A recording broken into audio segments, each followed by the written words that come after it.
I mean, not only the results to back it up, but also the fandom around it. Paraboy obviously is a name that will stand the test of time in PUBG Mobile forever. The competition is so fierce right now. I mean, obviously we're thinking about like the GOAT's history, but there are teams here that are kind of challenging for that GOAT status as well. Oh yeah, and the only other team I can think of really to have like a back-to-back run that wasn't at PMGC was actually here with Vampire Esports, because them winning technically not one, not two events. They technically won 4 events across 2 years at PM or here in Riyadh, right? But for them to be able to pull it off now coming into the 3rd year, I think they have so much pressure on them, but they've shown in the past that they can win events like this. They're here again. It's going to be difficult, I think, to get 3 in a row. Yeah. But there is that magic. But for me, you know, when we talk about GOAT status teams, there's a couple of names there that might throw people off. Like, why would you put them in there? For me, Loops. Now, we know Brazil to be this team that, or this region that has so many really strong teams. Yeah. They were the first breakout team. They were a very aggressive team. They were like a shark who smells a drop of blood in the water. They set the foundation for the Brazilian, effectively, dominance of the Americas region. They are head and shoulders above the rest of the Americas when it comes to it. And Loops set that for Brazil. Coming into PMGC last year, coming into PMWI last year, I was like, when is Brazil taking a title? It should be now, I would say. We'll see. I mean, you mentioned, if you're going to mention that, you got to mention Alpha 7. Number 1 in the power rankings at the moment overall. But man, they're always the bridesmaid, never the bride. They have not won a big international event to date. But this team, it's a matter of when, not if, for them. So many seconds, a litany of second places. I think one of the question marks coming into this tournament, especially here for the PMWC, is Magrelin as their 4th player. He is my question mark. On the international stage, we know that the other 3 are very, very capable of being able to take all that pressure and work with it and turn into diamonds, some may say. But Magrelin here... I hate you so much. Roll the clip. Pressure makes diamonds. Pressure makes diamonds. Pressure makes diamonds. But Magrelin, how will he perform here? He could be make or break for them. We'll see. We'll see. But as we did mention Loops, right, being the breakout team from Brazil, I kind of have to turn our eyes towards Turkey, because obviously we saw S2G win PMGC 2 years ago. Footballist, or as a certain person out there might say, footballist. You had Solkay on the team. You had Rome, Lutz, and Levison, and they were... I mean, I think I might get some backlash for this, kind of the founding fathers of PUBG Mobile in Turkey. For me, Footballist set the aggression pace for Turkey, right? In EMEA, we know Turkey is a very aggressive region as a whole, and Footballists were the ones to really cultivate that style. I have to agree. I think Footballists could easily be up there. Yeah, well, there's another team, if you're talking about aggression, which I swear if I say their name, Max randomly appears, and luckily I know he's not here in this room.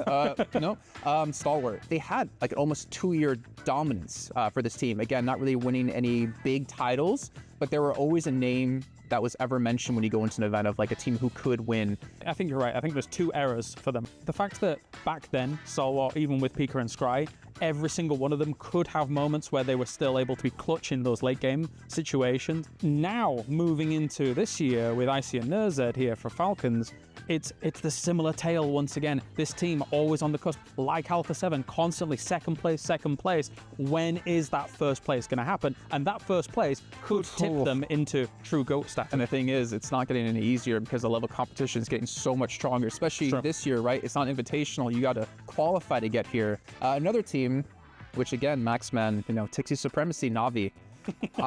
And the weird thing is, you talk about Na'Vi, you're talking basically about G Gladiators, but I would never say they're the same team. Yes, the exact same roster, but we're never the same team because they never had the domination in EMEA that the old Na'Vi squad had. Yeah, second place in 2021 PMGC. When it comes to that old Na'Vi roster, I actually give them good odds to get out of that, because you've got someone behind Kitsune who has been a mastermind for year upon year upon year, and you put him with 3 excellent fraggers on Team Spirit. I think that he could keep pushing. That might be like the new Na'Vi G Gladiators, as we've seen with the team with Team Spirit. Speaking of NA, I mean, I know I got some smack from Seven about this earlier. You have to throw an NA team in there. I think it kind of has to be Cloud9.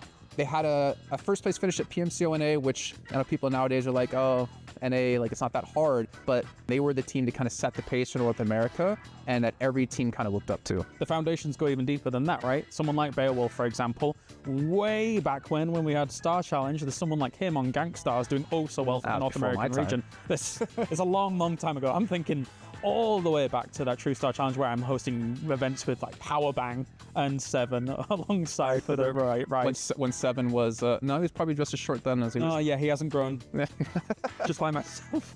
Well, yeah, I mean, we'll get to that when we get on air. Yeah. But that's, I think, 9 teams, right? And we did talk about this, like, who would we put as a 10th team? And I think we kind of came to the conclusion of we're not sure, because this year we should see a rise of a new team. Technically speaking, of course, we're kind of alluding to the current iteration of Alpha 7, like Falcons and things like that. A notable mention for me, actually, when you have one of the biggest tournaments, which was that Star Challenge over in Dubai, was actually RRQ Athena came to my mind, because they actually were able to win that and go on a little bit further. You got like D2E on there, you got G9 on there, who were playing spectacularly in the early formative years of PUBG Mobile. I mean, Hot Jukes was a pro back then. That kind of gives you an idea of how easy it was.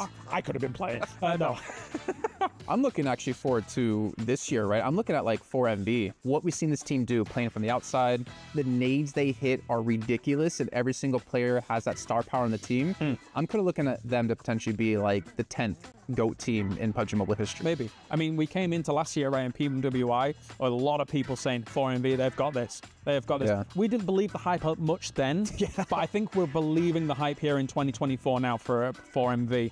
Looking at Doc, looking at how he was able to take the MVP spot, their utility usage compared to so many other teams is far and beyond what everybody else is doing, even in that region, which is a strong region, by the way. Insanely. You have the PMGC winners of IHC. Yes. You have Falcons there. You have so much depth of teams that it's hard to stand out, and they've been able to do that. They were standing out. 3 out of the 5 top players when it came to utility usage were all 4MV. This is early and mid-game usage, using it to great effectiveness. So, yeah, that's potentially an omen for the future. Well, I've got some news for you. I saw him at breakfast this morning. He was locked in. He was looting that breakfast like it was none other. He got everything on that plate so fast. I don't know. I'm ready to see what 4MV do, but I'm also curious what you guys at home have to say about who you think could potentially be a GOAT team, or who you think maybe we gave GOAT status to that you don't think they should deserve that. Well, let us know what you think, and we'll see you guys soon for some more PUBG Mobile action.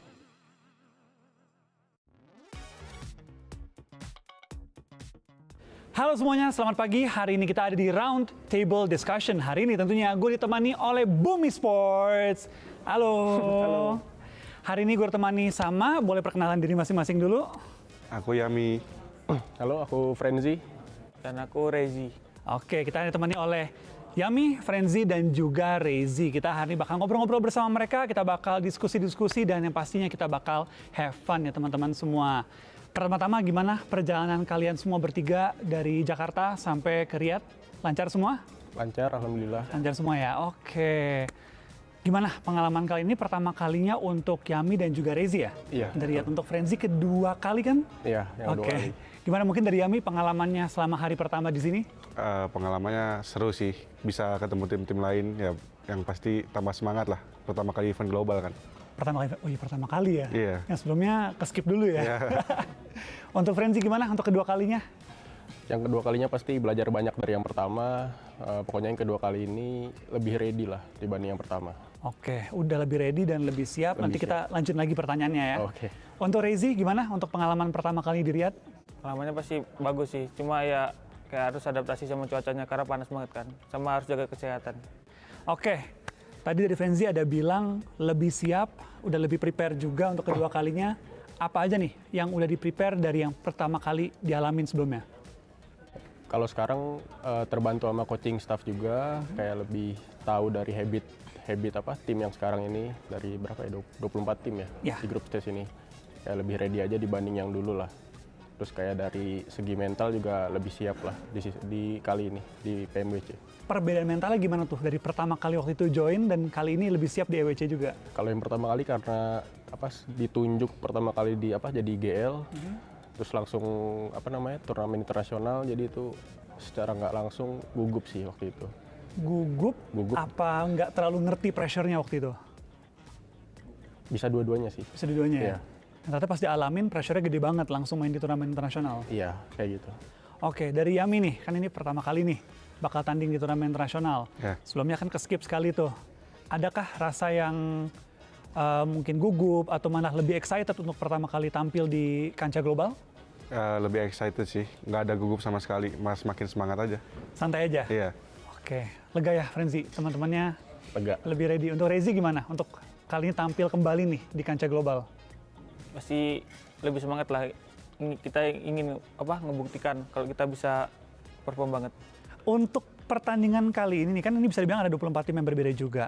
Untuk kalian sendiri ada waspadai tim khusus nggak dari Asia Tenggara atau mungkin di luar Asia Tenggara? Dari tim Mongol sih, Por MP sih, lebih tepatnya Por MP sih kalau.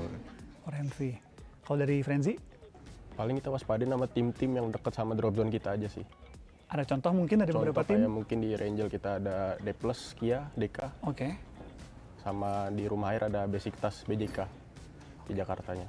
Dari Rezi mungkin ada tim-tim yang dari kamu sendiri udah perhatiin mungkin atau waspadain? Ada sih mungkin sama kayak Renji sih, tim-tim sekitar aja yang mungkin bisa mengganggu kita buat rotasi gitu-gitu. Oke. Untuk di mid game ya mungkin ada yang berpotensi gitu mengganggu kalian di checkpoint awal atau kalian ikutin alur aja nih nanti seperti apa? Kayak semua tim pasti kita waspadain lah, kayak nggak bisa kita remehin. Oke. Dari Yami mungkin ada tim yang di luar awal-awal drop ini ada yang diwaspadain nggak untuk mungkin?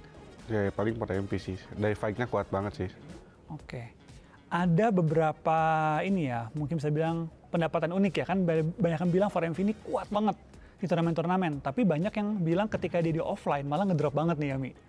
Ada pendapat nggak dari lu ketika 4MV ini main offline apakah beneran ngedrop, apa emang mungkin dia awal-awal cuma gugup aja tuh pas pertama kali muncul? Lebih kuat online apa offline mereka? Online pasti. Online. Oke, nah tadi kan unik kan bisa dibilang juga kalian harus adaptasi dengan smartphone ya.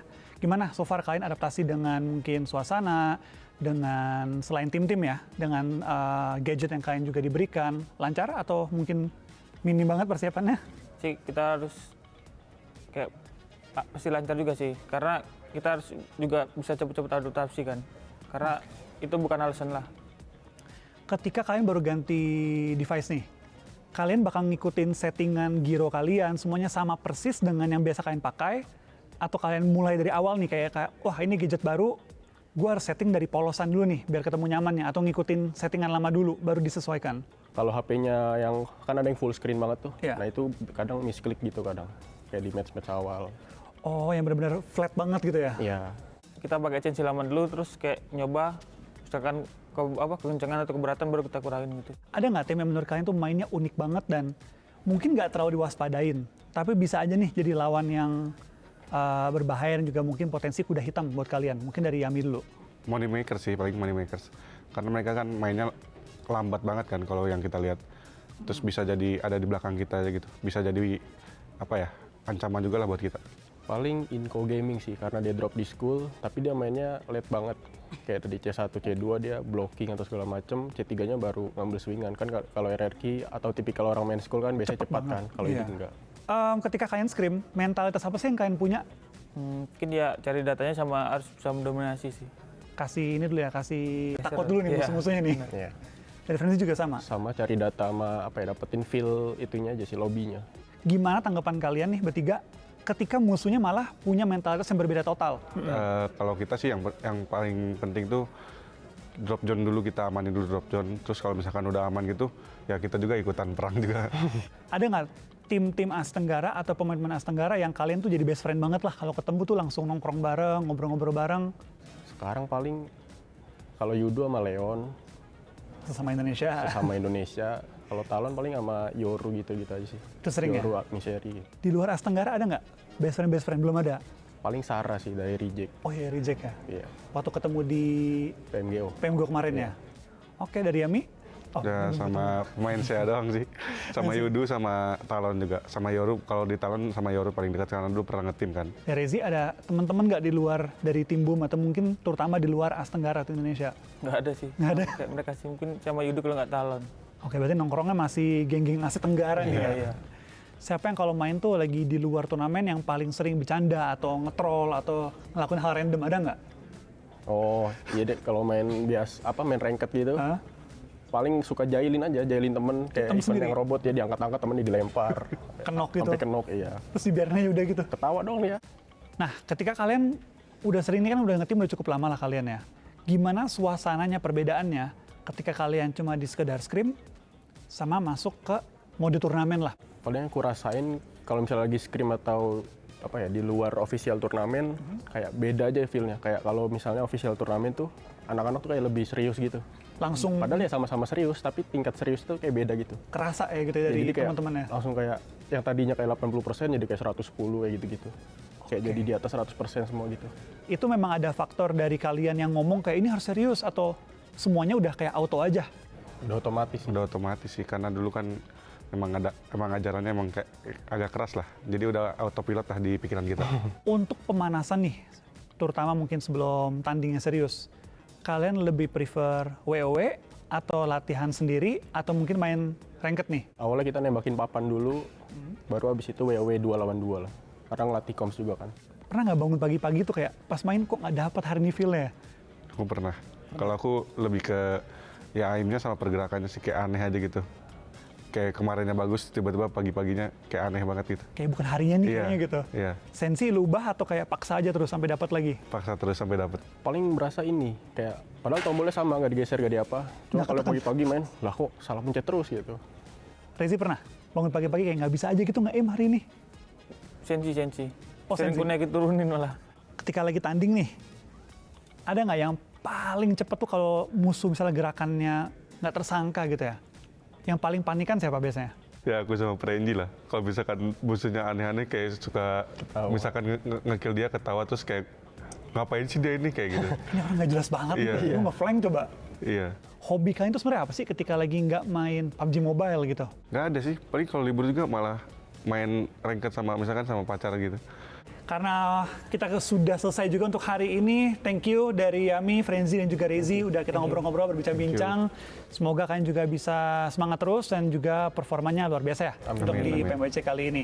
Kalau gitu teman-teman semua, kita udah selesai ngobrol-ngobrolnya. Thank you banget sama teman-teman udah nonton. Dan pastinya semoga sedikit info-info baru nih dari teman-teman Boom ini bisa menjadi informasi yang berharga untuk kalian dan lebih mengenal lah dari Yami, Frenzy, dan juga Rezi. Kalau gitu dari gua Wolfie, mengucapkan terima kasih dan juga pastinya selamat ketemu di konten-konten selanjutnya. Bye-bye. Bye.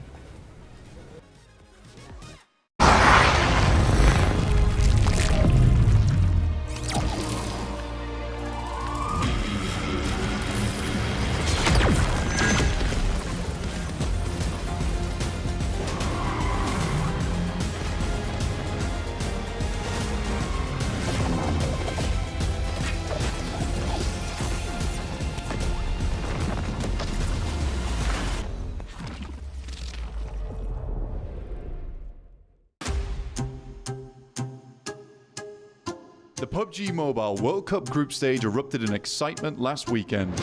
Hello and welcome to the PUBG Mobile World Cup at the ESPORTS World Cup.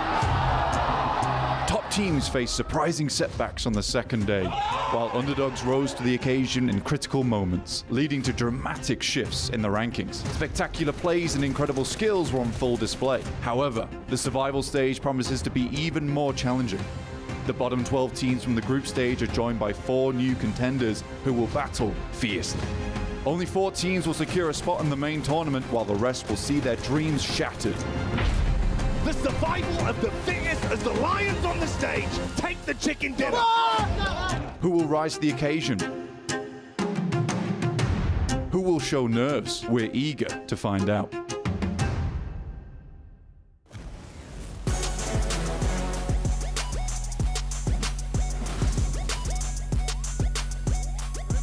Here. Oh, hello everyone. Welcome back to the PUBG Mobile World Cup 2024 as we've had our group stage finish off and 12 teams make it through into the main stage. Main event kicking off in just a few days' time, but of course, before we can even get there, we have to have our survival stage, and 4 teams have been waiting for their chance to try to get top 4 and make it into the main event for themselves. I'm your host, Jason Kappen, and like always, I gotta bring in my analyst here, but I'm hearing we actually might have one extra person joining us on stage. He's finally back from the brink of death.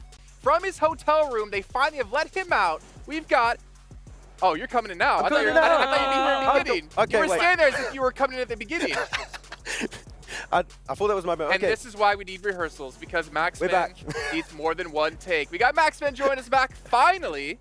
And of course, we have Several's game and Claris. And that shirt, Claris, is really showing off that progress of the gym. Look at that. He's Never going to jacked. end. Why is it? Yeah, Look at yeah. those shoulders, How's your too. progress going, Maxman? No progress. Oh, never mind. None, unfortunately, no, could not. I was bedridden, but I'm back with a very deep voice. Weirdly enough, I don't know how I feel about this voice, I don't know. gentlemen. I kind of like the high-pitched Max fan we used to have. Hey, it's me, Max. Yeah. That one. Whoa, Wait, Oh, he's actually back. I was hearing myself there for a That's second. crazy. It's a little bit weird, yeah. But Max, obviously, you have been watching the games in between your unconscious states that Don't you say it. have inside of the hotel. It wasn't in a coma. Don't talk to me about Falcons, Jason. Team Falcons. No. Your prediction. You have them predicted. We know about the Max Man curse. Yeah. Okay. Max Man curse. You couldn't control the Max Man curse, which is why he was stuck in his bedroom at the hotel because he was ill. My disappointment was immeasurable and my day was ruined, Jason, okay? I had so many nice messages like, oh, please get better soon. Oh, you're not going to curse my favorite team, Max. And I cursed Falcons, apparently. I don't know why I got blamed. I wasn't even on the show, but yeah, It wasn't hopefully me. they can come back. Yeah. You still picked them. Yeah, sure, okay, whatever. That's fine. Don't worry. We'll move on past this, and we'll definitely circle around back to Falcons a little bit later on. But let's actually maybe talk about the format for you guys who are watching and how it's going to be going. The group stage all done and dusted, which means we're into our survival stage. We have 12 teams who have had 2 days of play now coming here to participate in this against 4 teams who haven't played a single match here on stage, which might be a little bit tough for them, to be honest, Seven. I think it is going to be tough. I got a chance to talk a little bit to Team Spirit and with Kitsune. He said that it wasn't going to be as tough, but his confidence wasn't quite there yet. But it will be interesting to see what some of these teams do, how they end up performing in the first game, because I feel like they are going to need to have a somewhat of a mulligan of a first match, right? Because they're just going to get gathering their thoughts together, gathering how the other teams are going to be reacting to certain playing styles that they might be enforcing on them. And it's going to be interesting too, because it's not like you have 3 days and you're only playing 2. You don't have that extra break day where you can actually maybe get some extra information on teams around you. You are playing both days here, and you need to perform both of these days to be in the top 4, because, man, from top 12 to now making it into the top 4 to reach the finals, it's a completely different play field. Different playing field. Oh, yeah, that's true. Let's take a look at the prize money for them to earn here today. Of course, it is $1 million for the group stage, $380K here for survival, and of course, that main tournament where you can win $400,000 in first place. It's going to be tough, but Claris, we're talking about the teams who might be coming in cold. What about the teams who did participate, have an underwhelming performance? Having that day off might have actually helped them to reset their mental. Yeah, there needs to be big changes. I mean, especially for some of the very hopeful teams, like, of course, I would say Mad Bulls and Falcons are 2 names that really spring to mind as they would have said coming into this tournament, we need to be in the main tournament. Never mind the fact that we should be winning or being on podium at least. There needs to be big changes. Falcons, for example, needs to be... where do I even begin? A different team, yeah. This guy predicting them, first of all. They need to be taking more fights. They need to be not too reliant on top compared to where we were there. He took MVP despite them not getting into the main tournament. I would say this is the worst they've looked in like 3 years, right? I would agree. This is definitely Falcons that have fallen off. So like we need to see a big comeback here, because making it to top 12, that was the easy opportunity to reach the finals. Now it's hard mode. I want to see how Nurset's going to be actually performing this tournament, because he only ended up with 3 eliminations in 6 matches. Now he's going to have to play all those 12 matches. It'll be interesting to see if maybe whatever was happening between that team, it's now fixed for survival stage. You know, sometimes we have these awesome, exhilarating reactions. Sometimes we have the sad ones, which I kind of wish we had one in your room, seeing Falcons not qualify. Let's actually check out some of the best reactions we had from Day 3 in the group stage when we'll be back to kick off the survival stage.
Yeah, honestly, Power probably should have had the best reactions by far here, considering they had a bender of 4 matches in a row here on our second day, completely getting themselves catapulted into the top 12. Because honestly, after day 1, I didn't expect it. Yeah, I mean, Power really, when you're looking at this region as a whole, I think have some of the best individual fraggers, and I feel like they were almost enabled in a weird way because Fidan was popping off. Alhaji in particular was just shredding the competition in the lobby. So I'm really excited to see them make it into the finals, though it's still going to be a different beast over there. And 3 full days where you have to play all of those matches, it is going to be tough. And they definitely exploited some teams' inability to dislodge them in some of those games.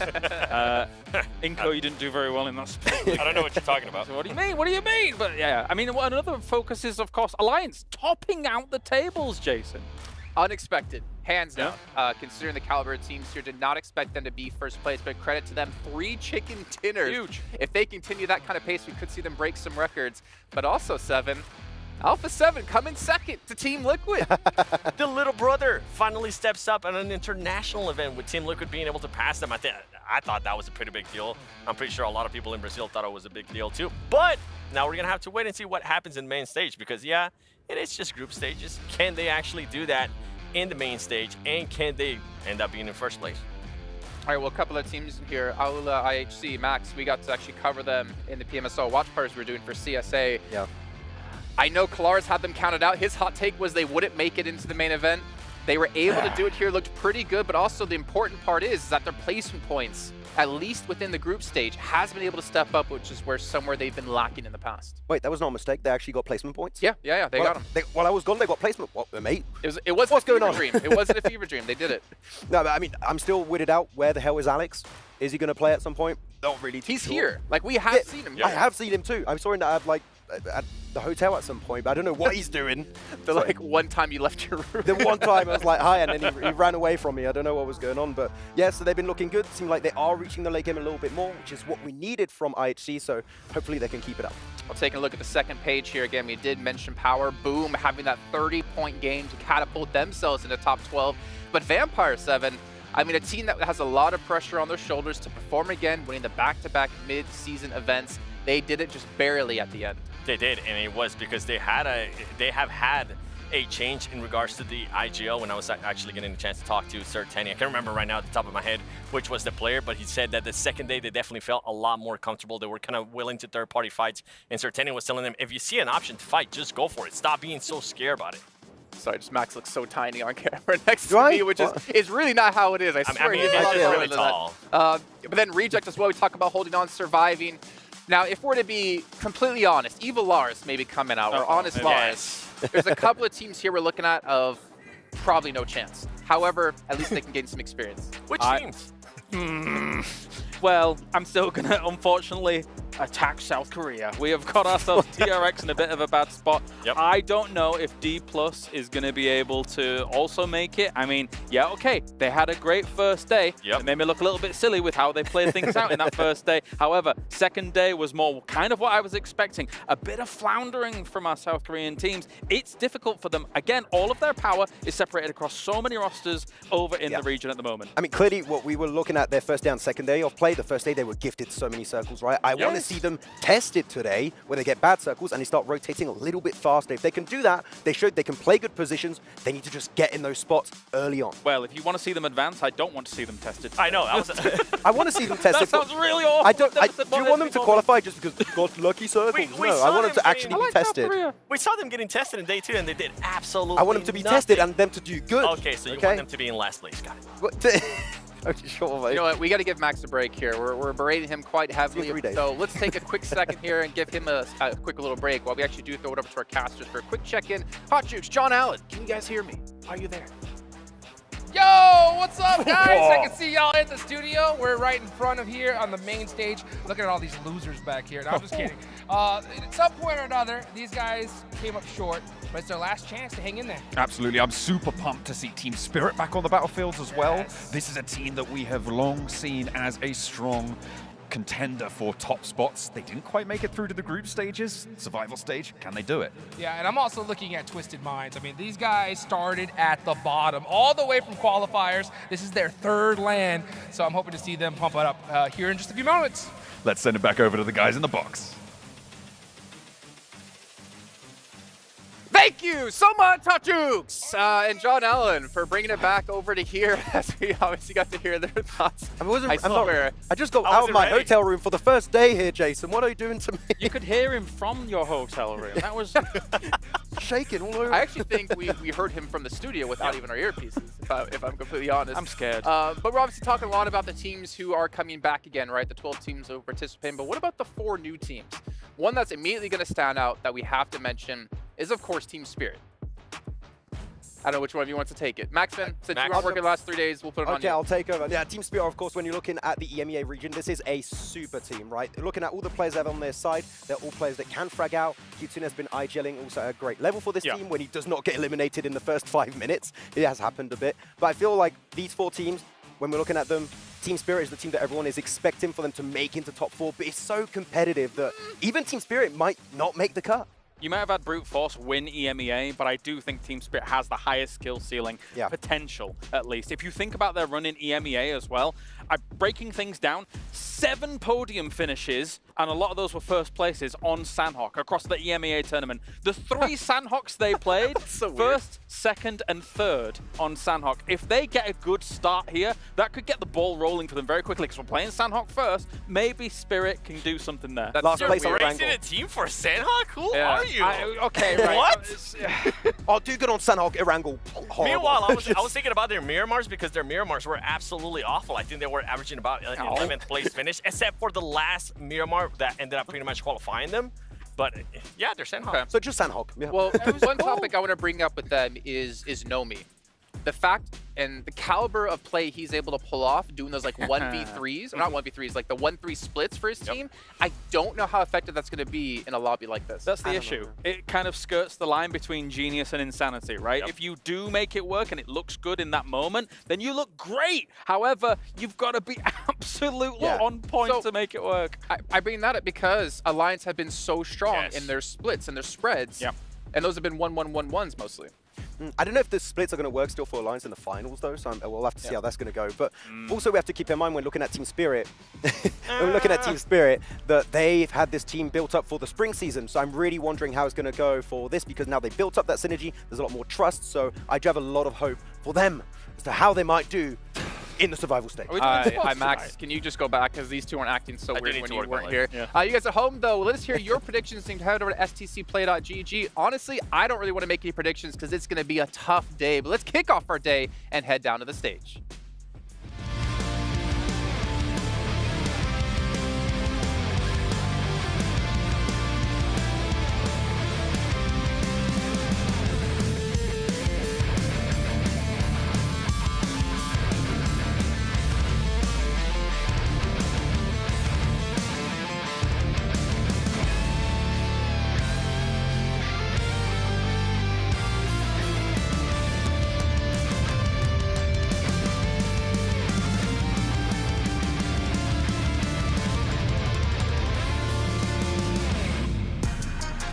It's do or die! 12 teams have been sent into the survival stage and only 4 will make it out alive. My name is Barney Banks and I am your host alongside Sandstorm, and welcome to the PUBG Mobile World Cup at the ESPORTS World Cup. That's right, Barney. No second chances, no retries, and no do-overs. Only the best 12 maps that you and your team can pull off, and you're in the main tournament. Sounds simple, right? Simple indeed, but there is more, because we enter into the survival stage. 4 more teams have been thrown into the mix, each with the potential to claim one of those spots in the main tournament.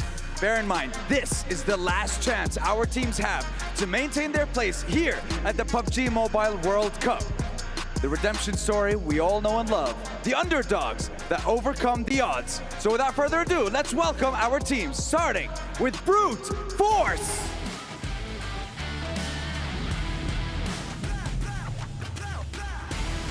D plus Kia.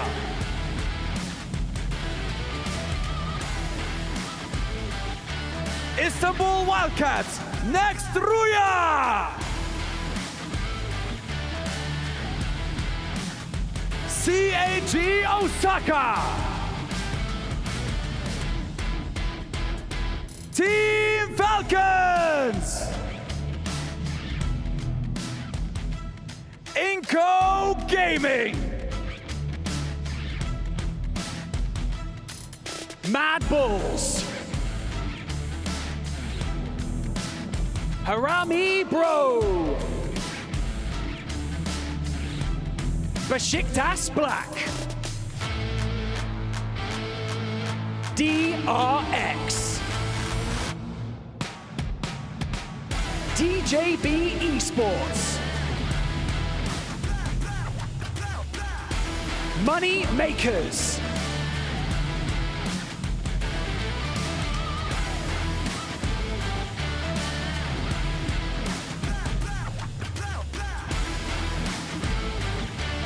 And now, joining them with their only chance at qualifying for the main tournament, with no room for error, no room for mistakes, do they have what it takes? Let's introduce them, starting with Team Room!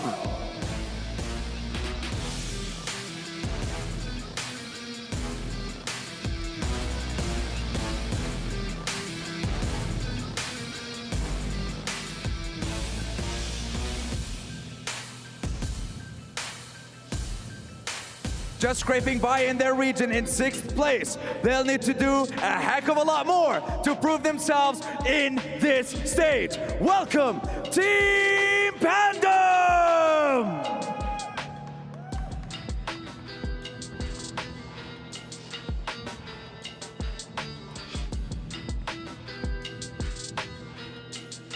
Qualifying from PMSL Americas, welcome to the STC Arena, Twisted Minds.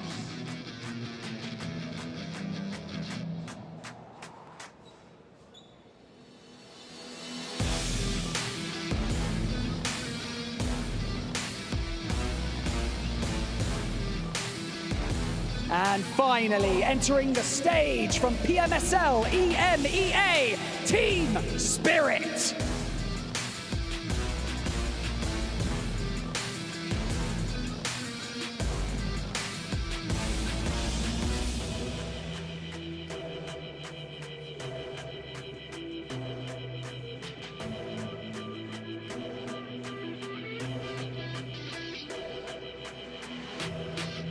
Sandstorm, these 4 teams are not the only thing that is new here on the stage, because PUBG Mobile version 3.3 launches its first ever underwater-themed gameplay, Ocean Odyssey.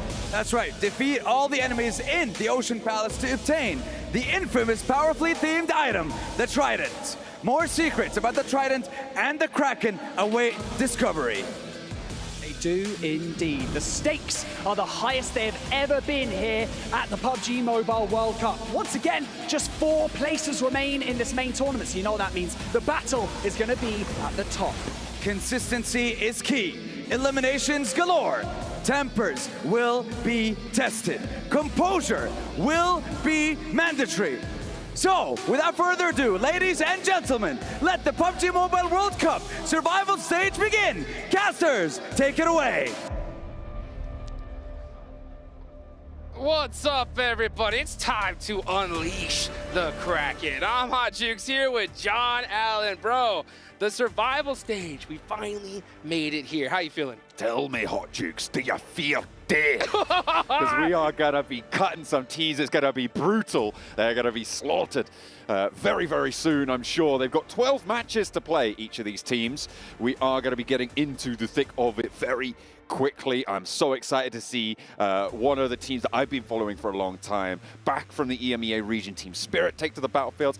I spoke about them before. I'm going to speak about them again. You will hear more from me about them as well, because I really am rooting for this team to be able to make it through. I think one of those 4 top spots, I think they could do it. Oh, let's see. Hopefully we can talk about them in the finals, but that is it. 4 slots remaining here, and there are 16 teams that are going to be battling for them and literally just giving it all they got. As a matter of fact, before we started the show, I was backstage there with Ginny, and I got to look at some of these players walking in, and I could just see the nerves on their faces. And the reason why is because tomorrow, if they don't make it in top 4, not only are they going to go home, but they gotta watch their keys get destroyed right in front of their own beaks, John Allen. Obliterated before their very eyes. A soul-crushing feeling, I'm sure. And 12 of them are going to go down the drain very, very soon. Of course, only 4 of those keys are going to be kept intact. We've already sent 12 to those final stages in the last 3 days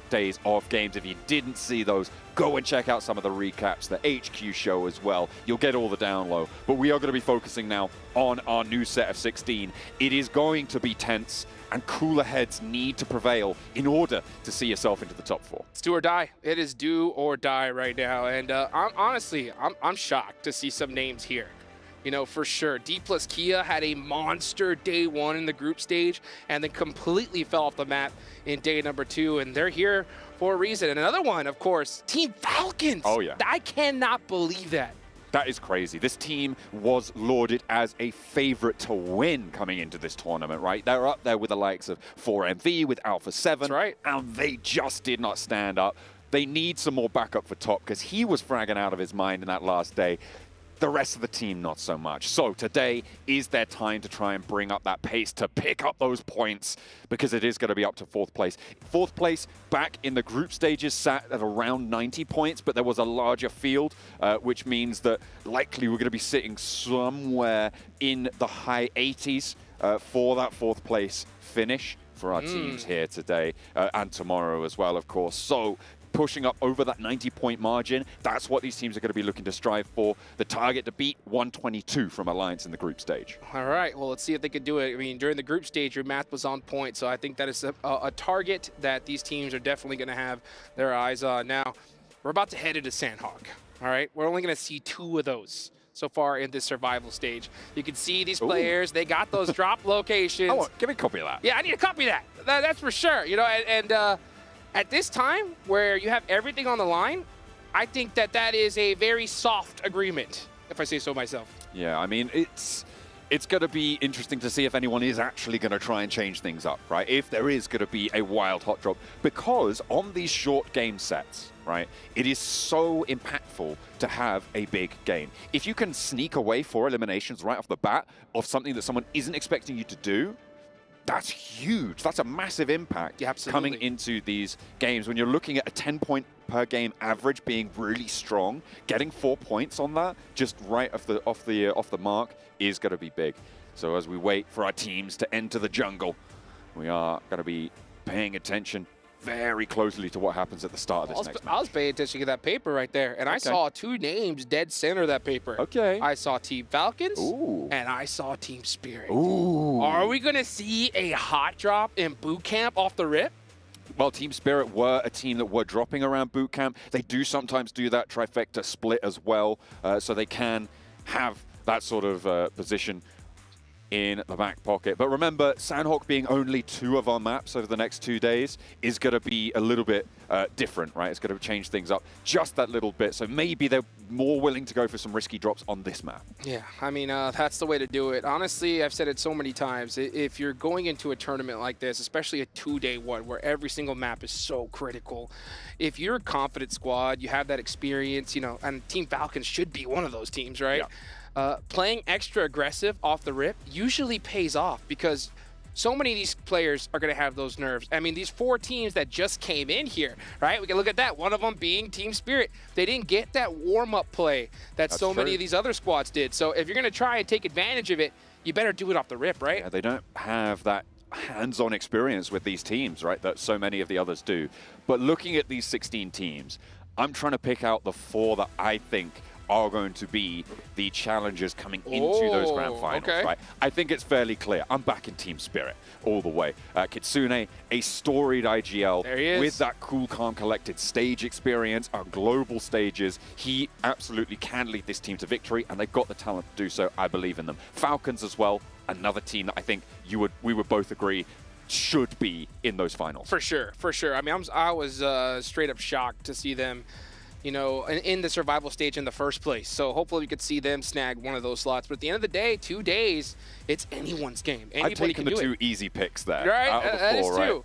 Do you want to throw anyone else's name in the hat on that one? Let's see. Honestly, I mean, D plus Kia showed us some good signs of life. I wouldn't mind seeing them there.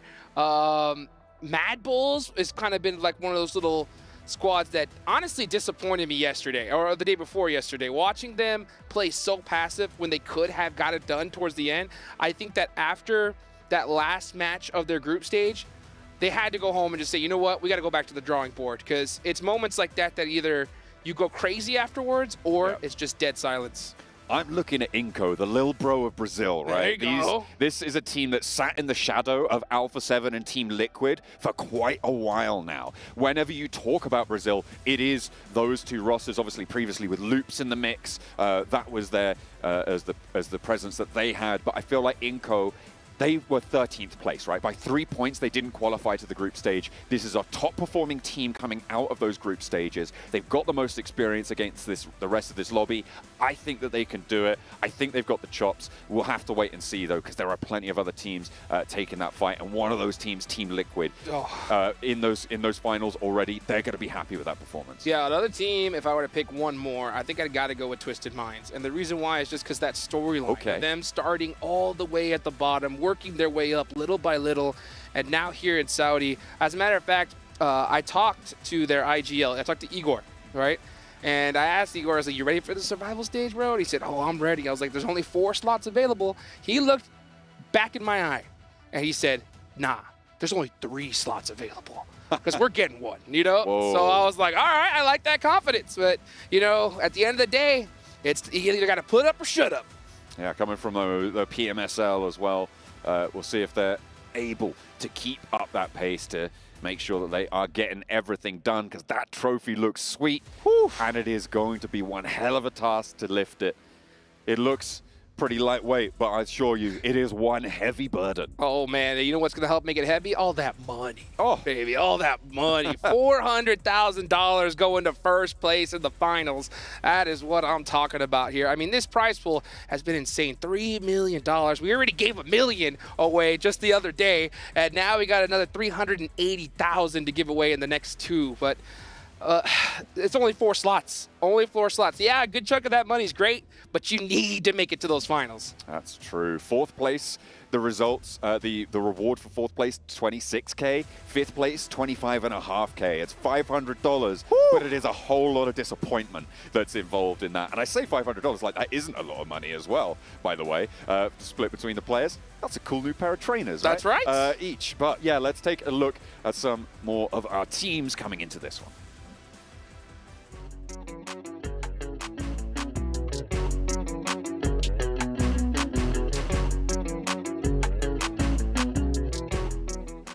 Ah, eu acho que eles vão botar UMP em primeiro. Eu acho que a WM. Em primeiro? É, eu acho que a WM é mais famosa. Tá. É. Mas pode botar a UMP, né? Eu acho que a UMP. Pode ser a UMP. Tá. A WM segundo, né? É, a WM segundo. A WM. Terceiro. Complicou agora. DBS acho que tá muito famoso ultimamente. Até... Ou Scarelli. Ah, é que é o público, né? Não, mas acho que... DBS eu também acho, né? Dessas aí, a Scarelli tem que estar, né? É, são os que será que na frente da DBS? É, acho que sim, é. Na frente. É. Scarelli. Scarelli, terceiro.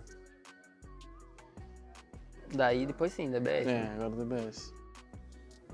DBS em quarto. Agora tá... complicou. SDSK, né? Pro público, será? O Berril o público é, não gosta, Berril né? ou SDSK, acho. A mais famosinho acho que é Berril. É, entre... Mesmo que nós usamos. Berril. M762. É. Agora, SDSK, né? É. SDSK. E isso aí tá difícil, as duas são ruins. Acho que Thompson depois Buzone. Thompson e a última pode mandar lá no fundo. Essa aí é horrorosa. O que tu acha? Nós acertou quantos? Acho que metade. O top 2 acho que nós acertou. Acho que acertou umas 4 de 8. Tá. Dá pra ver agora? A gente acha que acertou 4. Eu falei a WM. Caralho, Berril segundo. Tá onde? Terceira, junto com a SDSK. Nossa, é impossível o Bison ser melhor que a DBS. Tipo, escolher. Mano, os caras botou Bison. Não, tá doido. Não tem como. A Vamos, WM eu a gente sabia, falou. sim. É, eu porque tava pensando. todo mundo gosta de usar sniper. Só que tipo, os caras também gostam. A berrinha nós errou muito. Nós acertou quantos? Nenhum. Nós acertou... Nenhum. Nenhum. Foi já. Meu Deus. Mano, mas não tem sentido. Acabou. Valeu, gente. Chico, obrigado. Até mais. Tamo junto. We are heading into our first match of survival stage. That is right. It is just about to kick off with dual gaming chipsets and the 144Hz AMOLED screen. GT20 Pro will equip teams with up to 120 FPS, which is also the first batch of supported devices offering esports level performance and visually stunning experiences. In the 2024 PMWC, the first plane is up. It's a northwest lean, but it's Sandhawk. You can get where you're going. Let's get it going here. It all comes down to this. Only a few matches that we're going to be able to see here, and quite a few teams are going home. So those 4 slots, who is going to get them?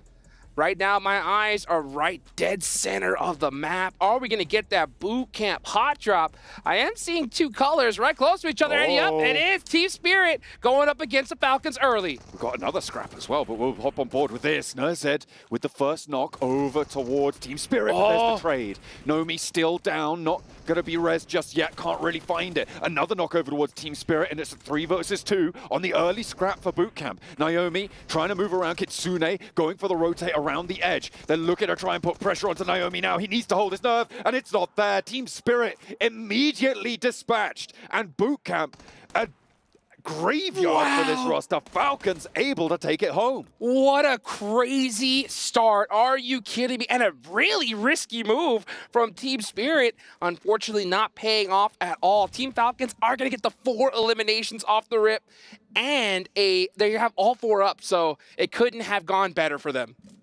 What a way to kick things off. Falcons taking out one of their main rivals in Team Spirit for the first match. Still plenty to play, but that is not going to be good news for the roster. Brutal. They didn't even get 1 elimination out of that fight. It is no consolation. And boot camp might just go to the Falcons. I'm going to be interested to see what the Team Spirit team will do to adjust in the next Sandhawk. It's going to be a while before that. Let's look at this circle, right? We've got a southeast shift. We've got Quarry slap bang in the middle of it. IWNRX control a lot of the ground to the north side, but those compounds around that Quarry are going to be all important for rotational play. Oh my goodness, this is going to be terrible. I don't know how Team Spirit need to find a way to bounce back after that, because not only did they sit at a group stage, they only played, what, 2 minutes of this map, and they're going to have to wait a good 30 to 40 before they can start playing again. So, oh boy, that is one of their 12 matches they're going to be playing here. Gone just like that. That is out of there. Oof. I'm looking at the zone, so I always look at that northwestern island. We're going to see T-Pandem up there. They're the only squad that actually took that island. So they're going to have to find a way on in. And D plus Kia are actually in a really good position as well. They are all the way down, spreading out through Kampong and Docks. So they have that bottom right side of the map completely locked down. Falcons and Team Spirit was not the only hot drop that happened. Painan also got a little bit spicy, with Harame Bro taking now 3 casualties to the Moneymakers, who have been shunting them out to the south side. That is a really important, again, rotational pass point, right? In Painan, being able to control that ground, really important. But that hill to the northeast is always its Achilles heel, right? You've got that difficult overlook to deal with. If Seiji Osaka move into that position, they might be able to spot a moneymaker or 2 and pick up a point for their troubles. Rook coming up proper. Zedwolf just spraying them down. They've got a crossfire. Rook just disappeared. Gone in an instant. Just like that. I mean, we're seeing teams go out like crazy off the rip. And let's look at the replay here, though. Oh, my goodness. Icy coming out from the other angle, finding the M4. How fortunate. And just putting in some work. Team Spirit didn't have a chance. Look how many, you only had like, what, 14 rounds left? That's all you need. You only need 4 shots, right? That's right. I suppose if you can get one through with the appropriate caliber, you only need 3 even, or 2. What a way to start things off. Looks like some teams were kind of thinking alike, because aggression off the rip seems to be the way. And it has paid off for quite a few squads. You got IWNRX with 4, Falcon with 4, and Moneymakers with 3. Harami, bro, that last player is going to have to find a way to scavenge a couple placement points. Yeah, hopefully they'll be able to find something into this one. I'm not too hopeful for it, however. Sandhawk can be treacherous at the best of times. South side of Quarry around the cave area, currently starting to get more and more occupied. TJB hold the areas around cave, around the top of that hill, and they should be able to exert a lot of control over the surrounding area. Besiktas currently split 2 and 2, either side of the crossing down to the south edge near Bantai on that side of the map. So potential for them to remain split for just a little bit longer. I don't think too many teams are actually going to be putting too much pressure on them, so we'll see what they're able to do from that south edge. Yeah, let's see what happens. Right now I'm looking at Team Falcons. Team Falcons are still in boot camp. Normally I think we see a lot of teams in a position like this leave pretty early and try to take that hill right above them. But I think since they have those 4 eliminations, oh, let's look at this. Oh, it was actually a knife battle to start things off. M16 coming on out. You can just see him shaking his head. No, please, no. You're not going to be able to convince him with that. No, not in the survival stage, that's for sure. No, those points are gold dust right now. Inco currently still holding around the bridge. It looks like they want to try and catch someone moving from Camp Alpha, but that's not to be, because currently nobody now remains on the northwestern island. They're still vigilant. They still think something's going on, but they're going to have to get on their way fairly soon, because all the crossings are now going to be really treacherous ahead of them, trying to move out to the east. Yeah, this is what I like to see, though. I like to see teams scouted out, you know, just really trying to check every single angle before they start moving. I don't want to see any kind of crazy, you know, third, fourth circle drive-ins to the middle of the map. That just doesn't work. And honestly, I was so shook. I was actually talking to Kalaris about this. We were really surprised to see some of these kind of wild rotations from these players during the group stage. So I hope a lot of them took that day off, did their homework, you know, and realized it's a lot better going out with an M4 in your hand than just kind of just driving, you know, silly-willy all in the middle of nowhere. Yeah, absolutely. You know what I've just noticed? Is that the 2 teams have gone out. 2 of our new teams. Oh, that's right. Right? So maybe what you were talking about, Spirit. that freshness, that coming in without having had the grind of the previous 3 days of games, maybe that's coming back to bite them. We'll have to wait and see if they can pick up the pace. Obviously, kind of, it's the big Sandhawk asterisk that sits atop that result in this first match, but I feel like Team Spirit may be a little bit more excusable than what happened to Rook. They just rolled up to IWNRX with nothing. Got shredded just like that. Take a look here at Paradise Resort, now outside of the zone. Let's see where this next zone is going to go. Are we going to get another crazy shift, or will it center on up? You know all these teams that are right there. Oh, okay. This is actually a really good shift for Inco. Yeah, I was going to say, like, these guys have been holding this bridge still in the blue zone. I feel like now they've got to figure out, okay, guys, maybe there actually isn't anyone, but they've definitely cleared out their flank, which is going to be a big attribute to them. Yes, yeah. Now they know that their backs are going to be clear, because if someone was going through that bridge, they would have definitely, you know, passed it up by now. So now they're going to start heading their way in little by little. Only team they really got to look out for is Moneymakers, but we do see a little bit of a fight start to ring out. At least one of the Mad Bulls getting caught on rotation. Now we're seeing Team Falcons punishing another squad as well. The shots are definitely starting to ring out. Falcons on 5 eliminations. They've moved southeast from boot camp, holding down IWNRX, controlling the west side of this quarry. They're in a really powerful split right now, and not too much pressure being exerted on them. With the Mad Bulls trying to flee underneath them, try and get away from the position that they hold, it doesn't look too likely that they're going to go for this crash. Once they res up, they might try and fall back, but they've already got that outpost further south, and the regroup there far, far more likely. So IWNRX in a pretty safe spot right now. And IWNRX was one of those squads that you were looking at hard during the group stage and just came up short. I mean, just from your experience, why do you think that was? It just felt like Zedwolf wasn't able to be enabled in the same way that he was during EMEA. The guy was insane. He still is insane at the game. For sure. Coming into this one, though, just wasn't set up, wasn't enabled. It felt like there was just no synergy amongst this roster. There wasn't any sort of initiative being taken, and I don't know really what to chalk it up to be honest. It's so many reasons. It's just a real tough lobby, I guess. That's kind of that's a fact where it sits for these guys. And yeah, I was disappointed with them. They had that really strong final match, right? But it just wasn't enough. Was that a double knock? That was a double knock right there from the final player of Harami Bro. Unfortunately, yeah, he's all by his lonesome. He's going to try to be able to throw another one here, maybe get a confirmation. Actually throws it into that door. Oh, he's ringing out with the DBS. He's in trouble. And he Moss, gotta get it done. Oh, he's down to like half an HP, and he's done for. That is going to be our first team from the group stages getting eliminated in 14th place. Harami Bro 0 points, but Team Pandem were not too far away from the chopping block either on that engagement either. So we'll have to wait and see how much further they can go with the 2 players they've got. Inco have made their move. They're trying to sweep through, and who's in their way? It's the Falcons. They're going to be looking to pick up even more points now. 5 eliminations already. Is Inco going to be able to change things? Solid rotation for the Falcons. They came here from boot camp, and they catch Inco off guard here, and they are punishing him. That's 2 knocks, and then Nenebete up top being knocked. That completely eliminates that angle. Gary going down as well. It's all up to action. It's trying to move forwards. Putting that Molotov in. Vitali trying to hold down the off angle, but the smoke is there, and there's an off angle of their own for Falcons. Icy able to cool things down now as Action heating it up in return. Nenebete turns tail. Inco cannot punch through the Falcons' hold. Yeah, wait, Falcons are on the south coast. They've crossed the river. Oh, yeah. Yes, they did. Yeah, they moved on over. And they held that edge really, really well against Inco Gaming. So Team Falcons, 8 eliminations already. Every single player up. Now things are going to start getting tough, though. They got to push through either Painan or maybe try to rotate down south through Camp Charlie.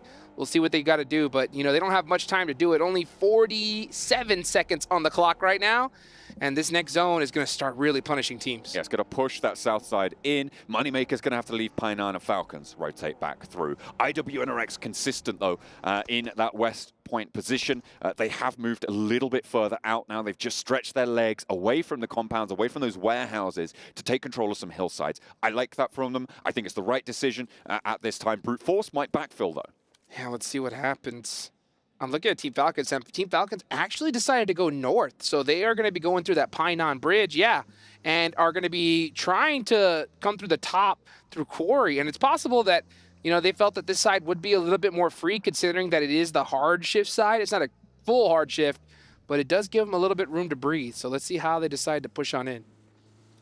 They are still marauding around. I believe that's the direction that they rotated from that north shore, because remember they started in boot camp and then went to that south island. I believe that north bridge was where they rotated from, so it was the clearest that they knew to scout and return. But Brute Force now might be a little caltrop on the tracks, but with the shots ringing out now, I think Falcons are going to know. They dip into the blue, actually, to just get even further around this one. They're playing on the east side of Quarry. Might even crash into D+ if they go much further. They're playing it very, very safe right now, but they got to be careful because this is all unknown territory. They have no idea where these other teams are, but let's see how they decide to sneak in. So instead, they fully send it on down into the Quarry, and that is going to be semi-safe for now.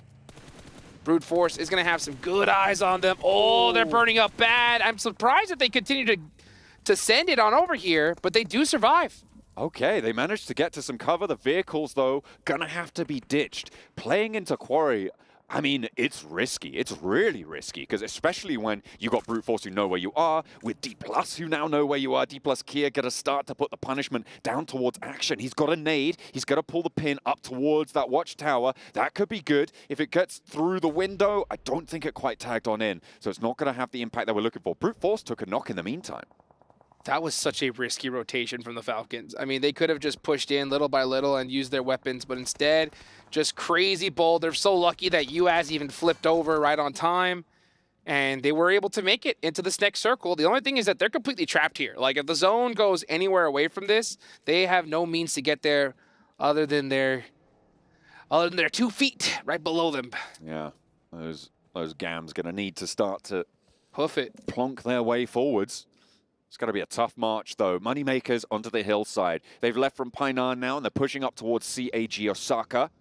Both teams on 4 players alive. 4 eliminations already on the hot drop. And D+ Kia got to find action from Falcons in the meantime in the Quarry. The fight on the hilltop now for Moneymakers and CAG Osaka going to rage on as the nades go back and forth, and Koa goes down first. Nades coming back, and Garnet wants to put another one right on the money, but it's not quite going to do the damage to get the flush. Nox not going to be coming through thick and fast. There was a re-knock, by the way, on the Falcons versus D+ Kia fight as the circle shifts out far to the east. That's going to be interesting for them. The nade for Moneymakers, a second knock, and in goes the US. They spray forwards, but there's an answer. Icy Boss at the back will be able to take the first approach down, but it's all up to him. A nade, a smoke, a Molotov's going to push him out wide. The blue zone's going to take him down, and that is all she wrote for the Moneymakers. 4 points on the match, and that's all they'll find. 5 elims, they did get 1 in response. Now let's go ahead and move on over to this fight, TJB versus Mad Bulls. And it looks like one of their players is out of position. Yeah, he's going to get eliminated, so that's down to just 2 remaining squads. And this fight is really going to ring out because this is center of this next circle. GK first, actually, they can wait. They shouldn't mind having to share this compound. But if they're going to make this push, they have to do it right now, because third parties are going to be coming like crazy in just a few seconds. It's a really important compound for TJB to try and hold Twisted Mind's position right now. I'm a big fan of, once Besiktas regroup as well, this south side, I think, is going to be a stronghold in these next phases. The difficulty, of course, is there's a little bit more crunch to that south side. That cave top hill can also be pretty dangerous if a team tries to approach, which is why Besiktas are trying to keep such a wide split right now. They need more control to hold that top spot. I didn't even want to say it, John. I have been begging for a Sandhawk cave circle since like the beginning of time. So I want it so bad. Come on, Zone. Go down south. I want to see a cave finish. One of the best finishes I've ever seen. It wasn't very loud. In fact, it was a 0 elimination chicken dinner that came through. It was De Muerte at the time, and they hid down in the cave, and everybody else couldn't out-heal the blue. They just had more meds with the last player for De Muerte, and they were able to get 0 eliminations and win it out by hiding in cave. Oh, let's see if we can see that. Meanwhile, the Falcons are going to be trying to make it happen here on the north side where Quarry is. D+ Kia throwing some nades, trying to make the rotation even more difficult. Icy is starting to find some angles, though. He is able to make it up the hill. D+ Kia need to start watching their backs here soon. 9 eliminations now for Falcons. They are angry that they did not make it into those group stages. Oh, that nade. Positions, a nade up top nearly finds top K. Going to be taken down a little bit lower. There's a spray from an off angle. Another nade put up towards him, but no knocks found just yet. Top still is alive and kicking, but he needs to get some healing done to avoid another nade. And K, same story for him. The shift out to the west forces them to play around the edge of this quarry even further. RIP K finish. The dream has ended, but you know what? The dream is just beginning for so many of these squads. And Team Falcons are absolutely crushing it. 9 eliminations so far. They're going to have to find a way into this next zone. You can see them starting to hoof it towards that circle. Icy is the one that's stuck out of position here.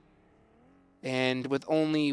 Oh, actually he has 3 smokes? Or those stuns? No, those are stun grenades. So no smokes to his name. He's going to have to do it with the bullets in his M4. Brute Force making their way across the west side of the quarry ridge, and it's not going to be slowed down, but it will be stopped. Actually, Top finds the angle that they were looking for, and they will slow it down, but Top goes down in the meantime. Brute Force move into the bottom of quarry as well. That basin starting to fill up now, and it is so much pressure that the Falcons have been bearing for a while, and I'm surprised that they've made it this far with all 4 players alive. Top is knocked. Let's see if Action's able to make it across. Oh, Brute Force saw it coming. They're applying that pressure to Action and just forcing him out right here. Blue zone is going to start closing in the next few seconds. It's another team down. Oh, let's go. Action. Spray down towards the Brute Force front point. They're looking for that res, but the control on the cross from Neos is so impactful right now. He's going to get pushed out by the blue, but the nade goes up high. Is it going to reach over that cliff face? It bounces just a little bit short, but bobbles down. Doesn't find a knock. Not quite. Neos goes down. A pivotal pick for Action to be able to find his teammate, and Top might even get the res here. Let's see if it's going to happen. This zone is starting to close pretty quickly. I think they're going to have to let him go for now. Actually, never mind. They're going for that res. That zone is on the thin side, so it is closing ever so slowly. The rest of Brute Force, actually it's only 1 player left. It's Freezer. It's all up to the rookie for the roster. Freezer in his debut season. Oh, in the open? No way. He's doing work for Brute Force as a champ, but he can't hold up to the brutal force of Falcons. They just tear him apart, and it's 12 eliminations now. Oh, just feed them. Just feed them. Team Falcons are soaring right now. 12 eliminations, 3 players still up, and they did it the hard way. Top now getting knocked by TJB. Every single team is facing the Falcons at this point. Can they continue to hold on as we now look on the other side of the circle? IWNRX finally trying to make a name for themselves. 7 eliminations. They're off to a massive start. This is one hell of a sequel to the tournament.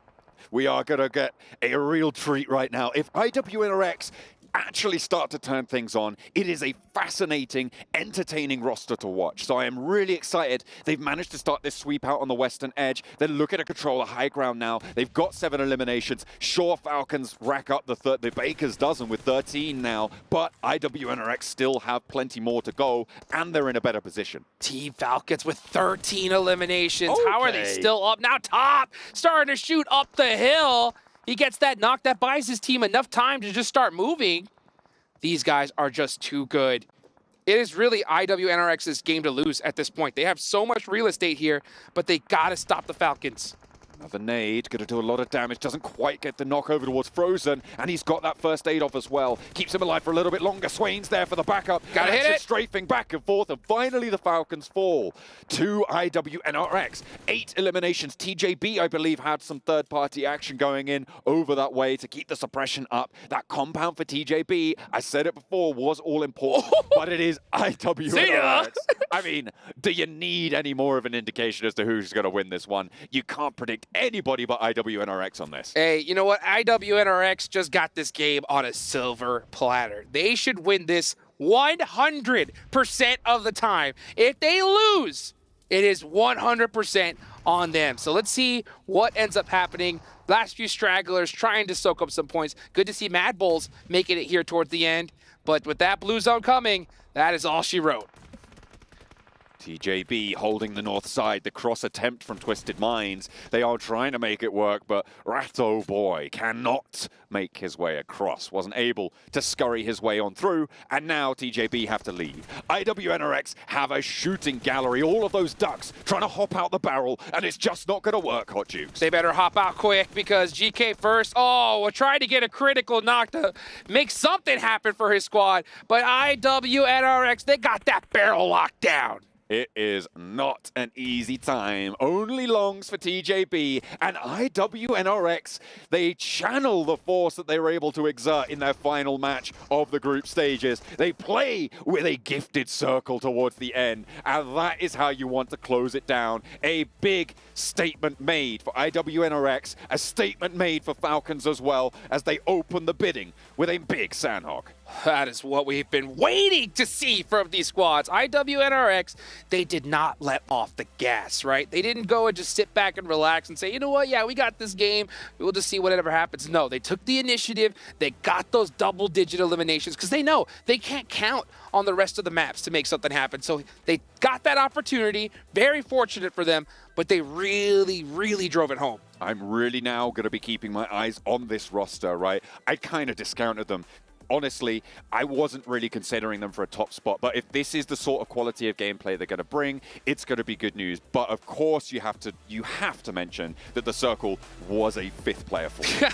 Yeah, I mean, but that's the way it goes. That's the way this game goes. When you get those zones, you got to take full advantage of it. When you don't get the circles, you still need to put up some points regardless. And one team that did that was the Falcons, right? Absolutely. They were not gifted zones by any means necessary, but they just pushed through every single squad with a just relentless dedication, and they were just taking out team after team after team. They should have been out like 2 zones before that, but they got it done. They took some bold decisions. They went west, they went back east, they made some rotations in order to put themselves in those squad fight situations. They dropped with Team Spirit. I'm pretty sure both of these rosters knew that that was going to happen, right? There's no way that you come into this tournament oblivious. We saw it on some of the prep. That's right. Coming on in. Teams knew that that was going to happen, so they wanted that fight. Team Spirit did not know what hit them. They were not ready for it. I mean, it was just gone just like that. So I don't know what they're going to do. Team Spirit need to find a way to bounce back because they didn't have the warm-up that Team Falcons did against most of these squads, and they got taken out within just 2 minutes. So they were just cooling off this entire time. Hopefully we can see them heat up here in a bit. Absolutely. Team Spirit, I'm waiting for them to switch it on for this next match. But before we go to that, we're going to go to a quick break. Do not go anywhere because the survival stage will continue in a few.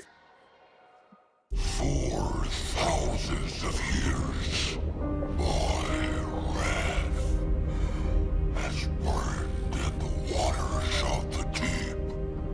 Its power awakens me. The kingdom will fall once more. The sea will consume all yet again.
Well, a lot of the teams coming out the gate strong. IWNRX taking home the chicken dinny. I know how much you love me saying that. But also Team Falcons putting out some good eliminations. Yes. Against teams that really, they should not even get eliminations up against from the get-go here, Jason. What the hell was that hot drop, okay, Mr. Talking about Team Spirit, okay? I'm surprised someone didn't rib me straight away for, you remember that time you said Spirit was really good on Sandhawk? Why? Look, we assumed maybe that hot drop scenario would have just been resolved. Apparently not. I don't know why you would go and challenge Falcons at the beginning of the game, but there you go. That is going to really stunt some growth here, I think, for these 2 days. It's not even the only one, right? You had Moneymakers versus Harame Bro, so you had 2 hot drops happening also in Painan, so those need to be resolved. Of course, it is only Sandhawk. If it happens on a wrangle, it is pretty bad, but, you know, hopefully they can fix it for the second day. Kalaris, did you notice something there on the leaderboard? No. You I did was looking at you. Oh, well, I can understand. What was DRX, 8 points. Hooray! That's better than I thought it was going to be. Actually, that's more points than they got in that first day. It is. And that kind of gets them into top 4. For now. They could be making it into the main event. It's one game. Let's calm down, okay? It's one game. We'll take a look at the rest of the list here. You can see a lot of teams here getting 0 points. I'm kind of a little bit sad Seven's not here to talk about Inko, and they're a big fat goose egg. But Brute Force again, 2 points for them. Moneymakers get themselves 5s. It is Sandhawk. So we won't judge too harshly. You only have 2 of these over the course of these 2 days. You'll still have 6 Erangels and 4 Miramars. Twisted Minds. Where'd they go? They went cave. They went cave. Ratto Boy surviving until the very end. Ratto Boy. But leaving cave is just not going to work out when you have, what was You it, do that Mad again. Balls and TJB No, in the compound? It's kind of my Actually, normal I want to see it again now, yeah. Okay, Ratto Boy. There you go. Just for you. Appreciate it. It's a great name. I love it. It's the best name. But let's talk about IWNRX really quickly. Obviously taking the zone towards them. Yeah. But they were insanely quiet, I would say. I'm going to go to you on this one. Insanely quiet during the group stage. And this is a team that I feel like we maybe had better expectations of, because in PMSL EMEA, Z-Wolf was just the MVP. Like, he was hands down great. easily the MVP, but he was so silent the first 2 days. And technically, this roster as a whole, there's a lot of lineage behind this roster when it comes to the Turkish region, how they're going to perform. For this game specifically, obviously, it felt like they had a bit of a delivery towards them, and then all they had to do was really sit towards the middle to be able to greet teams coming towards them. But they did a great job of doing it up on the high ground here, and if the circle's going to come your way, what better way than to just sit back, sit pretty. Yeah, I mean, they had Rook, because they didn't loot too much in this game. They went very quickly to the warehouse, and after that, I just talk with my hands, Jason. You do a lot of this. I do that, a lot of that. But Rook were instantly going for the rotation, and they just got extra loot of 4 players for pretty much free, so they could just stand in that position for the entirety of the match. And the moment the circle moves away, guess what? You go for the high ground position, start obliterating all the teams around you, and get what I would call a pretty free chicken dinner here to kick off the day. What about good old TJB? We criticized them heavily about they were similar to D+ in terms of when playing in compounds, playing with like more of a center zone. They did fairly well. They really struggled on their second day. Sure. A good start for them, at least. Well, it was very similar, though, right? Like, they had that compound south towards Cave's position, as we take a look at some of the highlights here from the games. And it seemed very similar to a previous Sandhawk that they were able to do well on, right? Just have the hot compound, hold it down, force teams around you to make some uncomfortable decisions. And you saw us, for example, Twisted Minds having to come out of Cave alongside this. There's not much wiggle room for the teams around them. I kind of liked what TJB were doing too, because they were in the same compound as Mad Balls, but they weren't actively fighting each other. Like, okay, a lot of teams are going to be trying to leave Cave or rotate around Cave. Yeah. Let's work together in a symbiotic relationship and get as many points as possible, then try and leave, which against IWNRX's position is nigh impossible, but you at least I survive into the late game and get a few eliminations here. And I get it, because there's too many compounds on Sandhawk where you cannot hold them yourself without taking casualties. On the roads especially, yeah. Yeah, so you need to make sure that you're making mature decisions and just backing off from some of those fights to then live later into the game alongside your newfound friends who are in the Ratto Boy. Not Ratto Boy, he wasn't. Anyway. There is a specific player that I didn't even notice he was actually played until this match. And to be fair, it was his first match, actually. Old Boy. He's in. I thought it was just going to be perma-sub for the team, but he's actually playing today when he didn't get any matches in during the group stage. I don't know what to expect of that, though, because I have not seen him play at this level in a... How long has it been since he's played in, like, these types Well, how much hair did you have when last time you saw him playing? No. full afro. It was crazy. It was 2020, back in the days, where I had a hairline. But the thing is, he has experience playing at a high level. However, the high level back then is much different than the high level now. Yeah, and it was way different back then because you would have like 1, 2 fraggers. Now every player on your team needs to frag out.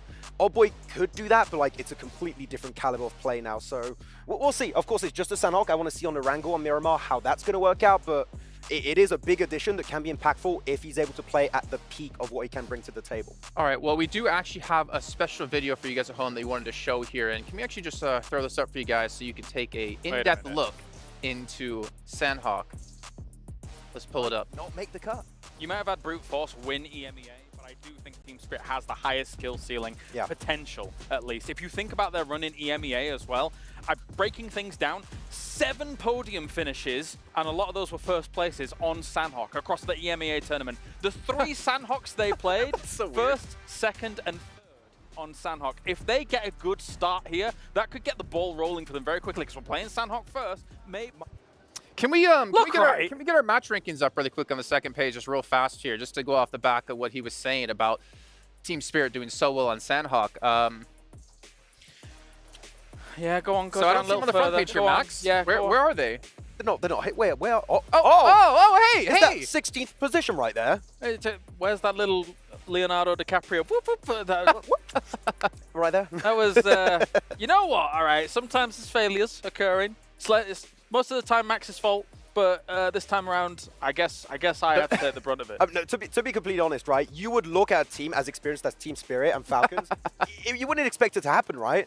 Like, you're really angry. I'm mad. The best part was Max quickly jumped on ship on that one because he knows how much we rib on him, and he's like, oh, they're finally not doing it to me. I'm going to rip it on someone else. All right, well, it's time to kick off for second match of the day. So back over to John on and Hot Jukes to get us into Erangel.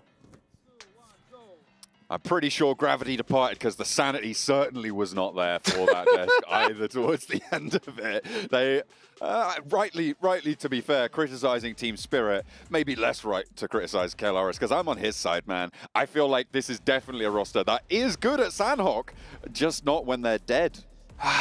Scrooge McHale making some points. That's right. Making some good points here. And that is correct because I think that if you do go out first, it's not good. It's difficult to make many points.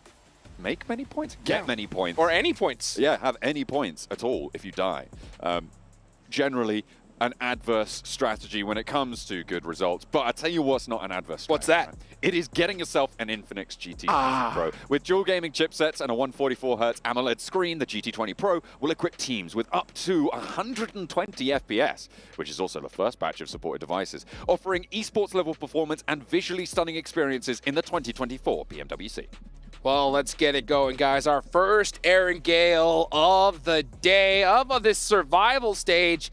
And we can already see the rankings, man. We got some teams soaking up some points up there. IWNRX taking full advantage of that circle they got. Team Falcons, even though they didn't get the zone, they just straight up dominated, getting 14 total points. And looking on down, 6th place, Twisted Minds, right? Out of the 4 new teams that hopped on in here, they ended up with the most points, 6 in total. Plane path from the northeast side down towards the quarry. Difficult potentially to get to military from here. Don't say it. Oh, sorry. Yeah, no, don't talk about the island. We've already seen twice. Too many times. The brutality of that sort of a circle on the south shift. And in a survival stage, teams would be very, very reluctant to try and make their way down there. It's a good chunk, but it's not, right? Yeah. It's not a military circle yet. Yet. Touch wood. There we go. Found some wood. But we are absolutely hoping that they don't have to make that shift south. Yeah, they do not want to do that. No, we got a hot drop! Team Panda! On the outside! Oh, the knives! No. Team Spirit, what do you got? Are they going to be able to find anything? This is no disaster. Way! Not Team again! Spirit! 2 games in a row! Team Spirit have fallen! What are you doing? You can't do this! This is PMWC! The devastation! Can we get a clip of Kale right now? What's his face doing? Yes, I want to see Kale's face, because... I mean, mine's doing. I think it's covered in tears of EMEA. It's unreal. That is unreal. 2 hot drops off the rip, not able to find a weapon, and you go down like that. That's honestly unbelievably difficult to bounce back from. That is unequivocally a bad play now for Team Spirit. No excuse for doing this twice in a row. I don't know what they're going to do. I mean, maybe it could have been that plane path. They didn't have a solid secondary drop location, and they just got punished right there. So if you're even trying to make top 4, 2 bad games is pretty much max what you can afford. So they need to go crazy every single game after this. Otherwise, they're going home. Let's be honest. It might have just been done and dusted off that. I mean, if nothing else, that's a huge morale buster of a start to the day, right? 2 matches where you're out of the game in 30 seconds. It's not cool, right? It's not cool. It's going to be a real rubbish feeling to be sat there in that Team Spirit booth thinking, what have we done? What have we just done? We are throwing this away. Let's see what Twisted Mind can do. TJB making a party up over here by Crates. Nice support fire there from the other teammate. Guizao is trying to find a better angle here. He's actually going to be popping in through the back. That's a bold play. I'm so shocked he even did that. He should have found a way towards the squad. Now he's completely trapped, and he goes down. Yeah, it's GK first, able to hop out with backup as well. Twisted Minds not in the position to support it. That's a good nade. Might go for a third party. You're right, that was a pretty solid nade. Pushed him back and into the sightlines of his teammates, playing off one another.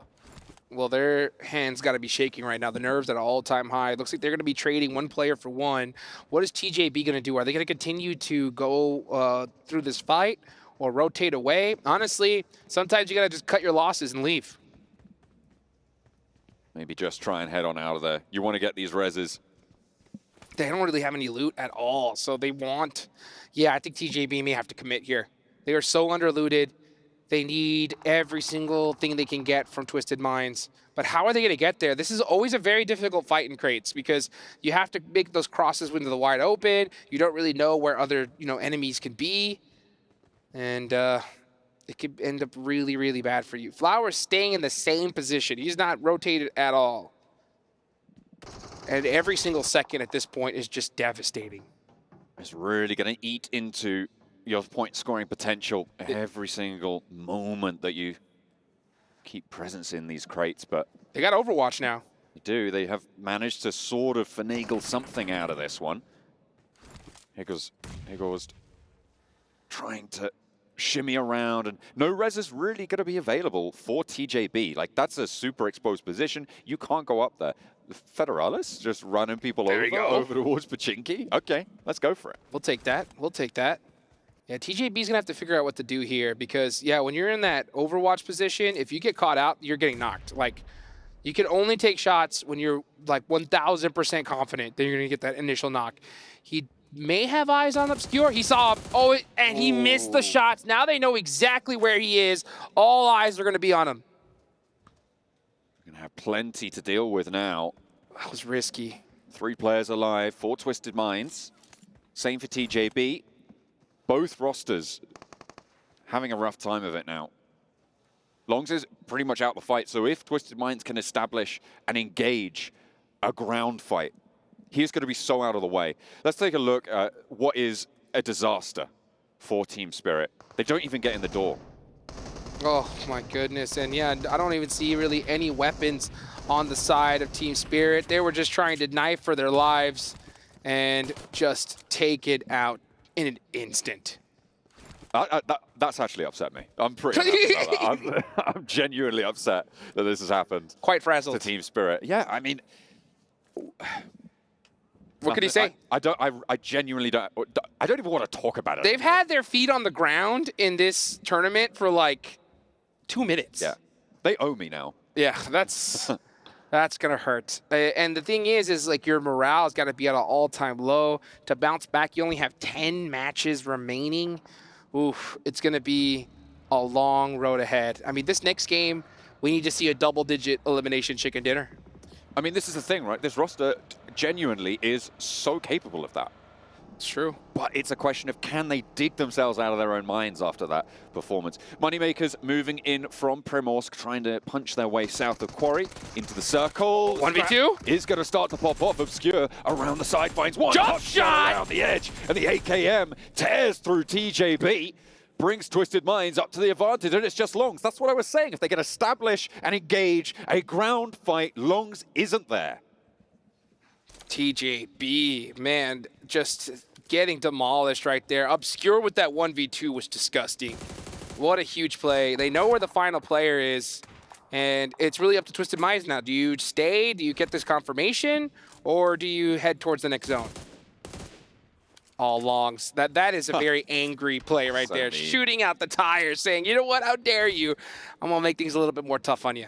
There's a little lead weight around the ankles right now for Twisted Minds. Oh, Obscure's going to have an angle. Yep, he does. Third-party potential for Inko as well. Remember, Got him! through. That is exactly what they were looking for. Obscure! Hits the shot.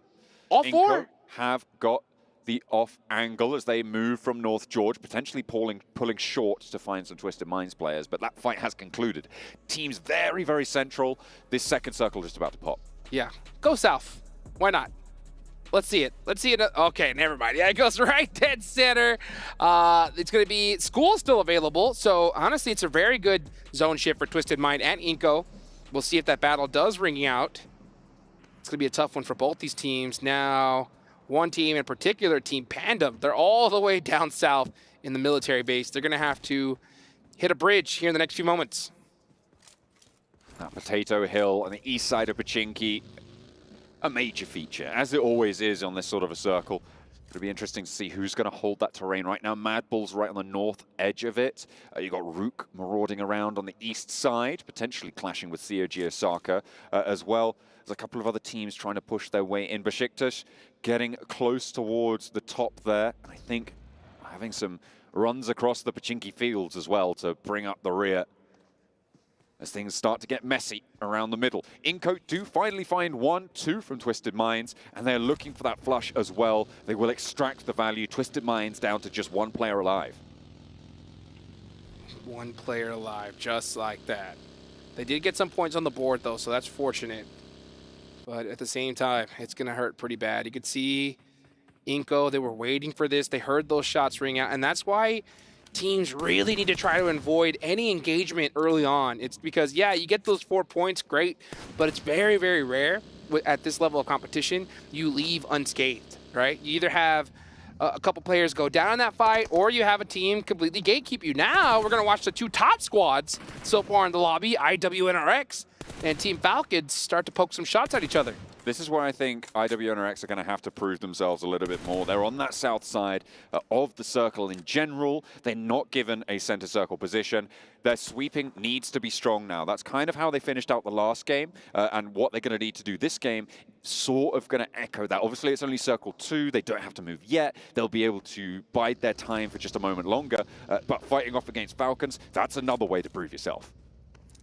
Team Falcons. Action is knocked. They should be able to get the res onto him. Actually, no, he's really low, getting picked apart. He should have cover now. Let's see if they are going to be able to pick him up. Top, it's really up to him to just apply some shots, some pressure to be able to get their teammate up. Let's really look at this replay here. Obscure with this 1v2. Beautiful pre-fire shot. Has to win this against a DBS, AK bop, headshot. That's all it takes. That is exactly what you need from Obscure, so Twisted Minds happy. That was a 1v4. On the roster. There's the shots that sealed the deal against TJB. Did he manage to get the first knock as well? Oh, yes, he did. And now look at that. This is what happens, though, right? You got that beautiful 1v4 from Obscure, and then Inco just sat there waiting for the easy eliminations and easy loot as well. Now it's just Ratto Boy, one of my favorite names in the tournament. Going to be remaining for Twisted Minds. Over in Pachinki, circle out to the east side of things, again over towards Potato Hill. I'm looking at Mad Bulls right now, thinking how much of that can they hold on to on their fairly wide split as it stands. Team Falcon starting to pop some shots onto IWNRX. They're going to go ahead and leave for a more central position here. These buildings are not too bad. You definitely pop some shots at vehicles heading towards you, but if you do get crashed on, it can be quite difficult to hold. So let's see if that ends up paying off for them. Very, very southern position. They're actually going to have to move north because that is actually that zone, that complex is outside of the circle. Looking further in though, yeah, Mad Bulls are at a really, really good spot here. D plus Kia are not at a bad one as well. And meanwhile, you got Moneymakers and Team Falcons starting to get mighty close to each other. Yeah, the Moneymakers rolled up to the Falcons' position. They did turn around with their initial 2, but now they've regrouped and they're playing as 4. Falcons a little bit more split right now, but no one's really in contact at this stage. Action, trying to drop those smokes, give themselves cover. Old Boy repositioning on an off angle. 3-1 attempt at this play. Got him! But Old Boy goes down, and this is an age-old problem for Old Boy. He goes off on some wild angle and just doesn't get any value, goes down, gets flushed, and they aren't going to reap any rewards for it. In fact, it's only going to slow them down. It's only going to mean that they just have to disengage, and Falcons don't want to let that happen. They're going to continue to take these shots. Havlik has to hop in and hop away. They should. They know it's a 4v3 situation, and you're going to see some pop shots out the vehicle, out the buggy. Not able to get it done, though. So Moneymakers run away. But are they going to be able to run away for long? Because Team Falcons know they're in a 4v3 situation. They want more eliminations. They only have 1 so far. But, oh, look at that. A tire gets popped. And a second. Hits it into reverse. Tries to jump into his teammate's vehicle. Not able to do so. He's wide out in the open. Hits the lay down. Ooh. No way he survives this. Oh, okay. Get in the second time. Top still looking for the spray. He's up, he's down. And finally, Icy's knocked. And that will be a flush. Moneymakers down to 2 players. I'm surprised the Falcons let it get that far. Let's see what they decide to do now. Maybe they should start prioritizing zone at this point, though. Meanwhile, yeah, Moneymakers are going to go ahead and into that blue zone, just try to make the ultra-safe rotation with their last remaining 2 players. But a good start for the Falcons once again. Couple eliminations, every single player up.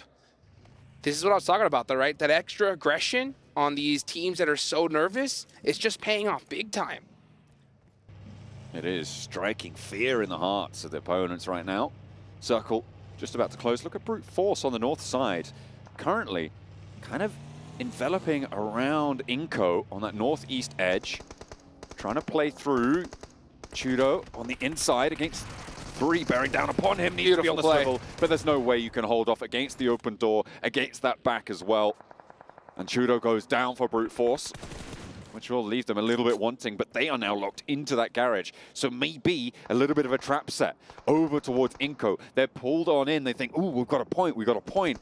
And now we're going down because Brute Force established the crossfire. I don't know if that was a set play. It looked like they just had one of their players out of position in a bad split. But Brute Force does have a chance here to get their revenge. The blue zone is starting to punish them. This is stage 4. It's actually going to be chunking quite a bit. So yeah, Inco did commit everybody on that outside player. But now Brute Force are in a great position to gatekeep them.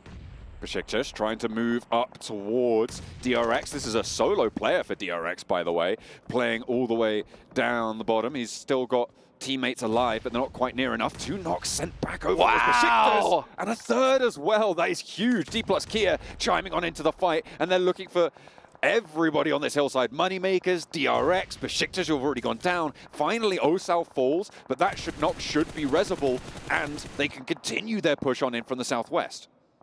Great plays for DRX here.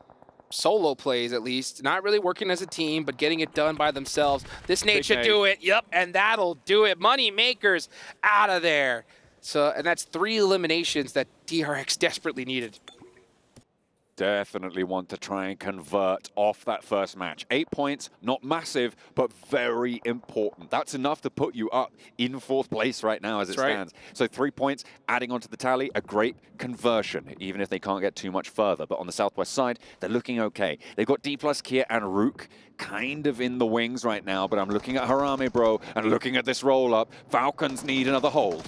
Let's see if they can hold it down here. Range got some really good angles here, but Team Falcons return. Now here comes Top with that DBS pre-firing through the smoke, and they are connecting. Harame Bros in big trouble, and they're out of trouble because they're gone just like that. There's no way you can beat trouble when you're eliminated.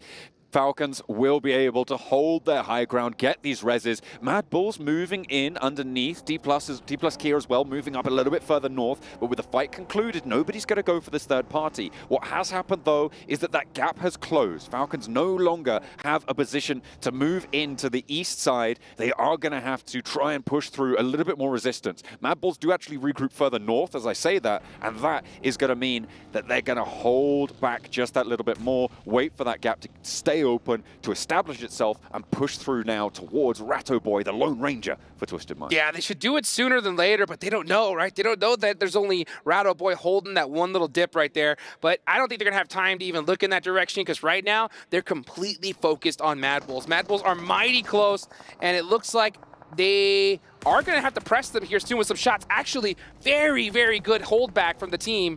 Icy now up close and personal. Mad Bulls say, you know what, forget it. We are out of here. Don't want any piece of that pie. They are just going to be sending it back and moving back up towards Brute Force. There's only one player for Brute Force on this outpost. It's Nias for the roster. Brute Force, of course, having lost a player to their Inco scrap in the garage. They are going to be able to hold a lot of this north side, actually, under their control. Rook, they've been trying to move up this hill for a while. DRX sit in the way. Let's see what Rook's going to do. Rook is one of those teams that is new to this lobby. And they definitely are feeling the nerves, but they got to start getting aggressive. They have to. And you can see them starting to press up on a DRX. They got to get this fight done sooner than later. They got to recognize that, you know what, they have the numbers. They're all close together. Might as well try to take this fight. Oh, but some great shots there from Sai. Up top. And that's actually from multiple different angles. Now we see Rook starting to press the pressure onto DRX. Is he going to get that knock? No, barely misses. Not quite able to connect for Where's the rest of the team, though? They are quite split around this fight, and they're not really trying to capitalize on this just yet. Finally, Inco goes down. The little bro Brazil, again, not going to have a great result on the match. Hang on a minute, Mad Bulls, Falcons, over on the western edge. It looks like they will finally clash. The Mad Bulls turn around and head back into the fight. One player of Falcons now down and out, will be flushed. Another knock over on this western edge against the Falcons. The Mad Bulls are starting to turn things around for them. DRX as well, in the way of Rook, starting to find an opening. It's just Top now remaining. This guy, MVP material, rolls on down. Is he going to be able to survive? I mean, that's a kind of wild push, and it's not going to work out. They still get 7 eliminations, but go down earlier than we expected. But 7 eliminations is enough. That's good, solid points regardless. It's all about that consistency if you want to make it into top 4. We're seeing some inconsistent teams get taken out really early here. Rook has a lot of angles. Meanwhile, Twisted Minds, the final player, getting taken out. That's Rato Boy gone. Mad Bulls now finally starting to make some noise. Yeah, with 4 eliminations this match and full 4 players alive playing from the west, they have got an interesting approach to this circle. Right now, Pandem are split across the strongest part of high ground, with Rook trying to push in on the western side, IWNRX on the east. It's going to be a tall order to hold it, though. Let's see if they're going to be able to hold it down. Rook starting to make some noise here. Get a nice elimination there onto D plus Kia. I believe it is just Chips, last one up for them. And now, oh, look at that. Beautiful shots onto the Mad Bulls. Is he going to get the confirm? No, barely misses it. If you're a Team Spirit fan, though, you're pretty excited right now because 2nd through 5th place are already out. But you got to watch out for IWNRX. They're looking to soak up some points. Absolutely. I mean, yeah, I was wondering where you were going with that for Team Spirit, because, I mean, sure, you take the silver linings where you can, right? So some of the teams higher up going down early, sure, it's good, but it really kind of pales in comparison to what you need to get done. Brute Force trying to move their way forwards. Freezer is down, will get flushed away. IWNRX pick up that point. That goes over towards, I think Zedwolf was able to get the flush, but the point is frozen. On this eastern side, they are in the zone, and they can start to look to move along this ridgeline that Pandem currently hold the center of, that looks downhill towards the CAG Osaka compound. Yeah, I think IWNRX needs to get extra aggressive at this point. They have a massive opportunity in front of them. They had the ability to put massive points on the board and create a large gap ahead of them. If they start creating a big gap today, tomorrow they can have fun with this lobby. They can decide which teams make it and which don't. They'll have so much power available in their hands, so they need to take advantage of it here and now. Next zone does pop. CAG Osaka are going to be in a good position here, but now you can see the Mad Bulls completely spread out. Starting to get punished here by Rook. Rook are doing bits right now over on the western side, but again, they're going to have to move forwards. It is 3 players now alive, with Zerich going down for the Mad Bulls, but Rook are taking damage, and that is Pandem. This is the strong high ground I was talking about. They are looking out to that west. It's a little bit higher ground over there, but there's this saddle that sits in the middle, and you need to push past it. That's what Rook are going to look to do now. Pandem need to hold, but they've lost Pond on that outpost. Down the hill they go, and they're exposing themselves to some pretty disastrous angles here. One player falling, and it looks like they might just find some more hold on that western edge. Yeah, I think Team Rook is doing too much here. They're focusing on too many separate fights. They need to just group up together, focus on one team at a time. Right now, your eyes have to be on Mad Bulls. You want to be able to secure this location and then move up little by little after that. Let's see what they end up deciding to do. It looks like they did finally group up, and they could look to pass up the Mad Bulls. That's a very, very risky play, and might just take it to CAG Osaka. Nope, instead they do send it on the Mad Bulls, and they are on the run. They're going to get that flush. They're going to turn around, make sure they secure the point. A 9th elimination on the cards for Rook. They are on the war path, and all 4 of their players are alive, pushing into the circle. Still not easy, but with Pandem on 3, it's a little bit easier. CAG Osaka flexing out now and actually rotating south to put pressure on. Yes, they are. CAG Osaka have been pretty quiet, though. Only 1 elimination so far. Well, let's see what they do. Actually, no, I'm sorry, no eliminations just yet. So they have not been able to pull 1. And they really need to start doing it because they did have a so-so game number 1. They want to be able to put themselves in a position for top 4 because that is the goal, folks. 4 slots remaining for the finals. Pushing in from that north side. They were trying to third party on the west edge, and they have now folded back towards their compound. Getting across the open ground that sits ahead of them is not going to be easy once these fights on the south conclude. CAG Osaka They need to find something, and that's what they were looking for, to try and sweep that west edge so that they can then foothold and springboard into this circle, right? Because right now, once there is an established presence on the hill to their south, there's like no way you get out of that compound. That's right. Let's see what they decide to do here, because they had that compound and it's been so safe. They got pretty circle blessed, and eventually they do need to leave it. But this is a tough point when you're in the survival stage. Sometimes you err on the side of safety, right? You're like, okay, we have coverage. Let's just hold it here for longer. But at a certain point, you got to realize we got the numbers. Yeah. Let's get to the edge and start taking some of these fights, because we're seeing teams really soak up eliminations. One of them being Rook, 9 so far. IWNRX not being super loud on this eastern side, but they're going to have to push in a little bit closer. The next circle's just about to pop. They're finding knocks, they're finding openings. They're staying as a ball right now, and they need to get rolling. Rook further uphill, but they are again with their backs to the zone. A nade over towards the remaining duo for Brute Force, just to keep things spicy. Zedwolf with the Mini 14, trying to land the shots, not quite there, but Kain has the angle to pick up another point. CAG Osaka get blessed with the circle. Wow. They are dead center. They have so much real estate, but when are they going to start getting angry? When are they going to stand up and start taking some shots? That's going to be the big question. They end up smoking themselves out. That's a really bad decision right there, because it eliminates their sight lines and allows teams to push up onto them. But the IWNRX, they're going to be pushing most likely under brute force here in the next few moments. It's going to be absolute chaos in the next 10 seconds. CAG Osaka, I think they smoked up to get the res on one of their players who was on the forward position. But it will remove a little bit of wind from their sails. However, they now should be dissipating fairly soon. Rook mounting up. They're playing it so passive. They're playing it so passive. They're just laying down right now. And that's going to allow teams to make some moves. Nice shots there from IWNRX. Frozen, going to try to get a nade. Most likely onto Brute Force. Yes, 3 of them. Never mind, here comes the drive up. Oh no, 1, 2. Great shots from Brute Force, shutting them down. That is so nasty. You try and roll down. You knew there was players there. It's just a Hail Mary last-ditch attempt, and IWNRX go down with 1 elim in 6th place. That is not good for them on the southeast side.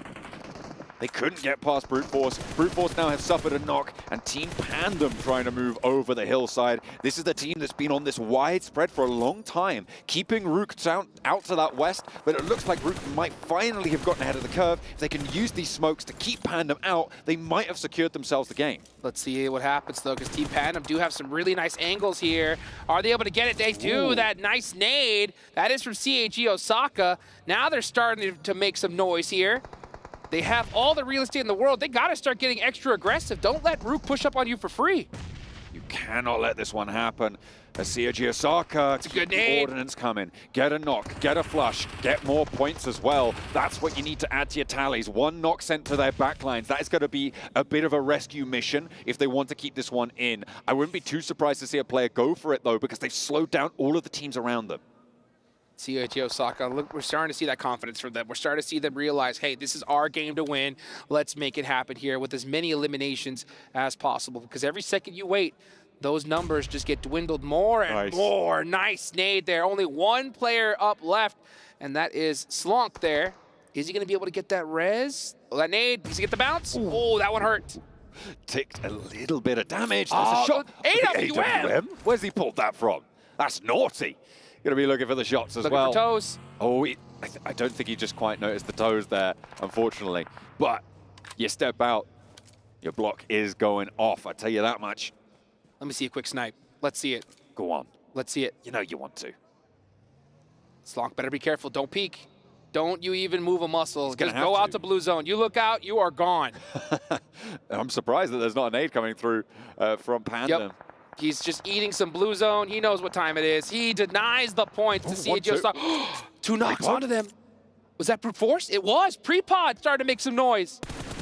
That is huge pickup for Brute Force. On the eastern side, they now have an excellent crossfire to push across this open slope to play against CAG Osaka. That's completely changed the cadence of this circle. With Neos going down, though, it is all up to Prepod. He can't push down this hill. He cannot get this res. With the AWM in hand as well. But he's challenging it? You kidding? He's going to have heard that one. That should back him off.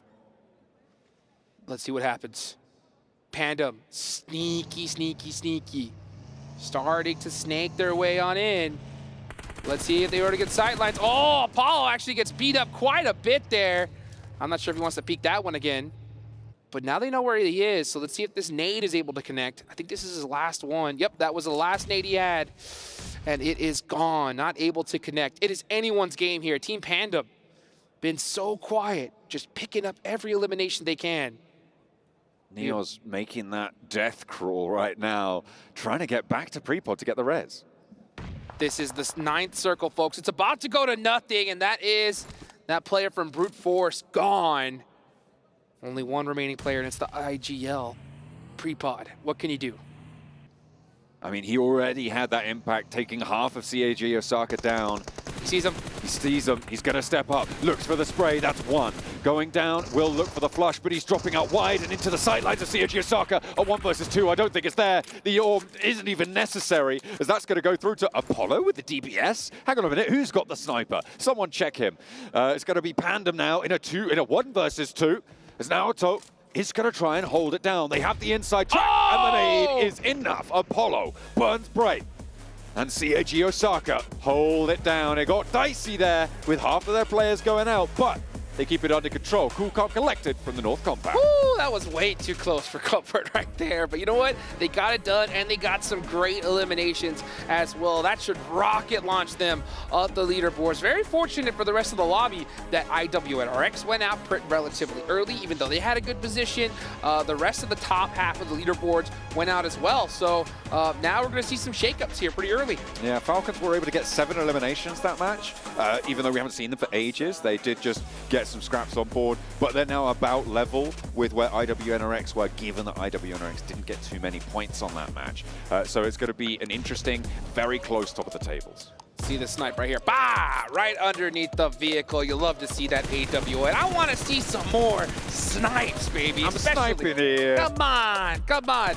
As we look at Prepod, that was a really good play from him, and one that Brute Force desperately needed. Definitely. It is going to be good news. I mean, Brute Force did bits, right? They managed to get up into 3rd place. I think it was 5 or 6 eliminations towards the end. CAG Osaka putting a respectable score on the board. Pandem, they held their nerve on the south side. I wasn't expecting them to be able to keep Rook at bay, but they were able to do it, and I'm pretty happy with that. I'm pretty happy as well. You know, as a matter of fact, I talked to Prepod at breakfast this morning, and I was like, dude, survival stage, come on. He's like, we just lack confidence. That was it. It was all about the confidence. But after a game like that, hopefully they finally gained it. And they're going to need it here because there's not a lot of games left in this one.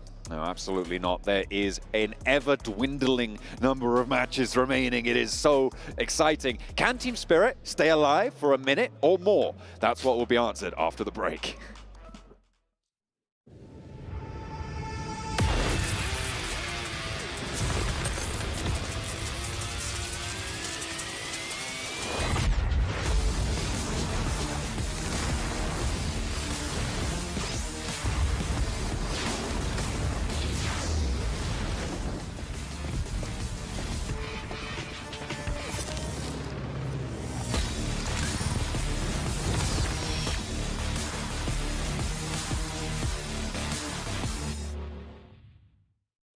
لحظات البداية عاشت معنا. كنا نحسبها وقت للتسلية بس. نحسبها بس ذكريات. عبود أعطي أختك اليد يا ولد. ابتكرنا فيها ابتكارات، وإذا بغينا قلبناها خرافات. كنا نحسبها بس لمة وصحبة وسهرات. انتبه نوب ترى نوب. لكن كنا نشوف عالم ما حد يشوفه. ليت يشغل وقته بشيء يفيده. الله عليك على اليد سود. عالم كبر وعاش فينا. عالم الحماس فيه يوصلك كل مرة لحلم أصعب، بس ما يصعب عليك. بارد معك وين ما تروح.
It's seeming to be a day of changes here, as we do have some teams who massively underperformed when it came to the group stage stepping up. Kagasaka getting himself a win here on our first Erangel of the day, but the real story, Kalaris. I'm just sad. What's happened? I don't know anymore. But the worst building too. You're gonna get eliminated over that. Come on. Well, you know, Seven Worlds Gaming did say, you know, you get a mulligan game here. But what about second mulligan? Oh, lovely. Yeah. What about third? Do it again. Good for the memes at this point. I don't know. If it happens a third time, Kalaris' head is going to just burst, or his biceps will burst. I don't know, either one. You guys at home who are watching, though, you have noticed that the players are participating with the PMWC Violet Thunder set, which you guys can pick up for yourself. Maxman, I remember seeing a screenshot of someone that I might know who got one himself. And you know what? I got super lucky. I got it super quickly too. And I'm really digging it. So I'm look good in game. I'm still going to get eliminated by bots, but I look cool in the process. That's not true. Come on. Come on. You know, I'm the one that gets eliminated by bots, or I get eliminated by Neptura letting me die right in front of her because she doesn't decide to res Happens me. a lot, yeah. I know you're out there watching Neptura. Stop that. Did I ever tell that story about the time I was clutching out and he was looting still? Oh yeah, I remember. I needed my cheek pad, Kalaris. I needed my cheek pad. He didn't need it. I need my cheek. It's ridiculous. I don't think I even had a sniper. Didn't you? What? You had to have had an I don't think I did. Anyway. Anyways, what we need to focus on, though, is kind of what's going on in these matches. Kagasaka, let's just go. You know what? Evolaris, go ahead. I know you were talking about this during the game. You were kind of disappointed with position they had and how it still was a very tough victory for them. Well, I mean, they won. Great, that's brilliant. All right, now I'll be serious for But it wasn't the caliber of a top 4 team. So, well, so they had this compound for a long time in this game. Fantastic. They get the win here under their belt. 18 points go their way. Oh. I actually assumed maybe they would get less Olymp points off the back of this win, considering they were very apprehensive about leaving the compound. That obviously kind of caused them some wounding positions. I think the 3-1 split that they were initially going for, that makes sense, because Matton can just be on that off angle, kind of holding things out. You sometimes think that, maybe you're going to sacrifice him anyway, but he limits the maneuverability of the other teams for your 3 to then sweep and then do something about it. But going back to try and save him, or even having the 2-2, was a little bit scary. It did work out in the end, though. They were just scrambling about. They were not sure what they wanted to do and how they wanted to execute that late game scenario, though. Well, there you go. See Team Spirit again, 0 points this time around. But yeah, it was a very silent game for CAG Osaka, and I really wanted to see them eliminate Brute Force, but they just allowed them to make the cross away from OP Dip. Yeah. I feel like if you eliminate that, that game becomes infinitely easier for them to win. But Brute Force get away, and actually, I feel like get away with absolute murder and win, almost get to game-winning position by waiting on the east of the circle. Brute Force got away with a lot. I mean, technically, you know, you see Osaka's position, you see technically what would have been INRX's position, IWNRX's position, and they should have been eventually sandwiched, because you can't really cover yourself from both angles at the same time, but NRX was a little bit scared about maybe even peeking on over to the full extent that they could have done. And actually, talking about some of the plays that were happening there with IWNRX, I want to take the conversation over to Pandem. How the hell did they survive that long? They were surrounded by Mad Bulls, there was Rook, there was IWNRX, there was also CAG, I think, taking some shots from the compound down below. And they just lose a single player? Like, sorry, they need to get punished in those scenarios. He's been saving this up. He's so keen. Listen to him. But I agree with you, right? Like, the split that they had, obviously on 2 sides, doing the drive scouting is very important to know exactly what's going on. But their split should have been punished by some of those teams. Be it IWNRX moving west, or the teams finally fixing everything fight that's going down on the west, even, I should say, and then moving east themselves. But no, Pandem got away with a lot, man. A lot. Well, one team that I wanted to bring up here that I know Seven, while we were watching, was talking about Rook. Honestly, Max, we got to cover them when it came to PMSL CSA because we got to do the watch party on it. I don't really expect much out of them in this event. However, they put up 11 eliminations here so far in this match, and not easy to do considering, again, the caliber teams you have. But I don't know if that was a fluke or if this is what the kind of Rook we're going to see in this day. I would say, I mean, covering CSA right in the watch party, Rook were a very passive team, right? I feel like they understood we need to take like an extra kind of measure of precaution if you want to do well in this lobby, which is we see a team, we're just going to shoot at them, get the points.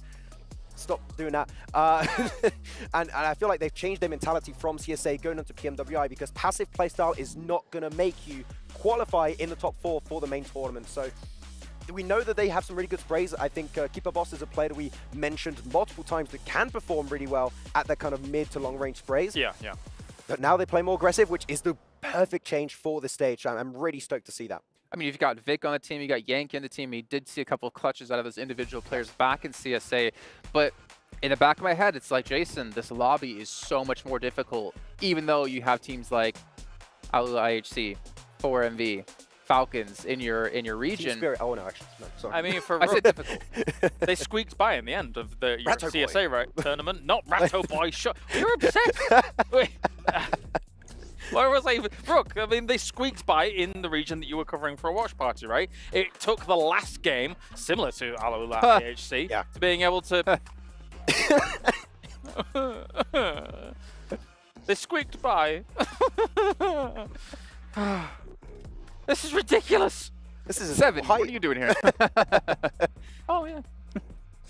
No, yeah, squeak by, but obviously we've seen a couple teams do that. Team Spirit, I want to not be too harsh on them, but I know we did say all of us said, be harsh. You weren't here for this, that Brute Force, in our eyes, is not the best team from EA necessarily. But they're looking better than Team Spirit so far. Let's be real. These last 2 games, absolute catastrophe. Yeah. Absolute catastrophe.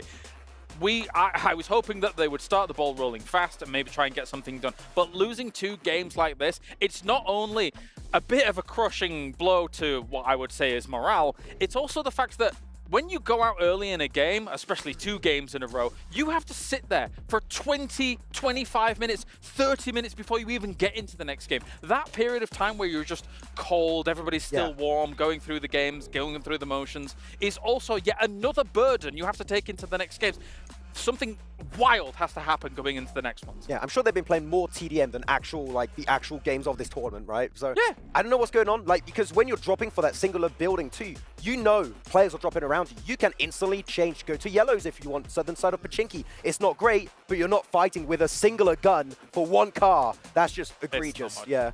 All right, well, we are getting things ready to go for our next match. I'm hearing we do have an interview with Barney down on the stage, so let's go check it out. Welcome back to the main stage, where we are joined by Kane from Istanbul Wildcats next Ruya. Thank you for joining us on stage. Just a quick first question. Let's cast your mind back to the group stage. It was difficult. You guys didn't really find your feet. What went wrong? Grup aşamalarında, grup karşılaşmalarında her şey tam istediğiniz gibi gitmemiş olabilir. Ne ters gitti? Sorun neydi? Ya sorunlar, uçak çok kötü geçiyordu. Mainlerimize tam atlayamıyorduk. Prime spotlarımızı alamıyorduk. O bayağı sıkıntı oldu. Şu an prime spotlarımızı alabiliyoruz rahatça. Rahatça alabildiğimiz sürece istediğimiz oyunu ortaya koyacağız.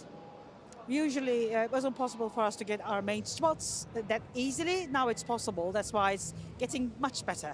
Okay, so that's the reason. That was my next question. Survival stage kicked off really well. You've managed to secure the first winner chicken dinner. Is that kind of what you're going to continue to do, or what are you working on right now? Tam da onu soracaktım ben. Bu grup karşılaşmalarında, o aşamalarda bunların ters gittiğini anlayınca neyi değiştirmeye karar verdiniz? Chicken dinner'da aldınız. Bir sonraki aşamada yapmak istediğiniz şey ne ve neyi değiştirirsiniz?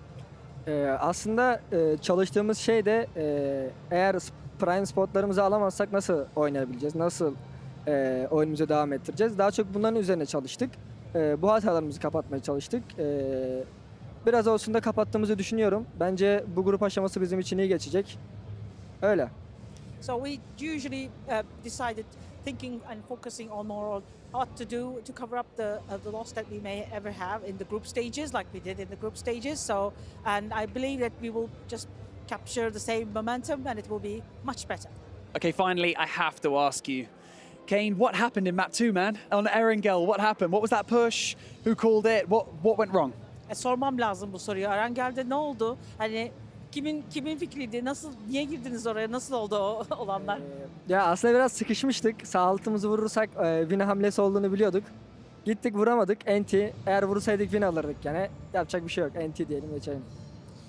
Actually, we knew that it's going to be a big hit home rid, and I would say it would have been an NT, but it didn't work like that. But still, I would say NT at the end.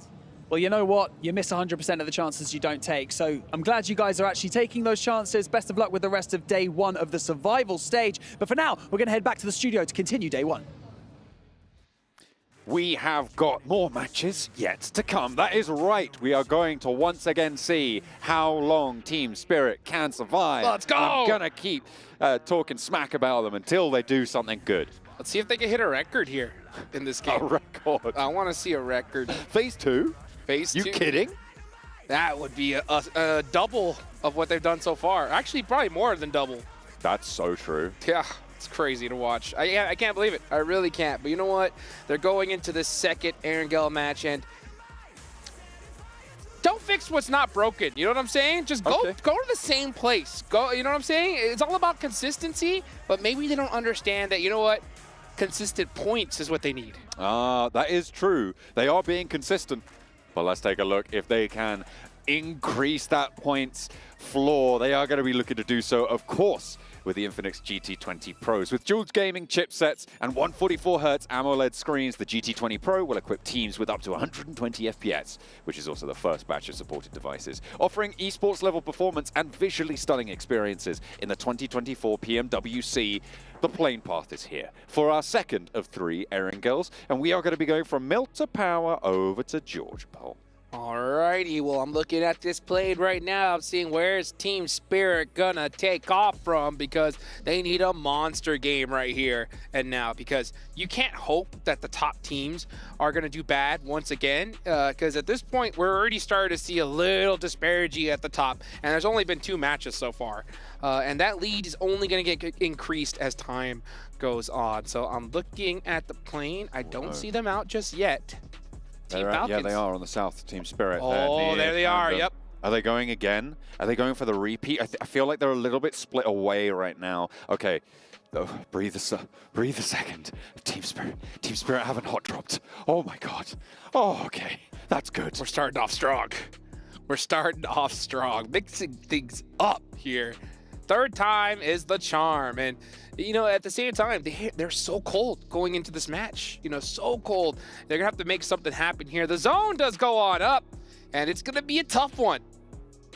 It's pretty tricky. Keeps that central river in play. That's right. Keeps a lot of decisions still to be made, because it splits the circle almost directly in half, right? You've got all of that water that you need to cross, and I mean, sure, you can go all the way around to the east, but if you have to make that call early, which side do you go for? Right now, technically, I think it's a fairly even split when you include the water that's all the way on the north side. The probability of ending up either north or south of this river, I mean, maybe I'd still give it just to the north. Yeah, I mean, that's the problem, is when you have a zone like this, that river going right in between it, you have to kind of take a gamble, right? Do we go to the north side or the south side? And if that zone shifts away from you, you're in big trouble. I mean, we don't see teams make it very often when they get a hard shift like that. So Cube is a really, really good place to be, right there at the edge of that river. Besiktas, Black are holding it right now, so it looks like that's a place they want to hold on to. But you got teams like Team Falcons all the way down in Novo. They're going to have to make a big trip up north. Yeah, they've got a long way to go. Pandem actually did go to the north side of Military Island as well, so they're going to have to make a similarly long trek, but they've already grabbed their vehicles. Novo getting looted up, as you said, by Falcons, so an easy time for now. The question is, will there be conflict on the bridge? We'll have to wait and see. IWNRX splitting around the ferry pier area. They're going to be fairly looted up. They're going to be quite happy with proceedings. They've got that west coast road that they can go along. But what's interesting is that west side is actually kind of occupied right now by moneymakers. That west coast split, I mean, this is something that Calaris has been banging on about for years, and rightly so. Getting split loot on that west coast side is really effective. There's a lot of loot there. You can have a great game from that position. Yeah, and it's very fortunate that the zone goes in their direction too, so they can just head up north, even probably take that Georgia Pole Bridge up north. So many different ways to head on into this one. Meanwhile, we saw Inco Gaming there on the feed. They were up near Kameshki, so they're going to be split looting Stalber, all that north side. We'll see them push on in. Brute Force are big chilling in Severny right now, so nothing really too crazy. And honestly, it's about time, because we have seen like hot drops, teams getting shredded off the rip so far every game, and now this looks like a normal Erangel. We saw 3 hot drops in 2 matches, right? Like that's right. That's just That's kind of wild when you consider the stakes here at PMWC, right? Getting to those top 4 spots, you need every game to count. You can't take the high variation plays as much as you can do in long-form tournaments, like those PMSL group stages. Obviously, in those stages, you're playing like 70 matches, right? Like, you've got a long time to make those up. Guess what, though, John? You've just, something has occurred to you, your brain is firing on all cylinders, and I want to know what's going on. Team Spirit has broken the record, baby. Let's go. That's right. That's right. The longest they have been alive in this tournament is right here and right now. So they are setting the tone, John. And that is what makes Kitsune such a fantastic IGL. He's told his team, you know what? Let's not die. That's right. That's right. A bold decision. And you know what? It's always good to see the team listen to the IGL, John. Yeah, absolutely. You know, because every now and then you got some players that are like, no, I'm going to do my own thing. I'm going to go out early once again, you know? But instead, they say, you know, let's stay up. Let's play the game. Let's play the game for once. As we all know, if you go down, it's always the IGL's fault. That's correct. It's never mine. Unless I'm IGLing, in which case I had bad teammates. I don't know what to do, man. Like, they can't. It's just impossible to play with this team, you know? That is correct. That is correct. And right now, Team Falcons are still looting in Novo, right? You can see them right here. They're going to be going to this really late. So they're opting for heavy, heavy loot and playing that edge style. And honestly, it's been working for them because they've been playing on the edge and have just been dominating these squads. Now, I would say this strategy that Team Falcons are doing right now, it's not so effective come finals time, right? Because every team is a monster squad. You do not want to go and just fight through the edge because it's very, very difficult to go through that unscathed. But, you know, here in the survival stage, yeah, these teams are all excellent, but you got nerves coming into play. You know, you have teams that have their back against the wall, and if you're a squad like Team Falcons, you're going to have that slight advantage, and they're totally utilizing it right now. That's why we see them in 3rd place. Still, on 3 matches, you want to be pushing up to 30 points if you want a chance at those top spots. IWNRX, CG Osaka, both within 5-point striking distance, a fairly, well, not trivial, but certainly achievable task for both of these 2 rosters. If CG Osaka going to hold on the south of Severny, they're doing pretty well right now for position. IWNRX a little bit further away right now on the south edge. Falcons, he said they might not want to be sweeping through in the finals, but right now they have a long sweep to go from Novo, still on that military island. Still playing neighbors with Pandem, who are currently in that military base itself. Mad Balls might be crashing into Rook here. Oh dear, Kipper Boss with the spray down doesn't get a knock though, and that is disastrous. That means that English can lead the charge. They're going to play up, and look at this ridgeline. Immediately getting a crest. Beautiful. No idea. There is an answer though. Back from the Mad Balls, they cut 1, they cut 2, and Rook now looking to try and get a flush. It's not going to be there. They're taking everybody else out. They use Kipper Boss's aggression as bait, and they take the rest of Rook and send them straight to the back pocket. The points tally adds up. Man, it looked like Rook was going to get there in time to be able to support their squad mate, but just a little bit too late. Mad Bulls, oh, that's actually a nice one. Gets the confirmation, or almost gets the confirmation. Kill Boss going to have to figure something out, though, because, yeah, Mad Bulls are going to make it for this res. He peeks that door, he's gone. He has to know it. Yep. Yeah. He went for it. They're in the perfect position immediately with that high ground, with the position around the buggy. You're just not getting it. There was information being fed back over to him by Solnik, his teammate, who was downed across the way. He said, they're going for the res, they're sticking it. And there really is only one thing you can do, because if that res goes through, you're facing 4 Mad Balls and you're going down, right? There's basically just no 2 ways about it. So going for that peak, trying to get the player looking for the res, it's kind of the only thing you could do to salvage a point or 2. I do agree, yeah, because he knew he was going down no matter what. Hit a 1v3 like that isn't going to happen. So, yeah, try to be able to steal away at least 1 elimination. Unfortunately, he wasn't. But right now, my eyes are going to be on that 11th place on down, John. Okay. Because it really is do or die. After this, oh, never mind about what I'm about to say. This Southern shift makes things interesting, and a super fortunate shift for Team Falcons. Absolutely a lifeline being thrown to them, but they don't even need it, right? They're at the top of the tables. Come on now, let's be fair. Down on the south side, IWNRX also pretty happy about this. CG Osaka on the other side, a little bit miserable. Yeah, I mean, all these teams are feeling pretty miserable right now after that shift, except for the ones that you've mentioned. But right, again, I'm going to be looking at those leaderboards as we see Twisted Minds popping some shots off at Mad Bulls. Because you got to remember, John, after this game, a quarter of the survival stage is done for. That's pretty quick. I mean, like, we've only just started, right? That's I'm right. pretty sure. Someone check the calendar on that one, but absolutely, it is just going. And there is no relent from the pace of this one. Every time you put up a good result, it is just that small amount of weight lifted off your shoulders. Yeah. But it's still going to be there. The pressure is so high right now. Well, and it's even higher because I think if these teams, IGLs, have any understanding of this game, they're going to realize that they cannot wait until the last day, the last few games to make something happen as we look at this replay happen. Because during the last day, there's going to be so many squads that know that they're done for. They're going to go home, and that has such an impact on their mental. So sometimes they just push willy-nilly. They just kind of go out of crazy, and that makes the last game so difficult to get points. So if you're a squad that wants to make it in the top 4, you really have to do it today, in my opinion.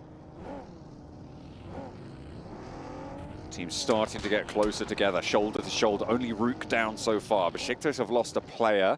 That went over towards IWNRX in their previous scrap, but nothing more than that. And as things start to get condensed with, let's say, 10-15% of the circle being cut off by the river on the north side, it's going to make it a little bit closer fought by these teams. The hills are starting to fill up. The areas around Pachinki as well going to start to pack out.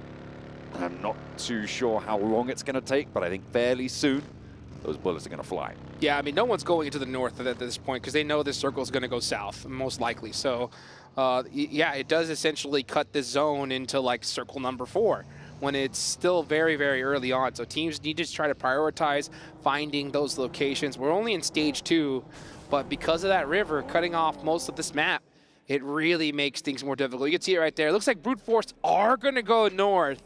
That is a really, really tough bet right there. They're still sort of milling about, though. I mean, they've got control of a crossing, so they wait for this shift and then commit. I mean, sure. And this is great now because they can flow down on that western side, move in towards ruins, because the high ground around that area still available. And if they've been scouting that with Chudo, they should know that they can make this rotation. The teams out to the east, they're going to have to fight off against one another. They could bide their time on the west for Brute Force and could have a pretty successful game here. Well, it's going to be a party in Watertown, that's for sure. Yeah, you saw Brute Force trying to hedge their bets just in the off chance it did go north, but it did not. So it's going to be a party down near ruins. Pachinki, School, Edge of Roz is still going to be in play. You see Mad Bulls taking Rozhawk Hill right now. Inco are going to have to find their way in, and it's going to be a tough one because every spot in the middle of this circle is already taken.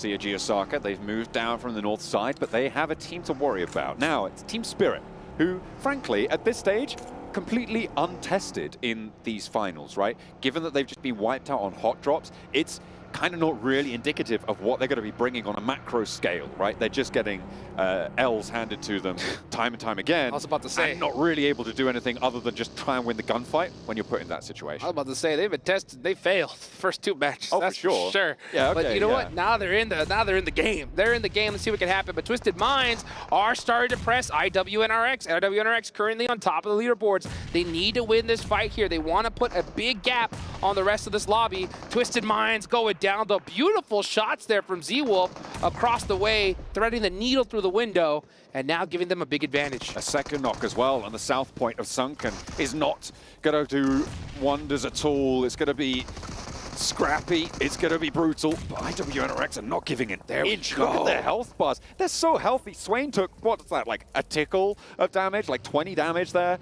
It's going to be nice and tidy for IWNRX on that south point Sunken. What a play. To be able to take that fight and finish it so quickly as well, because that was a dominant position. The chances of getting third party were so high, and they got it done. That is 5 eliminations already. IWNRX are trying to punch their ticket to the finals nice and early. Meanwhile, CAG Osaka, we saw them have a really awesome game in the last one, Let's see what they could do here on this rotation. Meanwhile, Inko, yeah, just trying to pop some shots, trying to find some room in this next circle.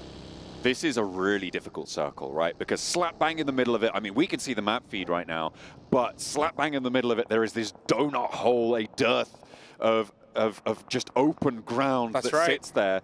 It is deadly to move into this open terrain. We call it headshot hills. You call it, people call it whatever they want to call it. I like to call it headshot hills, right? Because you poke your head up, you're losing it. That's right. Very quickly. It's just such open ground. You can play it later on, but with all of these teams that surround the ground, you're losing so much of the terrain, and that is another nasty shift up towards Rozhok. The zone going even further north. All these teams on the south got to get moving. I'm looking at you, Team Spirit. They're going to have to cross through the Falcons of all squads here. Things are about to get spicy, and there's very little real estate. We got a little glimpse of it right there, and you can see it's almost like a golf course down there. Very few angles that are available. A couple little dips, couple bowls. You can see CAG Osaka trying to prioritize one here, but they're going to have to defend it with their lives. This is a pretty big challenge now. Inko trying to move up towards the Mad Bulls is going to be potentially a very pivotal location in this next circle. Mad Bulls could get pushed on from the west in the meantime and get third parties on this engagement, but Inko yet to fully commit to it. Vitali, though, is moving up into position with that buggy, moving on through. The nade's getting cooked. They want to slow this down. A lot of damage done to Gary, and Inko keep pushing. They have a little bit of time with this fight, but we could see some teams third party. Team Spirit could be coming around the edge any second now, so they do got to get this fight done sooner rather than later. But Mad Bulls just trying to open it up with utility. Every single one of these players is looking to get that initial critical knock, but Team Spirit is on the way. They are making their merry way from the south edge. They're looking for an opening. They have fallen a little bit short. They're not going fully in for this one just yet. They are just going to wait, bide their time, wait for that fight to pop off. IWNRX still scrapping. That's over with Besiktas. IWNRX, I believe, may have taken a knock there. No, Besiktas, sorry, are taking knocks over in Sunken, as Inko do finally lose one of their players, and then Ebete on the back lines. Yeah, Mad Bulls are going to continue to hold this hill with everything they got, getting a nice knock there onto Gary, but they got to watch out that they don't get circumvented here. There is some spots that are still available on the other side of this hill, and look at this, Inko getting knocked, but you see Team Spirit. Team Spirit is on the way. 2 points now for Team Spirit. They are off the starting line. They're playing with 2 matches less than everyone else, and they have the eastern side. They are looking for the contest. Inko got pushed away, swept aside on this one. TJB could potentially backfill onto this. They're a little way off right now near Rozhok, but the same rotation available to them as was available to Team Spirit. So Team Spirit, are they going to make the same mistakes as Inko? Let's see. Let's see. Effects going up there, trying to get a little bit of sight lines. He does know that Mad Bulls is there, but it looks like they're just trying to hold this edge for now. And honestly, that's not a bad idea, because this next zone could shift away from this fight, and they may have to prioritize another spot. So I think they're just trying to buy some time for now. And there we go, TJB, they are just moving into the pack. Naomi gets spotted from the high ground. 2 players from Team Spirit down, and it is not looking good for them. TJB do exactly what was happened to Inko, to Team Spirit. Effect tries to get away. It's history repeating itself. Yeah, Team Spirit just maybe took too much time in that spot. They have to make a commitment eventually, but that's what happens whenever you don't play the first 2 matches. You can easily make some mistakes. Let's see if they could try to make something happen, though, as Effect does have an angle, but it is going to be a close one. Oh, that nade looks too good. How does it not get the knock? How about that second one? Just a little bit off the mark. As we watch Old Boy going for the rest, gets it at the last second. Oh, never mind, the run over. Oh, Neos over the top in the UAZ, out to the blue zone. Old Boy with the spray, not connecting. A sweep around there for Neos, goes back with the smoke cover, hits the hop out, and Koa goes down. Neos going wild right now on the open terrain. Brute Force trying to make everything they can happen right here, trying to keep their tournament hopes alive. 13 total points so far for them, and they're trying to wreck it up, but look at this. Here comes CAG Osaka on the third party and wipes them out. They're rolling it down, but there's still another team playing in the wings. Moneymakers putting themselves back together. You don't want to give them too much time here. Koa is down, but they're going to want to pick him back up as fast as possible. That comes through. CAG Osaka with a knock on the back line, going to have to turn their attention there if they want to stay as 4. And Moneymakers so tight together. The nade potential here is huge. It is getting cooked. Another one from the back lines. That looks good, but they're in the vehicle and they're getting away. They're trying to turn tail and run, and it's going to work out unless the spray connects. Beasts looks for the front line, but isn't going to be there. They turn around, they stick the res, and now CG Osaka let Moneymakers get away with it. See ya! Moneymaker said we are out of this one. They get into another bowl, but now here comes Team Falcons on the press. 2 minutes are remaining here. This zone is starting to close. Oh, what a knock. Top goes down. That's going to hurt. MVP himself is going to fall first. Icy. Second to go. And the rest of the Falcons not ready for the re-engage. The DRX are on the third-party potential from the eastern side on this engagement, and they're going to surround all of this. Pandem trapped inside the house, but I don't think you want to step too close. Ooh, don't, because they just got punished twice in a row. Now here comes CAG Osaka looking to finish off the Moneymakers. They get the run over, and I believe it's only one player up left. Yep, it is good old Icy Boss, and he's in a really tough spot. He's a little bit further removed from the rest of the scraps, but he's got some terrain to play around. Getting over to it is going to be hard once that south fight concludes. There are sightlines over this direction, but for now, Icy Boss is a little bit safer. Meanwhile, over on the eastern side, you've got Harame Bro and D+ Kia going hell for leather into a scrap to find any sort of cover over there. Hold out or DRX potential, as it is just shotgun shells flying back and forth. A lot of damage being done, nearly finding something miraculous there, but the 1v3 not going to happen. Team Pandem are making it happen right now as we watch Team Falcons go out. 7 eliminations for them, so they have woken up. They were currently in 4th place prior to this match, looking to top the leaderboards. This is a great start for them, but IWNRX have 6 eliminations. CAG Osaka have 4, and even the Mad Bulls are starting to get into it with their last 2 players. The Mad Bulls had a strong position for a long, long time. Remember, they were playing that Roshawk Hill. They had, I think it was 3 teams try and push them from the same direction, though. So they just concentrated that cone of fire, and in doing so, they've managed to decimate so many of the teams near them. Unfortunately, TJB, that last wave, a little bit too much for those towers to defend. Well, let's see what happens here. So we can see Team Pandem starting to snake their way into this one, looking to get as many points as they possibly can. Honestly, with this zone, IWNX are looking so good, but CAG Osaka, Garnet, trying to soak up even more eliminations. And that's Team Spirit gone. That is another bad performance chalked up. A beautiful nade placement there. Sees Pandem's demise come into effect. And this circle just again goes to Sunken. IWNRX gonna be helped out another time. Remember Sandhawk?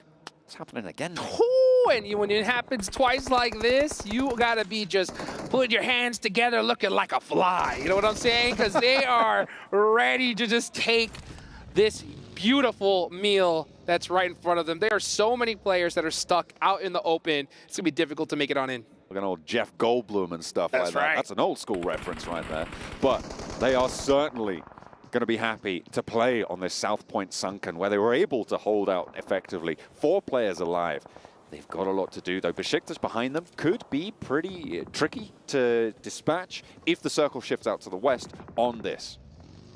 Look at this, Robbie Pro are wide in the open. There's only this little hill of coverage. They're gonna have to drive. Right? Yeah, you can see them. They got their vehicles ready. They didn't throw out any smokes at all. Actually, no, yeah, they did throw one, and now they are on the move. But CAG Osaka is gonna have a wide open shot at them. Not able to take him out of a vehicle just yet. He goes for the quick reload.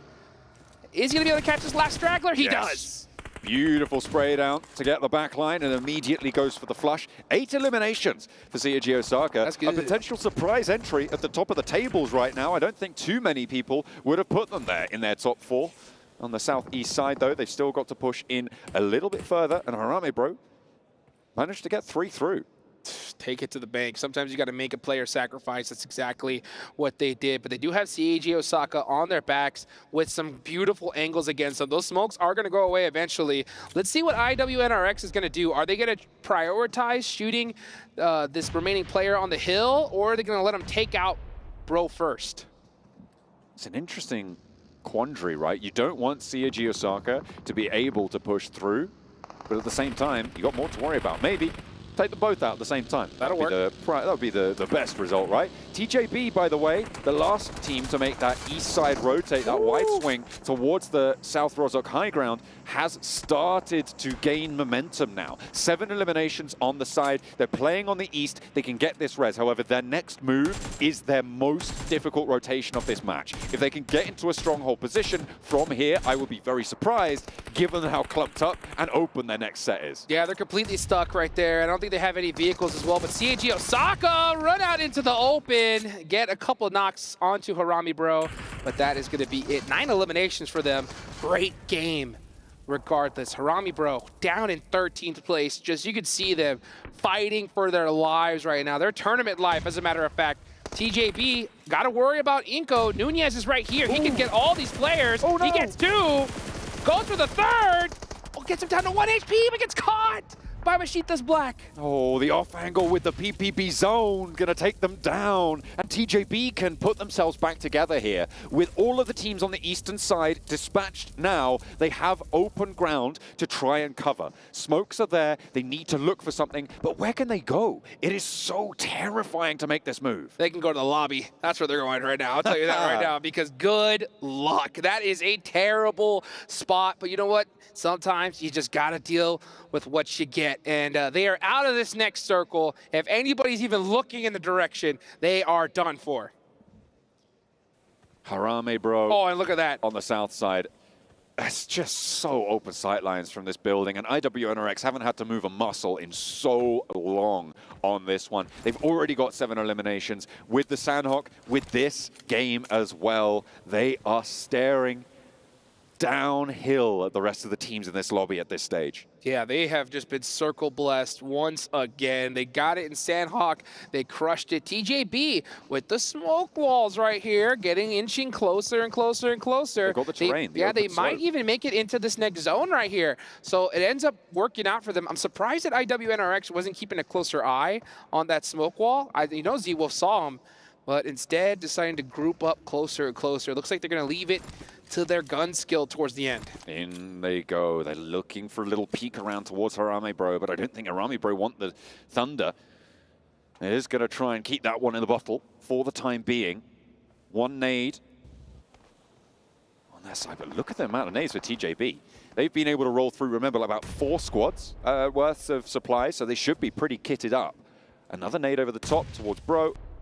That's the Long's last nade. Flower has one of his own. They keep the ordnance going. They're burning off that ridgeline. I think that was supposed to go a little bit longer with the Molotov. Unlikely that you get someone peeking from that angle. If you did, IWNRX would take him down. TJB saying, how much you want to bet I could throw a nade over those mountains right there? And coming up short. Meanwhile, there we go. Here comes Wolf trying to get another knock on the TJB. The nades are starting to ring out. 1 player up left for Harami Bro. Nade? Ooh, nades going back and forth. Not prioritizing the res at all.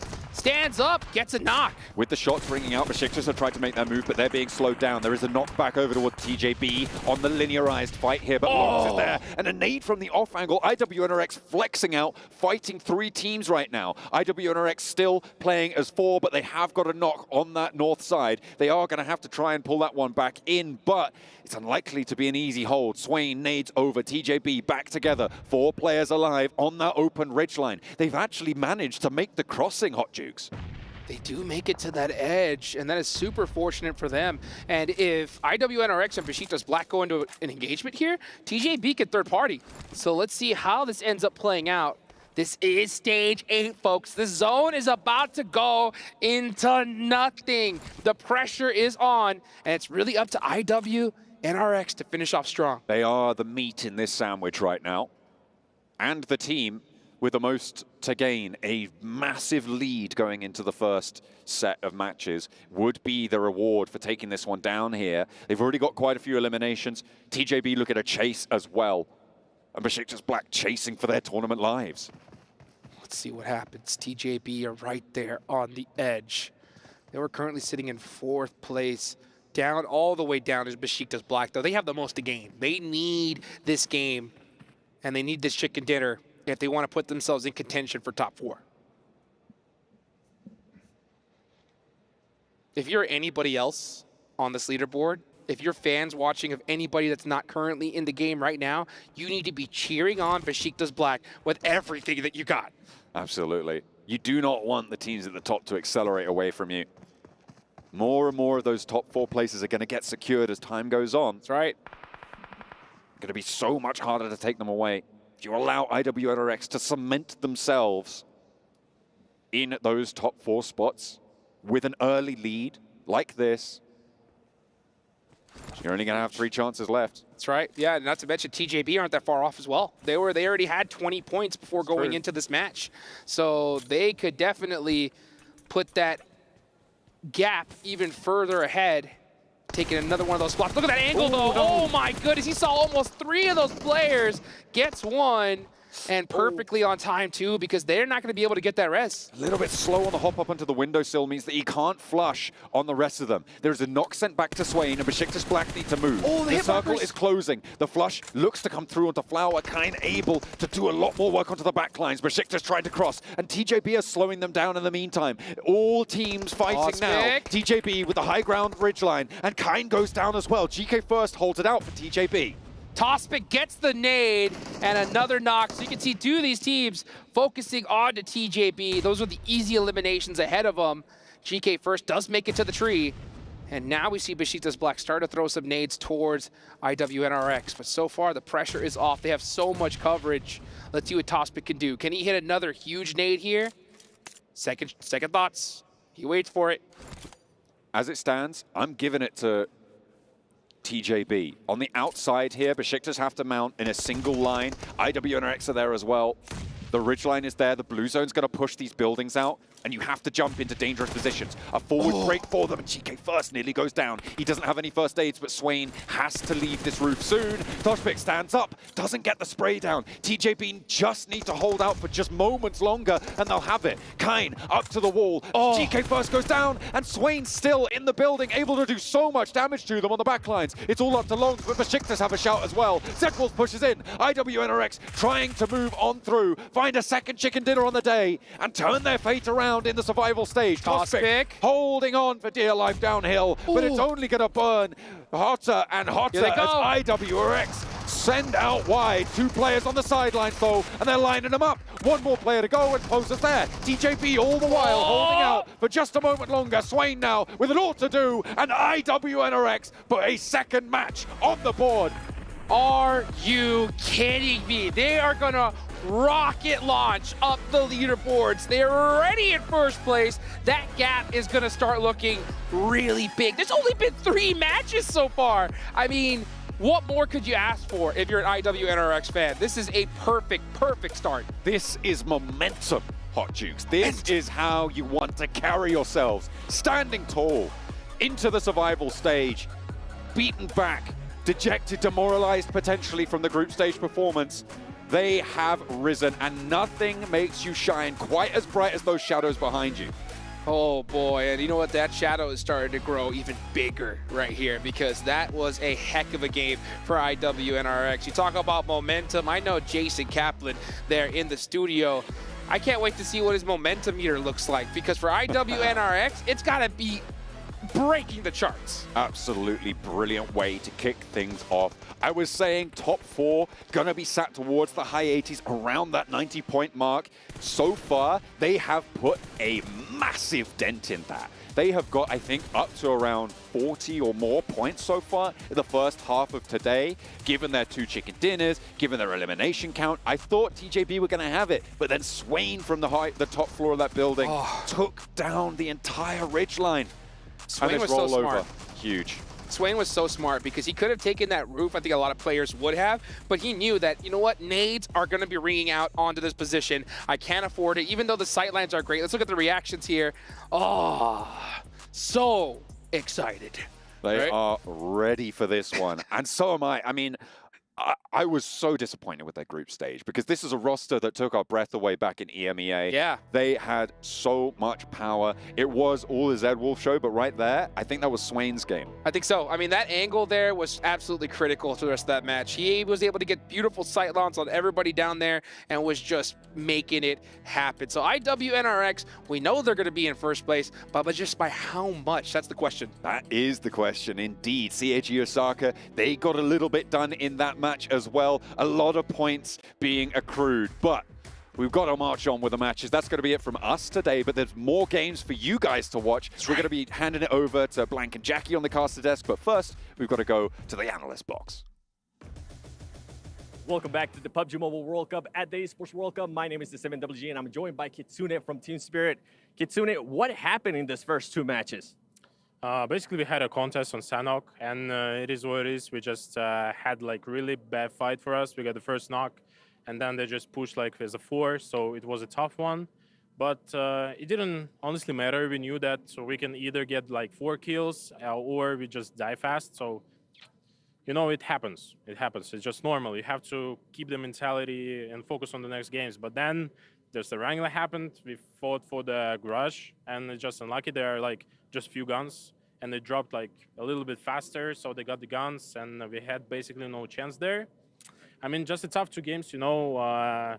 We still understand that we just need to get to the top 4, like first place, second place, third place, doesn't matter. Honestly, only top 4 means for us a lot. So it's just like a challenge at this point for us, you know, get like top 4 in 10 games. So it is what it is. Right on, man. Well, hey, I appreciate your time, and best of luck on the next matches. Back to you guys.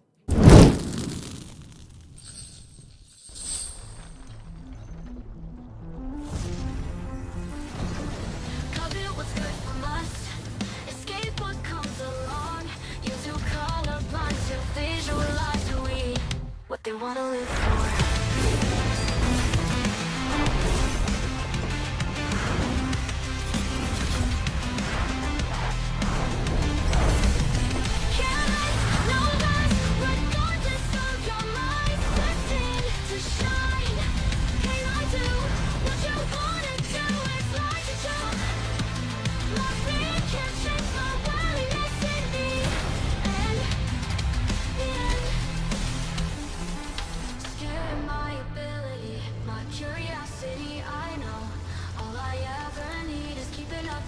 Why'd you prison me instead? Cut it, what's good from us? Escape what comes along. You have to come upon to visualize who we are. Light, careless, no less, regardless of your mind. Destined to shine. Can I do what you wanna do? It's like a joke. My fear can't change my willingness in me. And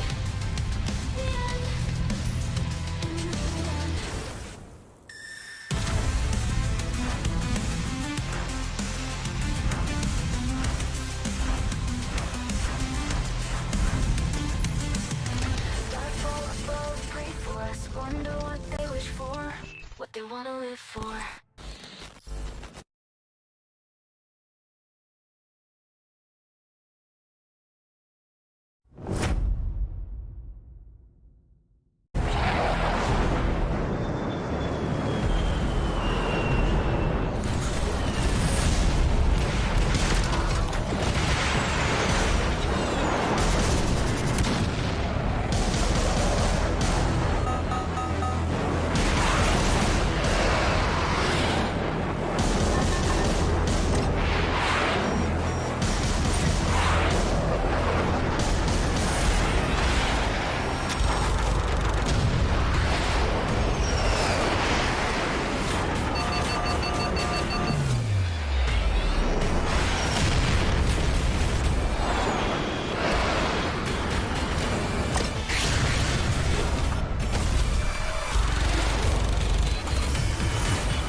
winner chicken dinner for IWNRX. They get themselves not just one, not just two, but just two chicken dinners so far in the day. I realized after I said that made no sense. But a big showing by this team coming from Turkey to really show what they've got and obviously try to get themselves through into the main event. For you guys who are watching at home, while you're watching, make sure you guys are checking out that PUBG Mobile has been nominated for the Mobile Esports Game of the Year. You can actually see a QR code appear down below me where you guys can actually go vote. And while you're voting for that, you can also vote for the Esports Analyst of the Year, which if I'm not mistaken, Seven, you might be on the list for that. I am. I'm currently a finalist.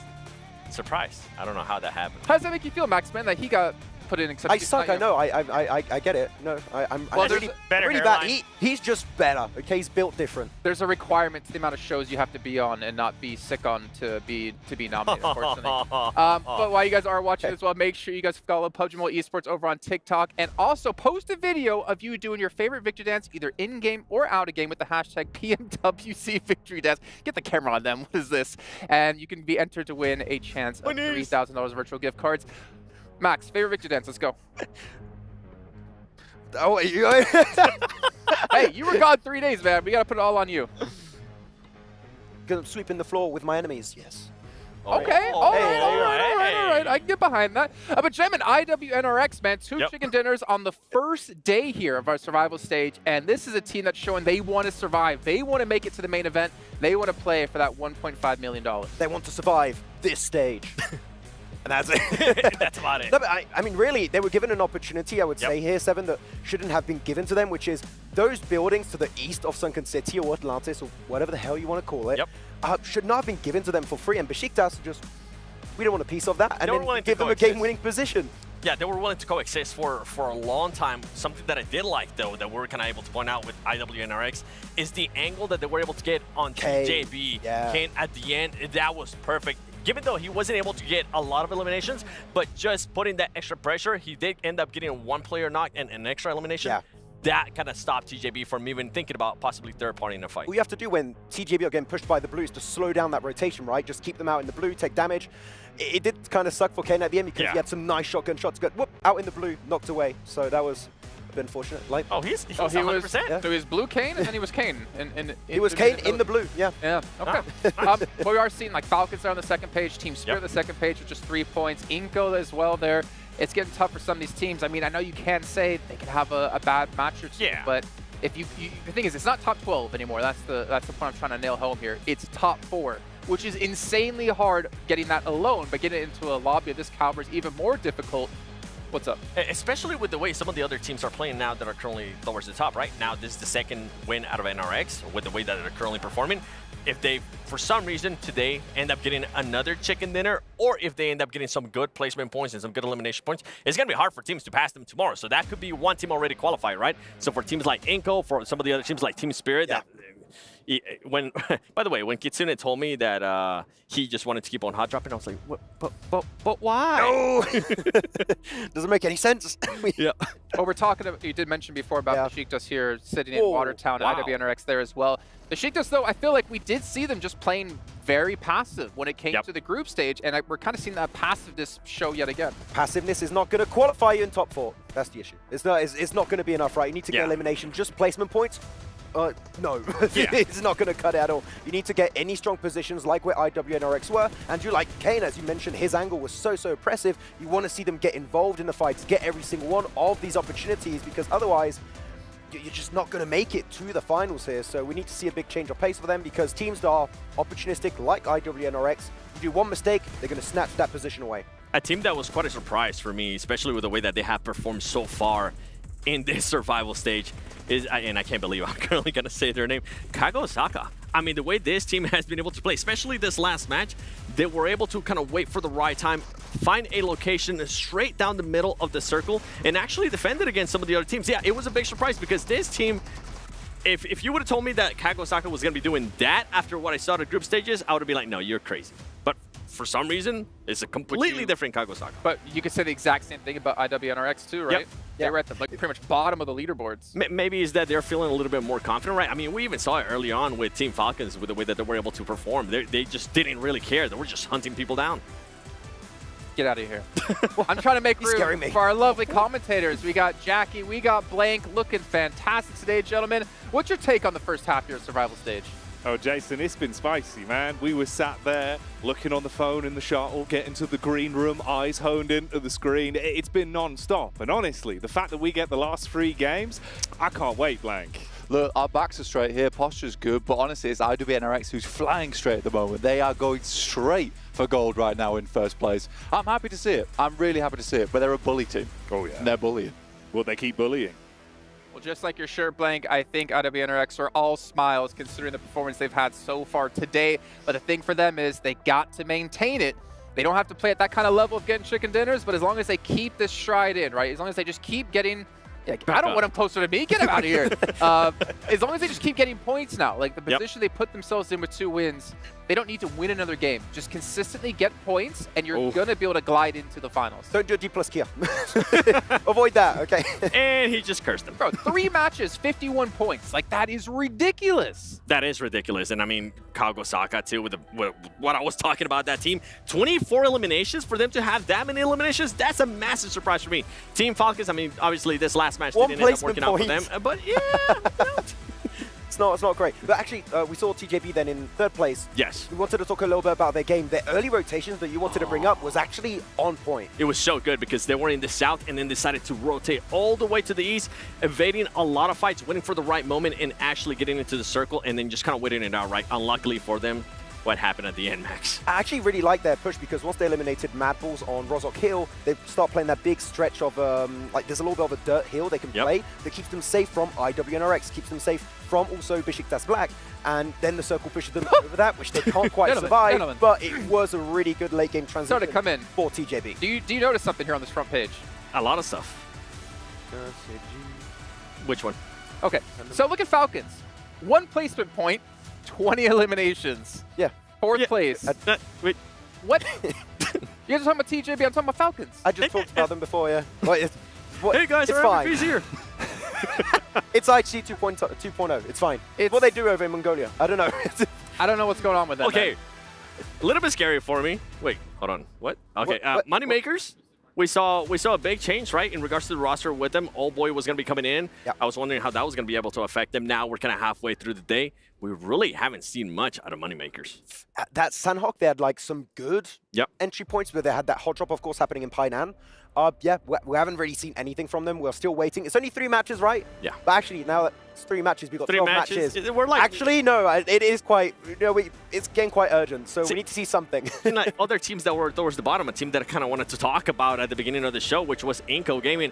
Man, I'm being let down with the way they're currently performing because this team was coming in hot after the 2nd day. They were able to perform really, really well in Erangels, and right now it's a big letdown, and I hate how late they're rotating. Bad circles and slow rotations doesn't go that well together. But gentlemen, did you see Falcons there? 1 placement point and 20 eliminations. Wait, what? What? No, I'm just thinking. I didn't see that. I mean, Falcons will see them step up. The thing is, looking at the bottom of the leaderboard, teams need to step up pretty much right now if they want to have a chance to get top 4, or that goalpost is continue to move further and further and further away. And we're going to move further on along down to the stage here with Banks and Sandstorm. Arena for your half-time breakdown with myself, Barney, and Sandstorm. We are 3 maps into our survival stage. So we're going to talk you through a little bit about who won those winner chicken dinners. Yeah, it's not going to take that long because we actually had one team take 2 chicken dinners throughout our 3 games. It started off strong with Istanbul Wildcats next Truya, 12 elims in that Sanhok game, followed by CAG Osaka finally swinging in the 2nd game of the day. 8 elims for themselves, but then it was once again Istanbul Wildcats with 16. They're on 51 points right now, just after 3 games. It's popping off over here on the main stage, but also don't forget that PUBG Mobile version 3.3 launches their first ever underwater-themed gameplay with Ocean Odyssey.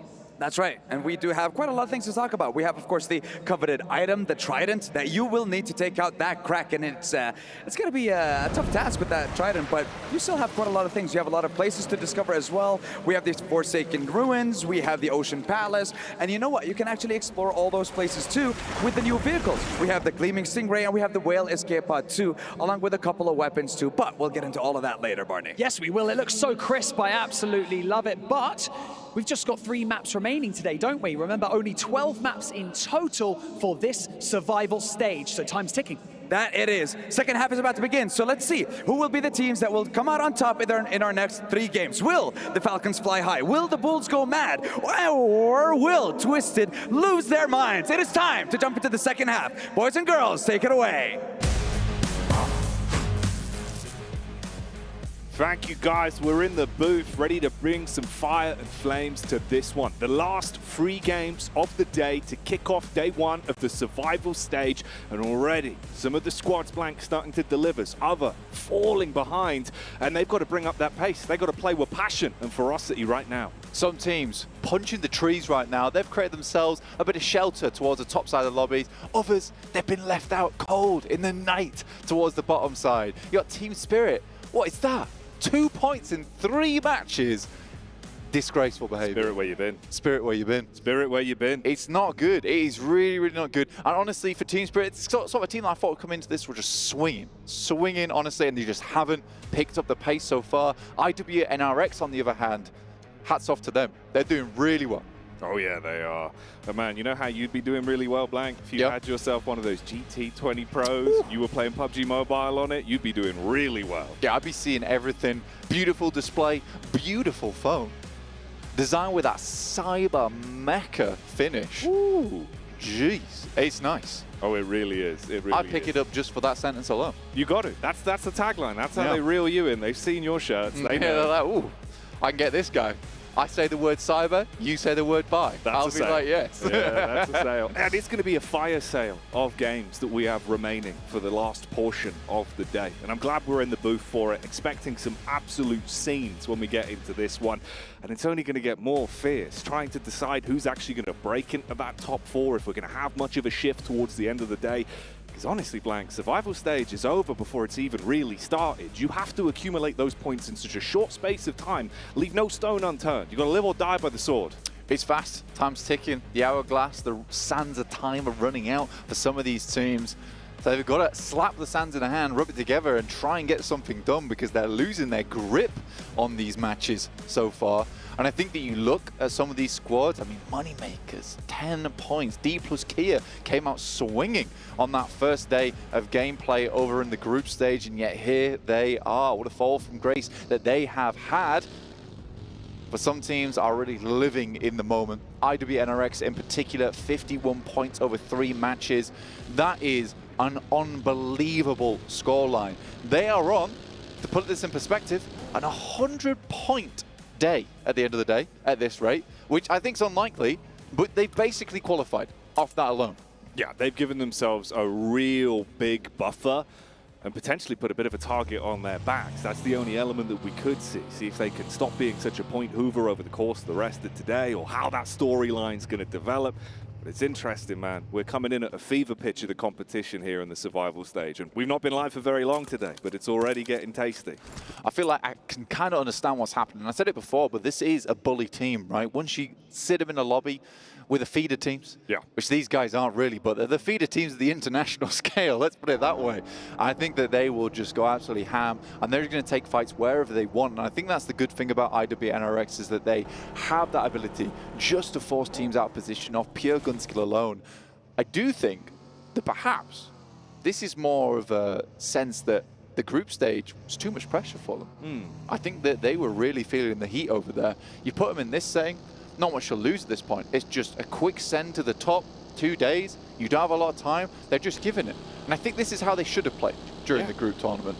But it's happened that it came a little bit too late, but also just in time. Oh, yeah, exactly. And I think, again, as well, you get a little bit more time to acclimate to the grand stage. You know, it's huge down there. I mean, even in real life outside of camera, like, you see just how intense that stage is. Everyone stacked on top of one another, all the eyes on you, the crowd that's in the STC arena as well. Like, there is quite a lot of energy. So trying to fix those mistakes as the day's going on, where you don't have much time in between days, it's rough for you, bud. But at least that one-day break, open the bag a little bit, reset mentally, come in here and try and put your best foot forward. They're doing that. Yeah, I've seen IWNRX. I've been chilling. And I think that more than anything, these guys have been raring to go. I think they would have rather played yesterday because they realized they had that full reset in their hands. But this is the team that I don't think wants to go quietly into that night. They would love to get themselves into the main tournament, show their fans what they can do, because they can certainly hit some big numbers, some big shots. DRX currently on our screens. Bit of a change of pace for them today. They were looking a little bit better towards the start of things and then once again have fallen off. It has been a rough tournament so far for DRX. Coming off the back of, you know, quite some decent games over in their own region into this, it's just pretty bad. Yeah. We can leave it there at pretty bad. And we've moved on to Harami Bro, who were equally suffering in that group tournament. I don't think there was too many teams that were suffering that badly, but between DRX and Harami Bro, things were just not working, and it looks like the car is still broke for both these teams. Meanwhile, Team Spirit on your screens as well. Their average survival time today hasn't been great for them. They've been struggling in the open moments. About 30 seconds. Yeah, bro, like a few seconds at least. I mean, maybe they've glimpsed it up a bit, but it's going to be really hard for them, man. It feels quite sad. You know, you've come in, been already deflated over the course of the first three. How'd you get that steam back? Yeah, possibly even defeated at this point in time, because I don't know how you get that steam back rolling. They're going to have to be over by the engine, shoveling the coal in, because that's all they can really do at this point in time, and just try and hype each other up at this midpoint of the day. You've got 9 more games. IWNRX has sort of just sent it, right? Which effectively, if IWNRX doesn't continue to do silly things, right, throughout the rest of the day, there is 3 spots available. We'll put it that way. Already one of them almost feeling like it's guaranteed with how the games have gone so far. It's the confidence, dude. Yeah, it's kind of crazy, right? You take the elevated angle, you instantly spot out Nomi, separated from the rest of the Spirit squadron. You put bullets onto him, he barely gets out. Got to retreat, recoil, try and reset with the rest of the gang. But Wolf laser focus, those eyes are hooked in. He knows anyone comes through this jungle, they're a target. The funny thing is that, you know, Zed Wolf, pretty beefy guy, right? You know, never wears the glasses though on broadcast. Today, the glasses have come out. Long range shots you gonna be looking tell good. He's locked in. He's locked in for survival stage. You know what? I've got to bring out the rims. It's required. It's required here in this prestigious tournament. There goes the top side there. We've got Brute Force, Chudo, taking shots over towards Pandem. Moneymakers, very similar to Brute Force, I would say, but not for this tournament. They have really changed things up. And although Moneymakers aren't doing great right now, I really want to compliment them during their group stage, because I think that they've had a massive shift in playstyle from EMEA into the World Cup. And I think for PMWC, this is a very, very tough tournament. And to shift your playstyle around that much in such a short order, very, very impressive. So although Moneymakers, they might not make it into that top 4, I think that they could be very proud of themselves, what they've been able to achieve here. And I think that when they go back through to EMEA for the next Super League, they'll be doing very well off the back of it.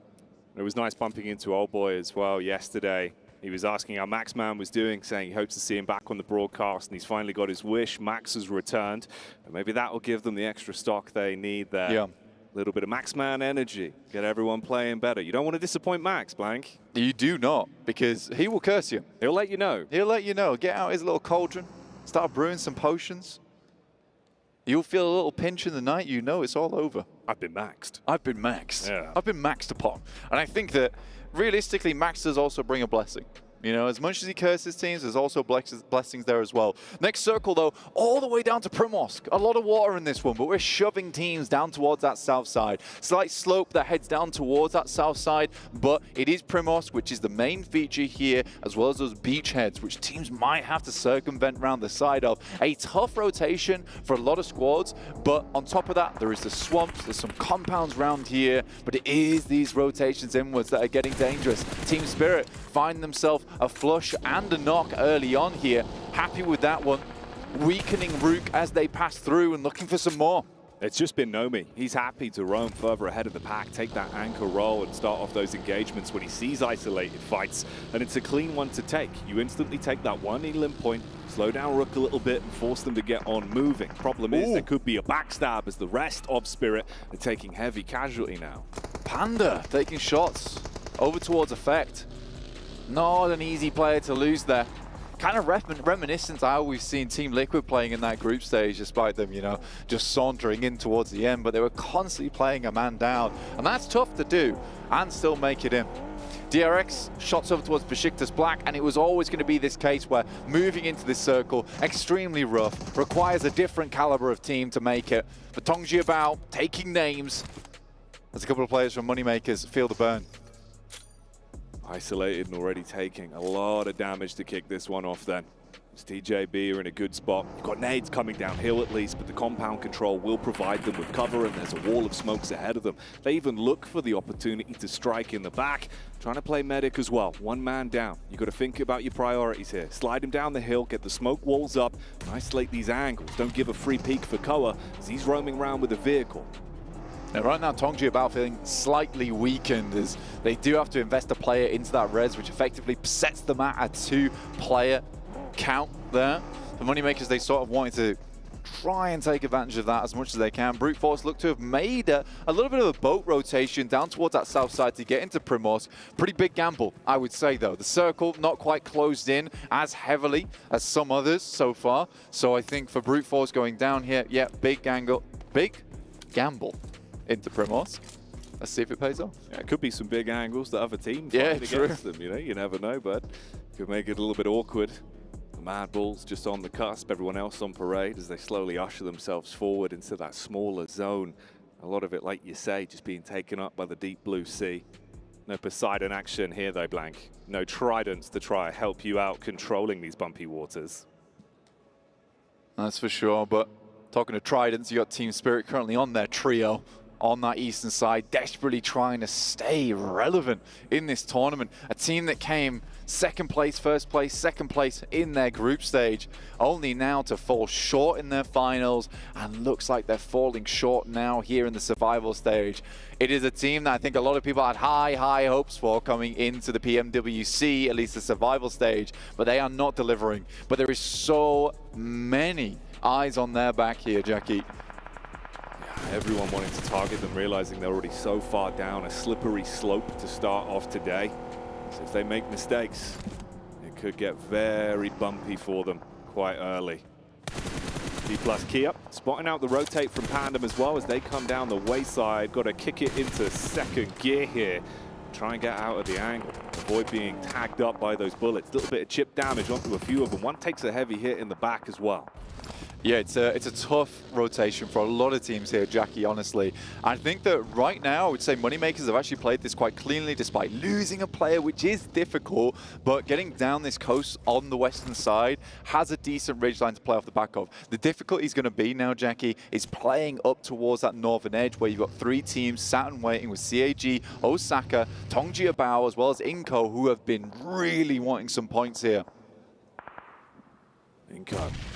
They build something up for us the longer this one goes on. DRX with the nades, casting those out one after another. You see the opportunity to seize this engagement versus Pandem. A well-placed nade could be the difference maker. Shots round the side of the tree as well. Carving the DRX logo into the bark, but it's the nade that has more bite. Pandem will just try and hold on here. Your players down towards our south side.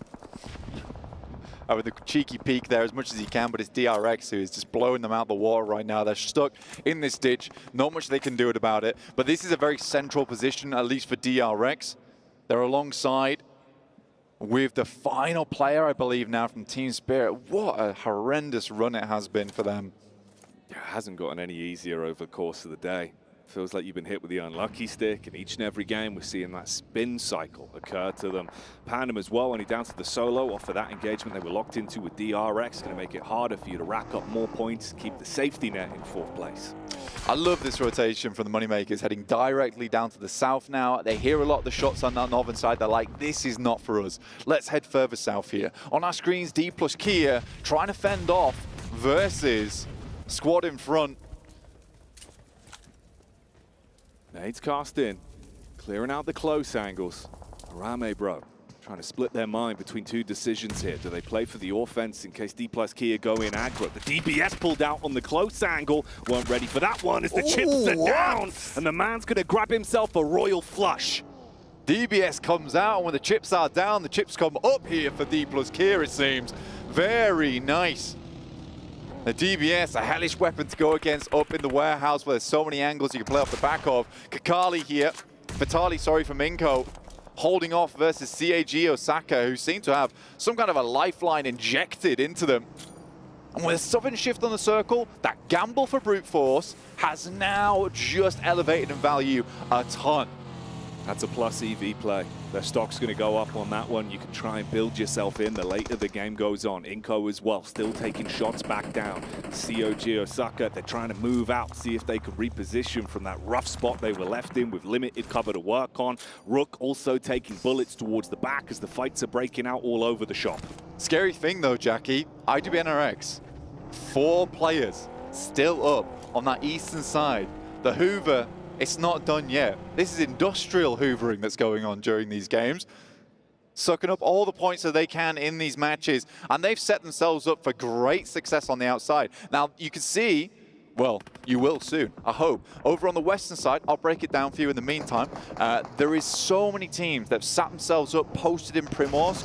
Right now, IWNRX is one of the only teams outside the circle that is not in Primors. So if this shifts over towards the east, Jackie, then you have a case where IWNRX just controls so much zone. Twisted Minds, though, looking to take them back. Oh, mate, the nade is what saves them. Twisted Minds. It looked like they were going to get a bullet through where their thoughts get processed before they could even clean up on the play they committed to. Zed Wolf was able to trace and track, and the nade is dashed back in. Near miss on that one. Very close, dude. Another one pops over the top. He's jumping into it. Just about gets out the way with the vehicle. Is sent down the hill. He's got to tuck in, play medic now, reset himself. It was looking good for the initial engagement, but the longer it's gone on, Twisted Minds, it really started to slip through their fingertips, and they're so fragmented in terms of the setup. IWNRX, they've got range to play with, and they're going to start getting ushered in as well. It's not looking good for them. Yeah, for IWNRX, they're playing a really strong position. I think Hygo understands he needs to get some more information on. This is a bold move from him. Ball immediately gets shut down, and I think it was too bold, in fact. Oh yeah, there's an underline on that one. The font's 24 points deep, and it's not going to go well. You're really fragmenting your squad, losing so much manpower, down to a horrific position to try and recover from. You've got to call for the backup, the cavalry coming in inside of the vehicle. But IWNRX, they've been handling these fights. If they can catch them on the getaway as well, some bullets in the back, it could really ruin their time here. Yeah, they've got to switch this into italics now, Jackie, because Obscure's only got Ratto Boy to lean on now, as they head themselves into Primos, which seems to be the general idea for most teams in the lobby. Falcons up towards that north side, another team that a lot of people thought would just head straight through to the main tournament. And here they are in the survival stage, not doing too badly, currently in 4th place as they lose a player. Tongji Bao, an awkward fight for them. Constant nades barraging in, no easy getaway. You have to sit there and take the splash damage, and the shrapnel ruins their chances. So they're gone, removed from the equation. Here we go though, Falcons up on the hill. We've been talking about if they can spread their wings and start to cause some issues in a matchup like this. They got nades for it. Downhill battle, you should be in a good spot. Low HP as well, just got to get him on target, and Chips is going to buckle on that one. Not as clean as it was previously for him. D plus Kia, they've whittled themselves down to just one man, a solo that's forced to try and think about the bigger picture. You know the fight's gone. Falcons do look to be spreading the wings and flapping them. enveloping D plus Kieran and Gale from upside the hill here. And they will be sent back via that tornado. Great play there from Falcon so far. I'm enjoying the position they're taking. They're taking control of this high ground on the northern side. They've had a similar idea to IWNRX, which they think that, look, man, a lot of people are putting too much stock in Primorsk right now. So many players are going to have to try and escape this one as the circle heads further towards that north side. There is so much ground which is just free and open for CAG Osaka as well as Falcons just to manipulate. IWNRX now even shifting up on that eastern side. Man, the teams with all the points only seem to be getting more as Nobu is sent back to the lobby there with a nade that just bounces over the top. Falcons do not want to let a position like that go unpunished. They want to keep themselves building, climbing up the rankings and guaranteeing themselves a good finish towards the end of the day. 3 elim points in the pocket. If they can keep this going, there might be something to be said about Falcons' resurgence here in the survival stage. A lot of squads nearby, though. They at least first onto the last man there and clean house on the engagement that kicked off a little while back. You can see it from the map screen, the spread that we've got here. CAG Osaka as well down towards the bottom side with Moneymakers starting to move their way up. At one point in this game for Moneymakers, it felt like it was already pretty over. The fact they've still got 3 players to work with, maybe there's some longevity to it. Yeah, it's a smart rotation and one that they could only have made in that moment. So many teams had already bottled their way into Primorsk and they decide, look, there's some really good high ground we can play on that side. They've already pre-scouted a lot of this rotation back on the beachhead up towards the north so they can potentially play off the back of CAG Osaka. It's a bit of a difficult one to go for, but I do like the way the Moneymakers are playing. And having Old Boy back in the roster, playing with the team, most likely, is the beautiful thing here. I think that's the main thing that I like to see, is that, you know, he's been on the bench for a while, but it feels like he's learned his lesson. Yeah, going off the leash a bit too much, potentially the aggression, the overconfidence in some fights got the better of him. If he can shape up, fly right, help out the rest of the team, we know his gun skill can reign supreme in a lot of those fights. This is when we said goodbye to TJB. That was the nade that absolutely ruined their dreams. Yeah, and that cleared out a lot of space for Osaka on that western side, which was much needed. I like this play from Falcons. They understand that this is a large amount of high ground that they've got to control on this northern side, so they leave Nerzet on his own, playing a pretty defensive position on the western side, but the rest of Falcons, they're trying to deal with the slow encroaching push that's coming through from IWNRX, who have already sent one of their players up towards that northern side in Swain.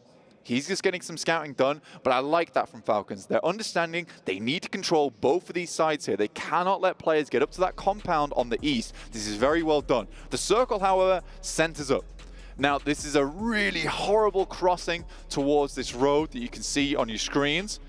A lot of barricades in that location, the ticket boxes. It's going to be an awfully weird endgame. For some of the teams on the south side, they're lucky in the fact they've still got buildings to play with from Primorsk, but they'll have to fend off from the amount of teams that are going to be bounding, leaping, jumping from window to window from that south side, trying to claim some kind of position. It's where that movement, that game sense, the understanding of how to weave your way around encounters and when to kick off a fight is going to do so much for you. A lot of these squads going to be crouching low, waiting like an animal to pounce in beast mode and just biding their time. You can see it with a fragmented duo of Twisted Minds as well. They got to keep their bellies down to the ground. Only get stuck into an engagement if there is a confirmed way they can steal some points. Falcons on the move up, take some damage back on the top as well and get in position. IWNRX are their challengers for this one, and they've got a nade to throw straight down onto them. Ooh. They want to isolate and remove the fights from Falcons here. Great play there from Frozen, opening things in a big way. And the thing is, Falcons made a smart rotation coming down to this small valley here. They wanted to cut off IWNRX, but that opener there is huge. This could really be big for them. They want to commit off the back of the establishing damage done, but there's a shot back from Nerzet, the point man that we spoke about. We know that he can be lethal from a distance, and again, his injection comes through. 10 nades on action here. Looking to explode the guys from IWNRX backwards. Yes, they've lost a player, but they're not down and out just yet. IWNRX equally takes some punishment, and there's some more nades going to the top. Frozen lucky to get away from that one that he was in the buggy when he went past. I think that the guys on Falcons, they've got enough ordnance to potentially deal with this, but it's all starting to kick off down towards that south side. Brute Force opened things up on towards Mad Bulls. Near miss on the nade as well. And that's the difference of the utility having so much stock in an elongated fight like this. The constant smokes that provide a shroud for Falcons with the bombardment of nades that roll in. Spirit finally taken out as well. And everyone's going to have to get a bit of a move on here, Blank. Things are starting to heat up. Twisted Minds, they've been biding their time. And that's the backstab onto IWNRX. Too much fighting happening in elongated period of time there. And this is why that rotation for the Falcons was so smart. Getting into that little valley covers them from Primorsk. IWNRX need to finish out that fight quickly. When Frozen got that initial nade, I think they just had to jump on it. Instead, they wait around a little bit too long. There's been openings from the back line. And this might be the first game in a while where IWNRX does not just take the cake all the way home. They do get 5 eliminations on the match and probably a top 8 here. We'll see what more they can do, but I doubt it's very much. So I do like the way that Falcons played this one out, but Frozen not done yet. Ever since that initial grenade, he's been feeling it. Don't give him the opportunities. Don't give him the satisfaction. DBS in close range is going to be awkward from the distance that they've got, and Top was able to turn, set his attention back on them. You've still got Twisted Minds as well. That duo that's been crouching around, striking whenever there's a third party to fight on, and that's how we say goodbye to IWNRX. For the first time today, we see IWNRX go out relatively early, let's say. Very, very nicely done from Twisted Minds, because if we remember, this is a team that was super hurt by IWNRX in the first place. They get some sweet, sweet revenge towards the end there versus Frozen. And Twisted Minds get to carry on as two with what is not a bad position right now to hold out teams coming through from Primorsk. It's really brute force that's on my mind. They've got 2 players, but they're in a horrendous position, surrounded by teams. And also, how can Falcons close this one out? They've got to be ever so careful here. There's no room for error. Already in a few fights, it's looked a bit jittery, but they do isolate that engagement versus Obscure. They spotted him out on the hill. He's been getting away with murder for far too long, so now he's down and out. It's just Ratterboy that's left, and he was playing a completely different style of matchup, but the Bison claps back. All right, Falcons take a hit from the side. That's DRX from the distance. DRX have had a super central position from the very start of the game, and controlling these compounds is going to be huge for them. They have 4 limbs, but they've just been trying to make sure they've got enough ammo here. You can see even just on the barrel, only just getting that refresh there for QXZ. So important, but yeah, this is basically a gated community right now for DRX. Playing also in the 3-story, I like that, having that outpost, you can always move back later on. Rattoboy is grenaded out of position. That will be Twisted Minds going out in 7th place with 3 elims. Scrambled and out, tried as much as they could to push the initiative with the 2 players they had, but forced to fight. The exchange of nades goes against him. Like you said, that gated community evicting more and more tenants that live here. No rent to be paid right now. Old Boy sticking himself back into the action as moneymakers are looking to get some stacks on this one. Yeah, no, that's a power play right there. You take 80% of your HP, you don't pull out a first aid kit, you pull out the nade. You know you've got to send something back to give yourself a little bit of time, a little bit of presence here, and it has forced Nerzed off the position, which is what I like to see. Now, it is realistically moneymakers versus Falcons on this north side. Most teams on the south can't really afford to move out. DRX is just holding things in position. So we have these 2 isolated fights going on at the same time. Old Boy takes another nasty hit. I think he's only got 1 more first aid kit as well. And Nerzed creeps ever closer now. Belly down on the ground, trying to slowly close that distance but not reveal himself to different positions. He knows that these nades could be lucrative if they're on target, and Old Boy maintains his current position, trying to play for the heal. Meanwhile, brute force as well, taking shots from DRX. Big names been taken away by DRX so far, and they have just had a beautiful setup and the center of the circle for so long. Nice little transition as well from them to the compound that's further towards the center of the circle. This is going to be hard to dismount this team from. They're one of the few teams that has maintained 4 players for this long. However, we have seen DRX choke so many times before. There was a nice little knock that went through to the moneymakers. Now just Havlik, a lot on his back to do. And they know his position now. That was the last nade that was tossed from Nerzed, but it baited out the face. Ooh, Molotov as well, denying the opportunity to go in for a quick pick-me-up style play. Firing bullets out, trying to put the pressure back on them. See if he can plant those seeds of doubt and going for the confidence pickup. Knows that he has to keep Old Boy alive and really gambling on this one. I like this play from DRX as well. They're moving up earlier, not just letting this fight go unhampered. But Nerzed, Spox Hyunbin, he's going down. This guy's on the swivel right now, knows he needs to be dealing with the teams coming through from the open in Primorsk. At the same time, the Falcons looking to put up big points this match. The Rock'em Sock'em rope. Oh, there we go. That's going to take the head clean off. The nade's on target, but it's again an opportunity to counter back. Nurzed on the peak, good for one. There's a trade from Havlik, but he's so low. He can't seize the opportunity that's been presented to him. He's got to drop back down, go for the quick pick-me-up, see if he can actually save old boy with the zone nipping at their heels and the paranoia about the peak from Falcons. DRX cleaved in half. The great axe coming through from both Falcons and the Moneymakers at the same time. Can't feel too good about that one. Look at that, they retreat immediately back into their buildings. The confidence just isn't there, Jackie. They realize these warehouses are way, way too exposed. Falcons will finish off Old Boy and get the flush on it. Nurzed goes down, 2 players now for Falcons. Just the one on Moneymakers. They have held on for so long here, but the knuckles starting to go white in the grip. And they might lose their grip on things if it carries on like this. If Havlik can do something huge, bit of a risky peek on the side as well, but he gets in the building, avoids the potential timeline where he goes down without even getting close to causing problems. Quick switching his way through the weapons, calling in for the backup. They know they need to find their way through this house. Shotgun up top, biding their time for the peek. You got nades raining down on you as well. They're looking lost in the clutch, lost in the fight right now. For DRX, so this is bad news. The circle is pushing in. Havlik somehow keeping things alive for so long, but it will be DRX to come in and finish that one off. You got QXE over the top, a big task ahead of them.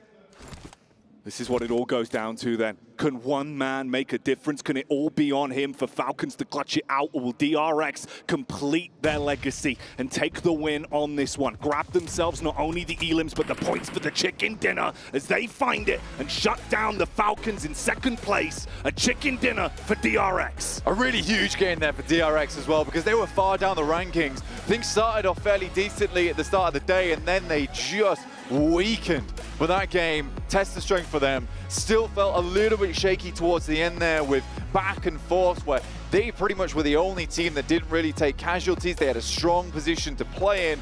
But honestly, I do think for DRX, that was fairly nicely played. And even when it was a case of, look, we're not ready to take this push yet, they went back to their buildings and rethought out their scenario. And I think that that is the smart thing to do in that scenario. And it does take a bit more of an intelligent mind to be like, look, let's back off here. This is not worth our time. Playing the disciplined PUBG Mobile, playing for the percentage moves rather than getting overly headstrong, too confident with the position they were given and some of the fights that were presenting themselves. It's a fair play to them. It's a big point to take a chicken dinner under the belt as well. 4th matchup of the day. Only 2 games remaining for the opening day of survival stage, and they come out swinging. Totally different type of Falcons that we're seeing though in the survival stage. Very much more what we're used to from this team. Intelligent maneuvers. I think Havlik just kind of outplays them at the end there. Really, really strong gun skill, mechanics in that location where he's holding on for dear life for so long and the Falcons just cannot deal with it. I think that was very, very well played. Again, Moneymakers make a very good rotation. Falcons make a very good rotation. I think DRX gets the win off a good position early game. Yeah, they had the smarter setup, and in the end, it does go their way. But yeah, that fight between Falcons and Moneymakers, man, there's always a timeline for me. When I'm watching Old Boy be able to survive and keep himself topped up, I'm thinking maybe things get crazy. And maybe the rest of the day will get crazy as well. When we come back after the break, lock yourself in for more PUBG Mobile. The most important thing what we do is we kill Harami on contest. So tomorrow maybe they're not gonna jump. By the way, better than 0, huh?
DRX.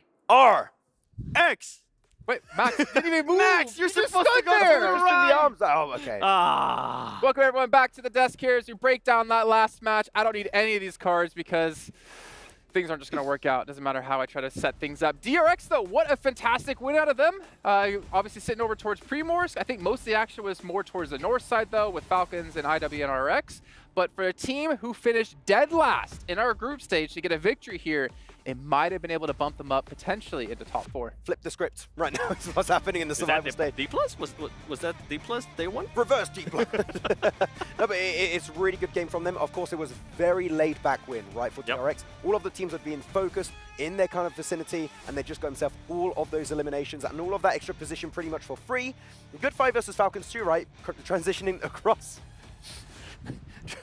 the road and getting the win and all those elims are like good for DRX, I guess. Yeah, that was good. Yeah. Yep.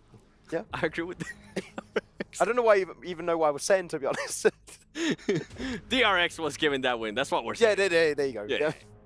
To be fair, you know what? Let's actually try to focus on a little more. DRX did something that I actually enjoyed. They ended up third party in a little bit the fight between Team Falcons and Moneymakers, which allowed Moneymakers to go back and revive Old Boy, which I don't know how he ended up surviving from that Molotov, but I'm glad that he did because they were able to at least get some extra points. Gentlemen, Team Spirit, 1 point. I hate to keep harshing on them, but that's a team that showed a lot of promise. Who? Yeah, Team Ghost. Because that's what they've been doing this term. They've been ghosting it quite hard. It's unfortunate, but let's talk about, again, the positives, right? Moneymakers, Old Boy playing with the team. Yep. We see an okay game out of them. I mean, the thing is I think Claris was saying when we were sitting down that just one decent win, and I actually think it was you, not him. I think about it. I give him for no reason. He's always Claris saying he's not even here. Is one win, like decent win, right? Yep. Just say 10 eliminations, chicken dinners, 20 points. You can go from the bottom of the table to like almost 4th place. So it is still extremely condensed at the moment because IWNRX has been able to soak so many points towards the top. So really anything can happen. However, the possibility of one of those big plays of happening, like our Boom, right, getting 30 points and getting themselves in the top 12 seems very unlikely. Yeah, and also I think it's going to be a fight for 3 slots into the finals, right? Like catching up to IWNRX, they just need to have a semi-decent end of today and tomorrow. Like it's only 3 spots that are going to be remaining, so it is going to be a tough one. So the reason I wanted to see Falcons up against IWNRX is because those two teams had about 50% coverage of that zone. Basically, north of the road of Primorsk, it was completely controlled by these two teams. And it almost seemed like a battle between these two teams would determine who would potentially win the game. Go ahead, Seven. It seems like some of these teams, Team Falcons, IWNRX, it seems like they were just taking points of what Alliance was doing during the group stages, because we're starting to see more of those wide, pretty much splits between some of these teams. Something to note though, with NRX, what they did is they ended up splitting a little bit too late. Falcons was able to kind of cut them off, and Falcons was able to take full control of the north, and that ended up working out in their favor because they were just able to kind of push back IWNRX. And even Nozed, I think at one point when the IWNRX were going for the push onto Falcons, was actually trying to scout and give information over to the rest of his team, and I feel like he was just maybe a little bit too far away, lacked information, allowed IWNRX to cross the road over the ridge, and then Falcons pretty much are going to struggle to survive as 4. They do keep 3 alive at least, but as a 4-man, maybe they win here versus DRX at the end. The good thing was the coverage that Nurse was able to give. One, he actually got back to that top spot. He was able to kind of knock down those players and stop whatever push IWNRX was making. Yeah, actually, let's take a look at this top performers you guys did just see on your screen, because I did want to point out that you do have Nurzed first with 1,000 damage done, and he didn't play day 1 of group stage, right? But then if we're giving DRX such a hard time about, oh, you know, kind of like a casual win, they still have 3 players in basically the top damage or top 5 damage from that last match. Yes, but like you expect it from them, I would say, right? But what I'm trying to get at is they had like no points. They had They were being proactive. Total in 2 days in group stage. They're at least showing that when they have the position, like we have criticized them quite heavily on day 3, when they had proper positions and they weren't able to like lock them down, especially high ground positions. At least here, they did close it out and they did get the points that they should have been able to get.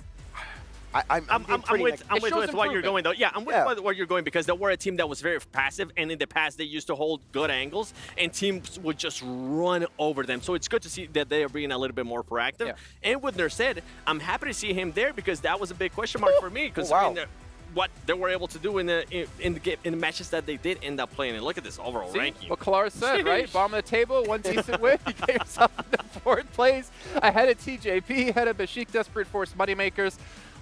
And then obviously Moneymakers with their, I think, 11 points able to get into the front page. But this is some big shakeups here. I do want to go back to DRX real quick, because sure, they were being proactive, as you said, right, in that kind of position. I still feel like it was very easy. A lot of the teams were getting funneled in their direction. They just had to take some very easy shots. I do want to see something of a similar caliber when they don't have an easy setup game like that, right? If they do that, top 4 might be happening. I think the reason that we're going so hard on that is the fact that like they had these situations before, and they did nothing from it. They would have like 0 eliminations. They will legit lay down and wait for teams to pass by. So for now, for them to actually be shooting at teams, if they didn't shoot there, like they would never shoot. Yeah. Like, you have to at that point. You'll be surprised. Well, you know what? We're hearing from us. We do get to hear about when one team does really well in these matches. We hear another set of talent scream. Oh. Team Panda. Actually, going to be talking with Sandstorm in a quick little interview. We'll be back with our next match of the day. Hello and welcome everybody. We're here in the STC arena after we wrapped up Game 4 with only 2 matches left, and I'm joined by Achul from Team Pandem. Achul, you managed to qualify from PMNC into PMSL, and now you made it to the PUBG Mobile World Cup. So tell me, how prepared do you feel coming into this tournament? Ya Achul, tim Pandem kan itu lolosnya dari PMNC, terus lalu kalian dari PMSL qualified ke PUBG Mobile World Championship. Nah, di situ kalian kira-kira persiapan timnya apa aja buat nyampe di turnamen ini? Persiapannya ya kami kayak latihan terus, kayak misalkan ada salah kayak kami pelajarin gitu, kayak kami benerin nyampe kayak sebagus mungkin lah.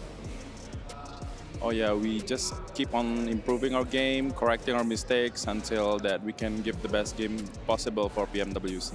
I like that, constantly looking at what kind of mistakes you may be making and try to improve on them one right after the other. So here's the thing, we love an underdog story when it comes to the ESPORTS World Cup, and on a stage like this, anything can happen. So what are the things that you have been focusing on coming into this tournament? Ya, di PMWC kita nih suka banget cerita orang yang nggak diunggulkan tapi bisa bikin comeback gede, bisa jadi prestasi gede. Nah di PMWC hampir semuanya itu bisa terjadi. Kira-kira apa yang kita bisa expect dari tim kalian nanti tanding? Ya kami kayak bakal ngasih game yang seru buat kami bersaing untuk masuk grand final. Yeah, we'll try our best to compete and then to give very interesting games so we can qualify to the grand finals.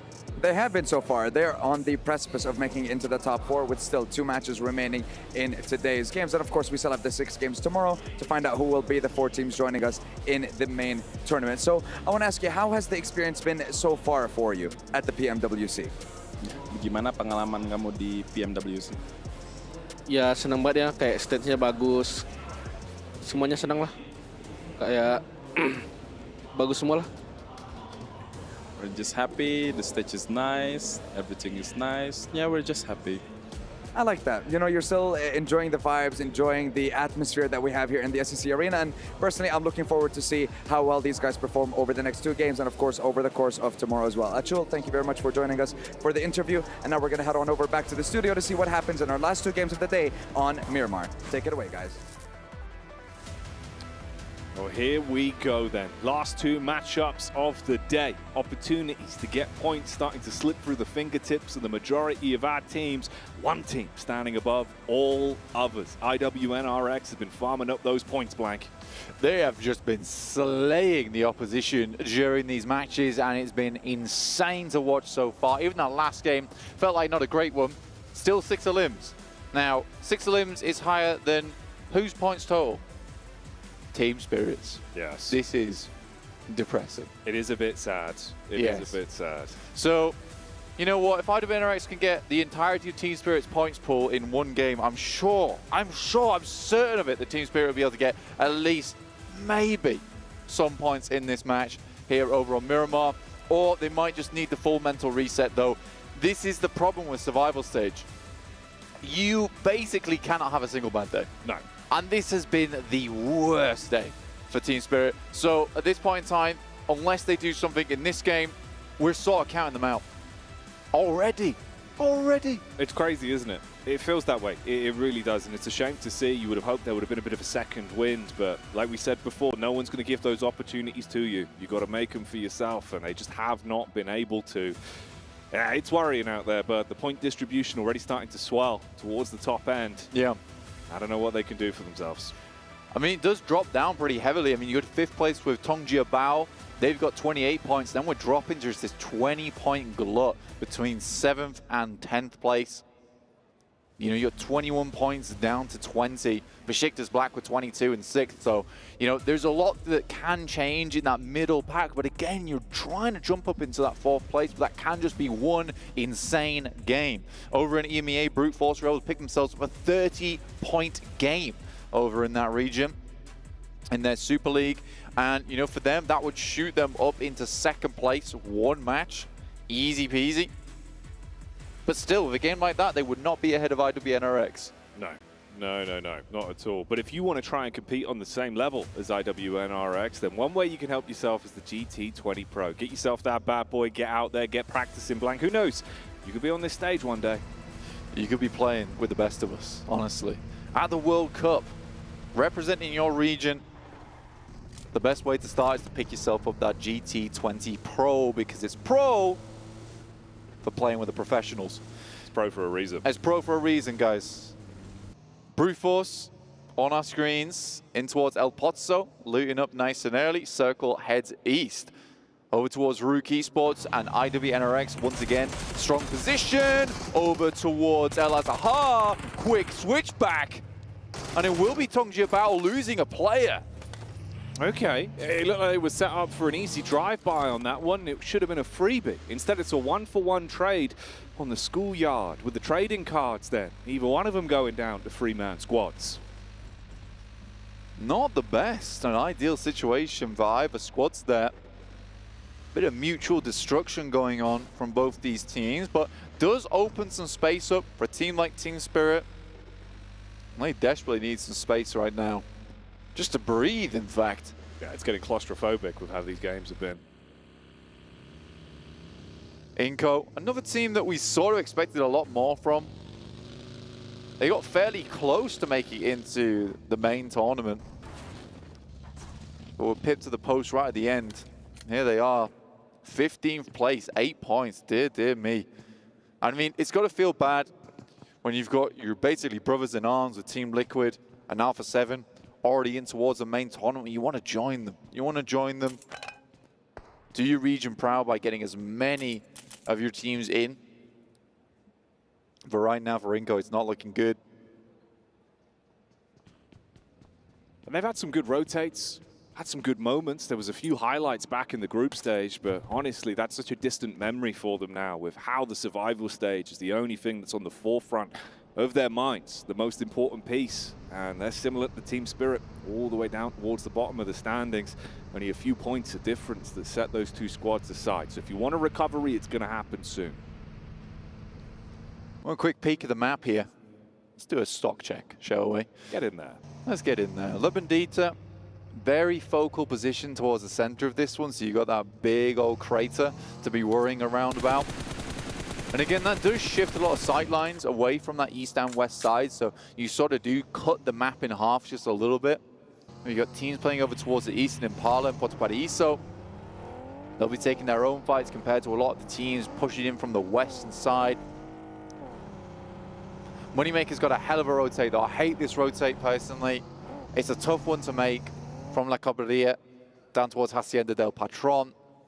So a lot of times you'll see teams on that north side try and cut in towards the south and try and rotate alongside teams like Inco and CAG Osaka. That would be a smart move, but again, you got to rotate through the Falcons, who have been pretty fearsome so far, pecking their way at the points total. Yeah, it feels like the Falcons have started to become more of the vultures with the way that they've been isolating fights and really chopping down some of the competition.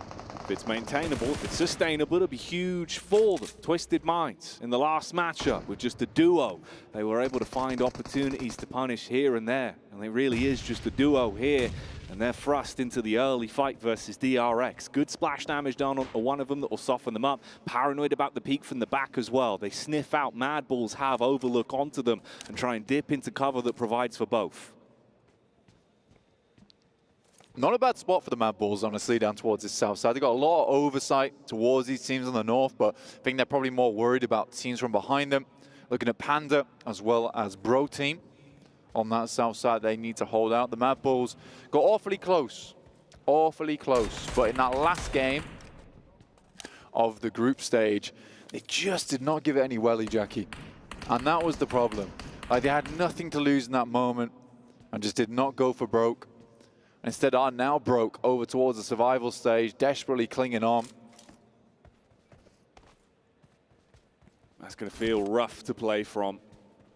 Realizing that every decision you make has so much stock on it, so many eyes as well, from the viewers here in the STC arena, from the people supporting the organization back at home as well, watching the games, dialed in.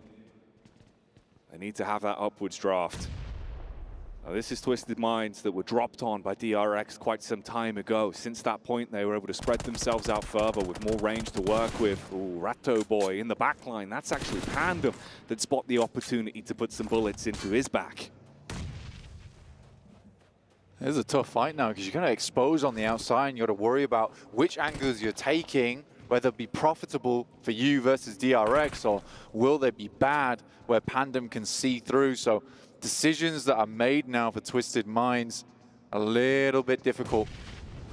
And DRX looks to punish this as well. They know that they've got the inside track inside these compounds. They're safe from those angles on the outside.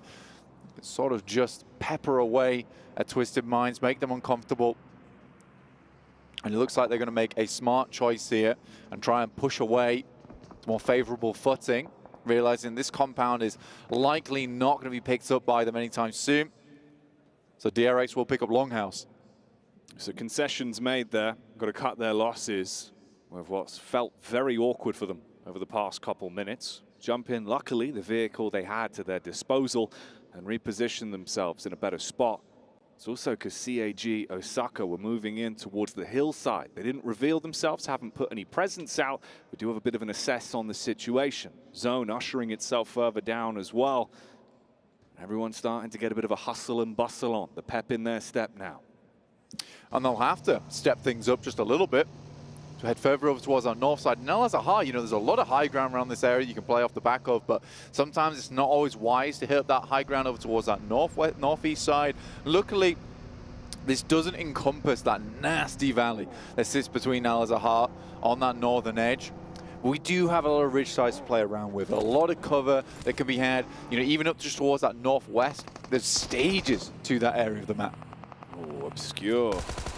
He likes trying to split from the rest of the pack a little bit. We've seen this before, but it's the worst time to do it. With IWNRX hunting down and tapping out warning shots that become real big issues. Exclamation marks of damage done from the Mini 14, making the plays look major and providing opportunities for them to dogpile their way on and clean up a lot against Twisted Minds.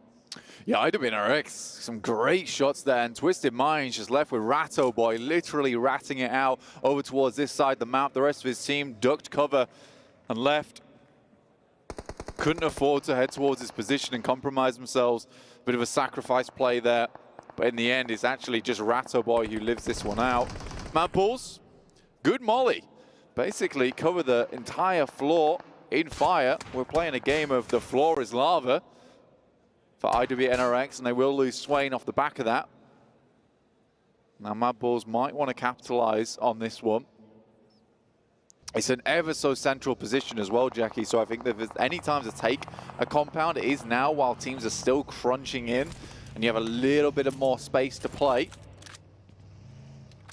When they go for that gamble though, show some confidence, show how handy they can be with a steal in these encounters. Or they keep themselves to themselves, play a little bit slower, but get the overall assess on the lay of the land as well, what the rest of the squads are doing for themselves, tanking themselves back up. Whole load of nades being primed in the hands of IWNRX as well, as they are realizing Mad Bulls still locked in close by. Pandem with the lay of the land from the backside, wanting to get involved. The nades going up in the building. setting the stairs ablaze, making it hard for this fight for Mad Bulls to commit off the back of, but that's a huge nade into the tap. The UMP swipes up, and the SMG does some blind work to isolate these encounters, fragment the rest of IWNRX, and the Bulls can close in, close that gap up close. The spray dealing damage on the stairs. A close quarters combat that won't benefit the Bulls as they've been manhandled in the fight. Oh, mate, they keep it going. The backstab with the DBS single-handedly wiping the Bulls down and removing them bit by bit. Zed Wolfman on the corner, sinks the fangs in. That is an insane play coming through from IWNRX. You just cannot step for this team. Mad Bulls makes the right choice at the right time to try and pick this one up. They knew they were a man down. But I think leaving Zerich on the backside where the windows are just not going to be exposed, right? Maybe he gets one of those engagements during that where he can maybe spot one player through the window, but IWNRX is not a team to allow you to get that done. Instead, they just throw themselves into a 3v3, and it ends so poorly for the Mad Bulls. You can tell Zedwolf is dialed in here. And another nice nade here from range onto D plus Kia. Nobu trying to keep him back, but honestly, he is just pumping that damage through. It's been good damage with the nades. Still more in the back pocket as well. Two of them primed on the close quarters turnaround. They know exactly where he is. Oh, the close nade. Getting some nice splash damage out at least. He sees the head, debating whether or not now's the time to peek up. Try to commit to the frag with the actual connection on the primary. Nade over again. Wow. They're keeping it going, Blank. They're dealing so much damage with these bad boys. That's a nice air burst onto Osal as well. Will flush him out before they can get the res through, and they had to back up there. Another couple of air bursts. The shrapnel raining down upon him like an isolated rain cloud. Just consistently punishing them every time there's a peek up and forcing them back into the depths. Ooh, bit of a tag across though. Get your belly down to the ground instantly. You know you got a good angle to work with the geometry here, and the smoke's blocking some of the vision. It's all a downrange fight for them, and they've got to decide how to play this one. If they're going to go for the pick-me-up, get Chips back on his feet so he can help out the rest of the squad. Kay's honestly playing an unbelievable range here, and still actually hitting some of these shots, making it so uncomfortable right now from Bro Harami. Just cannot deal with this. Effectively a sniper with an AR. Really well done, and that just gives time the rest of DK plus Kia to actually get themselves into a position where maybe they can regroup, maybe they can reassess the scenario. That potential for a reset. The smoke's at least paying dividends, giving them a bit of a shroud. The vehicle was still alive as well, even though it took some damage from the nades that were dropped down onto it. Damage to the paintwork. The engine block's still good for now. Moneymakers as well. It's been quiet for too long for them. We join Rook over on the hillside. That's brute force they're up against. Nice fadeaway. That's a good three-pointer on that one. Easy game, just immediately gets back into the buggy. There is a player still out in the open. They're searching for him, but feels like Yankees just going to get a move on here. But brute force, nice hold out on this western side, but the circle does shift over towards the east, and it's barren land ahead of them. Replay here, some of the highlights that we've seen from IWNRX, and it has been highlight reel worthy with the maneuvers they've been making. Finding elims, keeping themselves in the fight for longevity. Moneymakers, still alive with 4 players. Ooh, spoke too soon. As you get the peek up from Nerzed, he assaults down with the AR and connects onto another one. He's looked good today individually. From range blank, it feels like he's really crisp right now. Yeah, man. This is through on that northern side. Once again, a bit of that rivalry coming through from the Moneymakers and Falcons. Duking it out here. Top, plenty of ammo to work with on the AUG. This guy is so terribly accurate. Luckily, Koa is much of the same. Predicting the peaks. Pre-firing around the elevated angle. Bullets on either side of the tree. It's restricting his ability to take that fight cleanly and get a headshot off. Koa goes for the reposition. Moneymakers on the move. So it's time to just move in. They're on the close side of the circle as well, so they can hit up this ridge side down towards that northeast. Smart move. Smart play to go for as well. And again, it just feels like the rotations for both Falcons and Moneymakers so far on the outside of the circles have been pretty clean so far. And it's quite difficult for either of these teams to push each other out of position because they're playing a very similar game. Brute force. Bit of a scouting mission here. Keep your nose clean, a little bit of paranoia as well about what positions you could potentially take a fight from. Just assessing the land with Falcon sitting up top. Yeah. Rook finally losing the last man. Yangi went for the getaway so long ago, but he's been spotted and taken down, so Rook out as well. I think for Brute Force, it is a tough rotate for them because I think they know they need to push through on this eastern side down the middle because it's just really difficult land to play down towards the south. Freezer will be raising up this teammate. Falcons have got to be worried though because there is shots coming through from that eastern side as well, as Moneymakers have eyes on. The two EMEA teams like a hydraulic press just squeezing Falcons at the moment. Trying to shut each other down and remove any potential. Nice. The nade, close, bounces off. Prepod back on his feet and back to dealing deathly blows with that utility again. And now they close the distance. They want to seize this opportunity that's been given to them against Falcons. You've got the good engagement off. You got the good start to the fight, but can you finish it before it starts to get out of hand? 4 versus 2. Positionally, Falcons taking pot shots back. Quick tuck in, looking for the med up, but the angle still works, and they get another knock back onto him. Yeah, really nice spray coming through from Freezer there. As soon as he got that first tag, he was not letting him go. There is a wide swipe on the side from the Falcons, but again, this is just well played from both the Moneymakers and Brute Force. Again, for Falcons, it's a very, very difficult scenario to be in. Both teams making very smart decisions in the moment.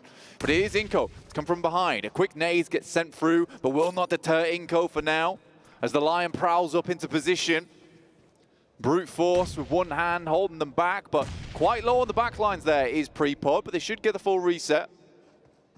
Will Brute Force be the Lion handler, or are they going to get mauled? Nice. Claws coming out. Bit of damage done. DRX taking casualties. Brute Force with the first as they flick over onto Inko and get the opening shot off they were looking for. Fragment them. Leave them with far less to work with now. Just a duo. Spread Finn. Vitali knows roughly where Chudo is, but he swings wide.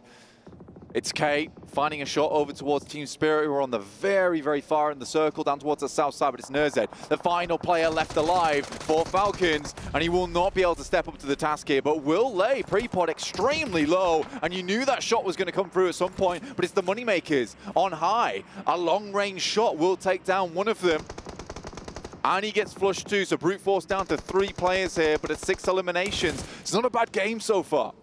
Tongji Bao. They saw that opportunity onto the knocked man, know that they could remove him, they get the angle. Again, from quite far back, starting to potentially move up a little bit as well with the freedom they have to play with from the vehicles. Team Spirit trapped on rotation. Again, that's going to be Inko, the assault. And from the distance, D plus Kia spotting them running through the fields with no cover to protect them, and they just lay waste. Oh, there is just something wrong within that team at the moment. It's so long to deal with those players, and even just a crash would have been decent. The scouting has not been there. Surely they know there's only 3 guns on that position. You just take the 4v3 at that point. Can't be sat outside on the blue for that long, but we're back on ball with TJB, who've lost 2 players. Vitali, last alive with the Pompey inside the house here. And Brute Force just realized this is an opportune time to try and get away. It is the Moneymakers, though, who might have overlook onto this. And Freezer is going to have to hit some shots on the way. Will jump out the vehicle and look to hit a spray. That info's gone both ways now. Either squad aware of the potential here. Smokes up, vehicles for cover, and you've really got yourself trapped in the worst location. So many sight lines from either side. You're getting pinned in. Vitali was waiting for so long to introduce Tongji Bao to Big Papa Pump. He's been holding on to it. He's got the weapon ready to strike, looking for the opportunity, keeping him guessing with which way he's going to go. Dives around the corner, strikes in with the first, gets the quick shot off. He's moving, he's weaving, and he's causing issues as he takes Tongji Bao down. One into another there from Vitali. Great plays from him. But we're back on board, and the action doesn't stop here. The PMWC team spirit is out. Not a surprise at this point in time, but maybe a surprise to fans at home at the beginning of the survival stage. Bro Harami, Pandem, holding inside the building. They'd like to push further in. This is all the way on that eastern side, but the circle's about to pop. It heads central. Besiktas Black with a decent position, but it's IWNRX who've had a killer hold. You thought you'd gotten close enough to introduce them to the DPS, but it's another man down.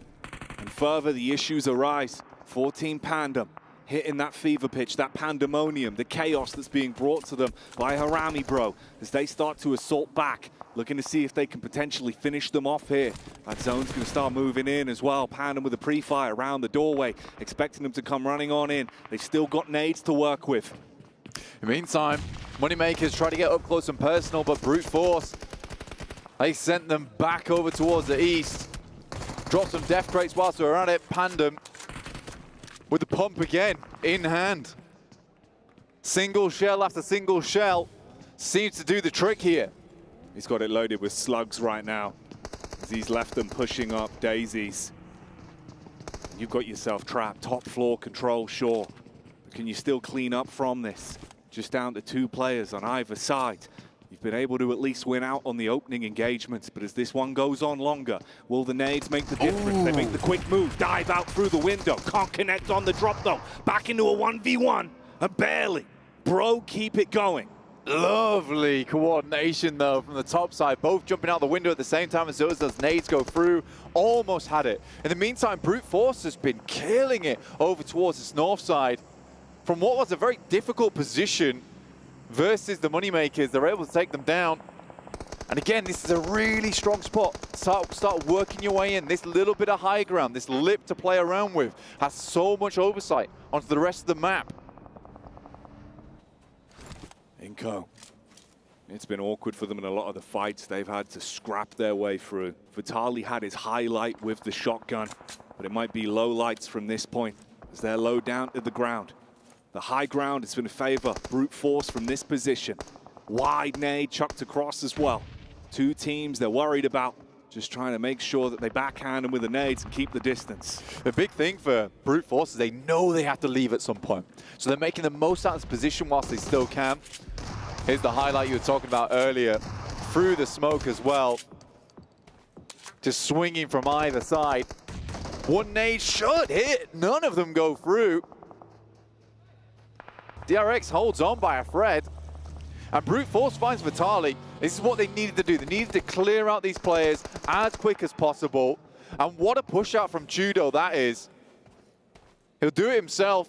Heads down towards that western side. Now just Besiktas Black, and they have an immediate idea of where they should be. Getting refreshes on the nades, on the vests. But it's IWNRX.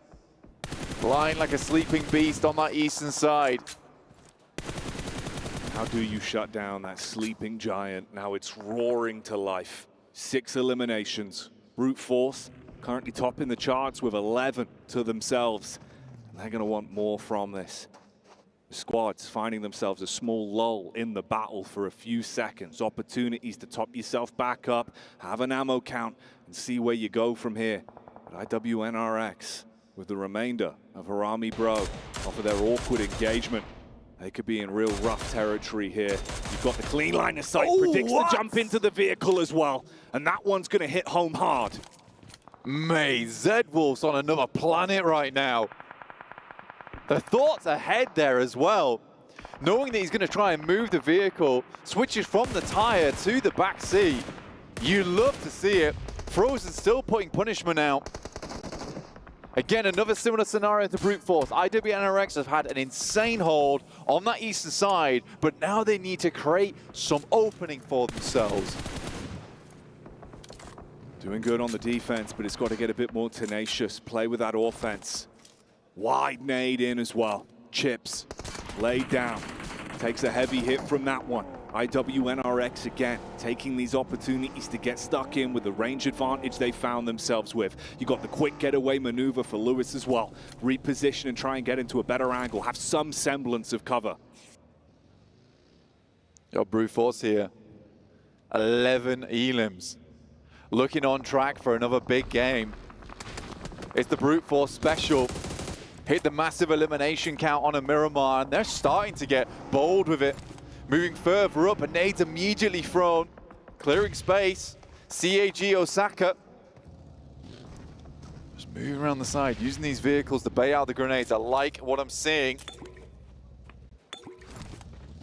Trying as best they can to have that substantial distance so the nades go short. Quick assess here, quick scout. Where are they? Where's our other avenues to be attacked from? Meanwhile, IWNRX laying down the law with the big guns as Bro are finally removed from the equation. D plus Kia start to move in as well.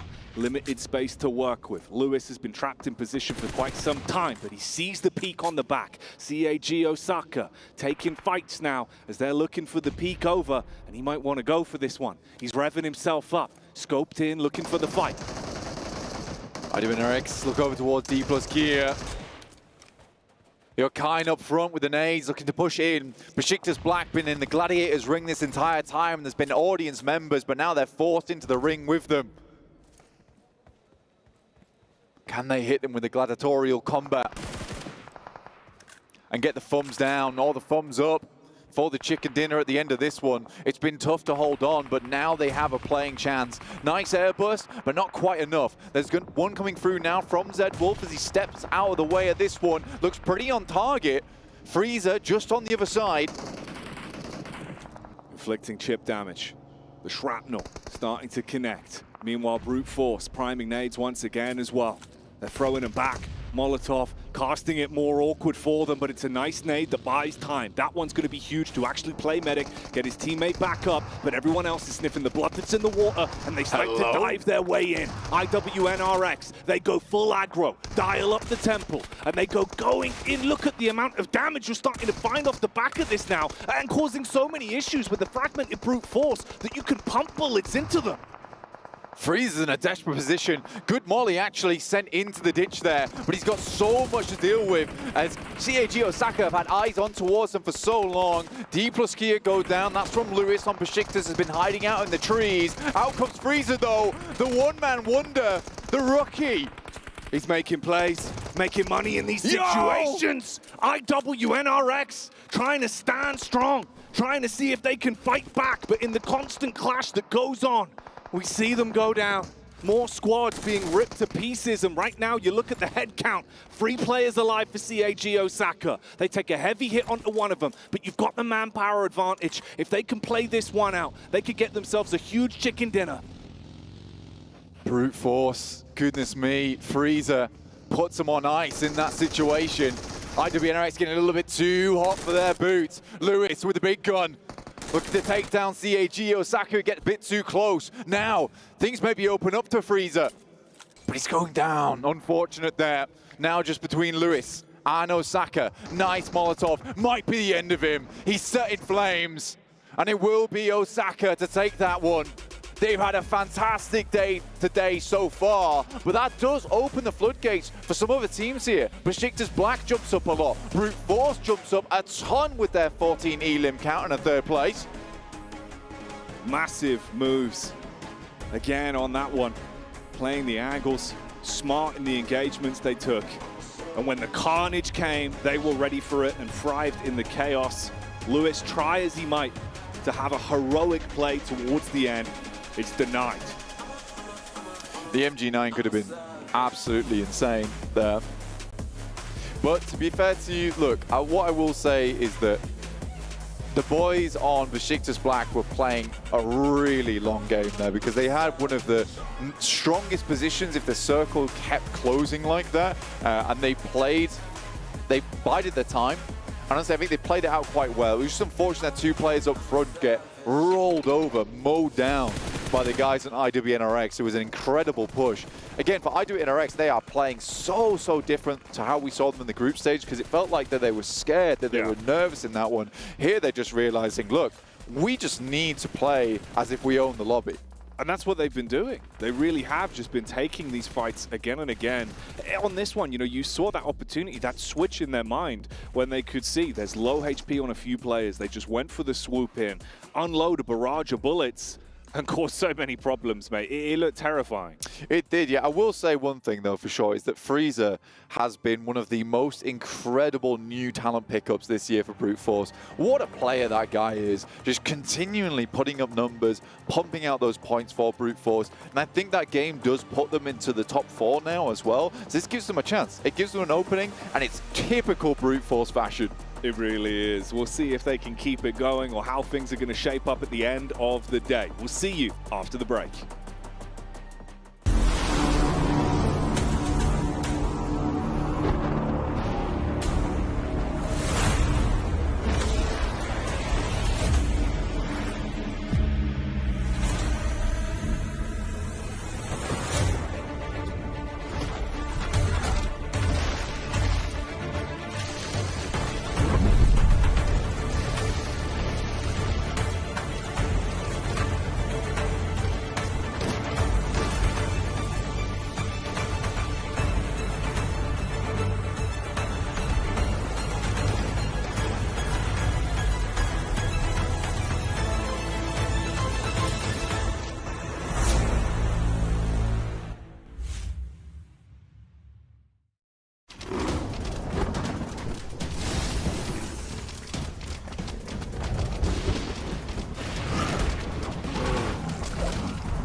If you're out there watching and you're like, hey, Jason, would you ever expect the bottom teams from our group stage to not have only one, but 2 chicken dinners in our survival stage? I would say get out of here. There's no way that's possible, but Kagasaka and IWNRX have been able to do so and are at the top of the table at the moment. And if we stopped right here, right now, 7, do you know what would happen?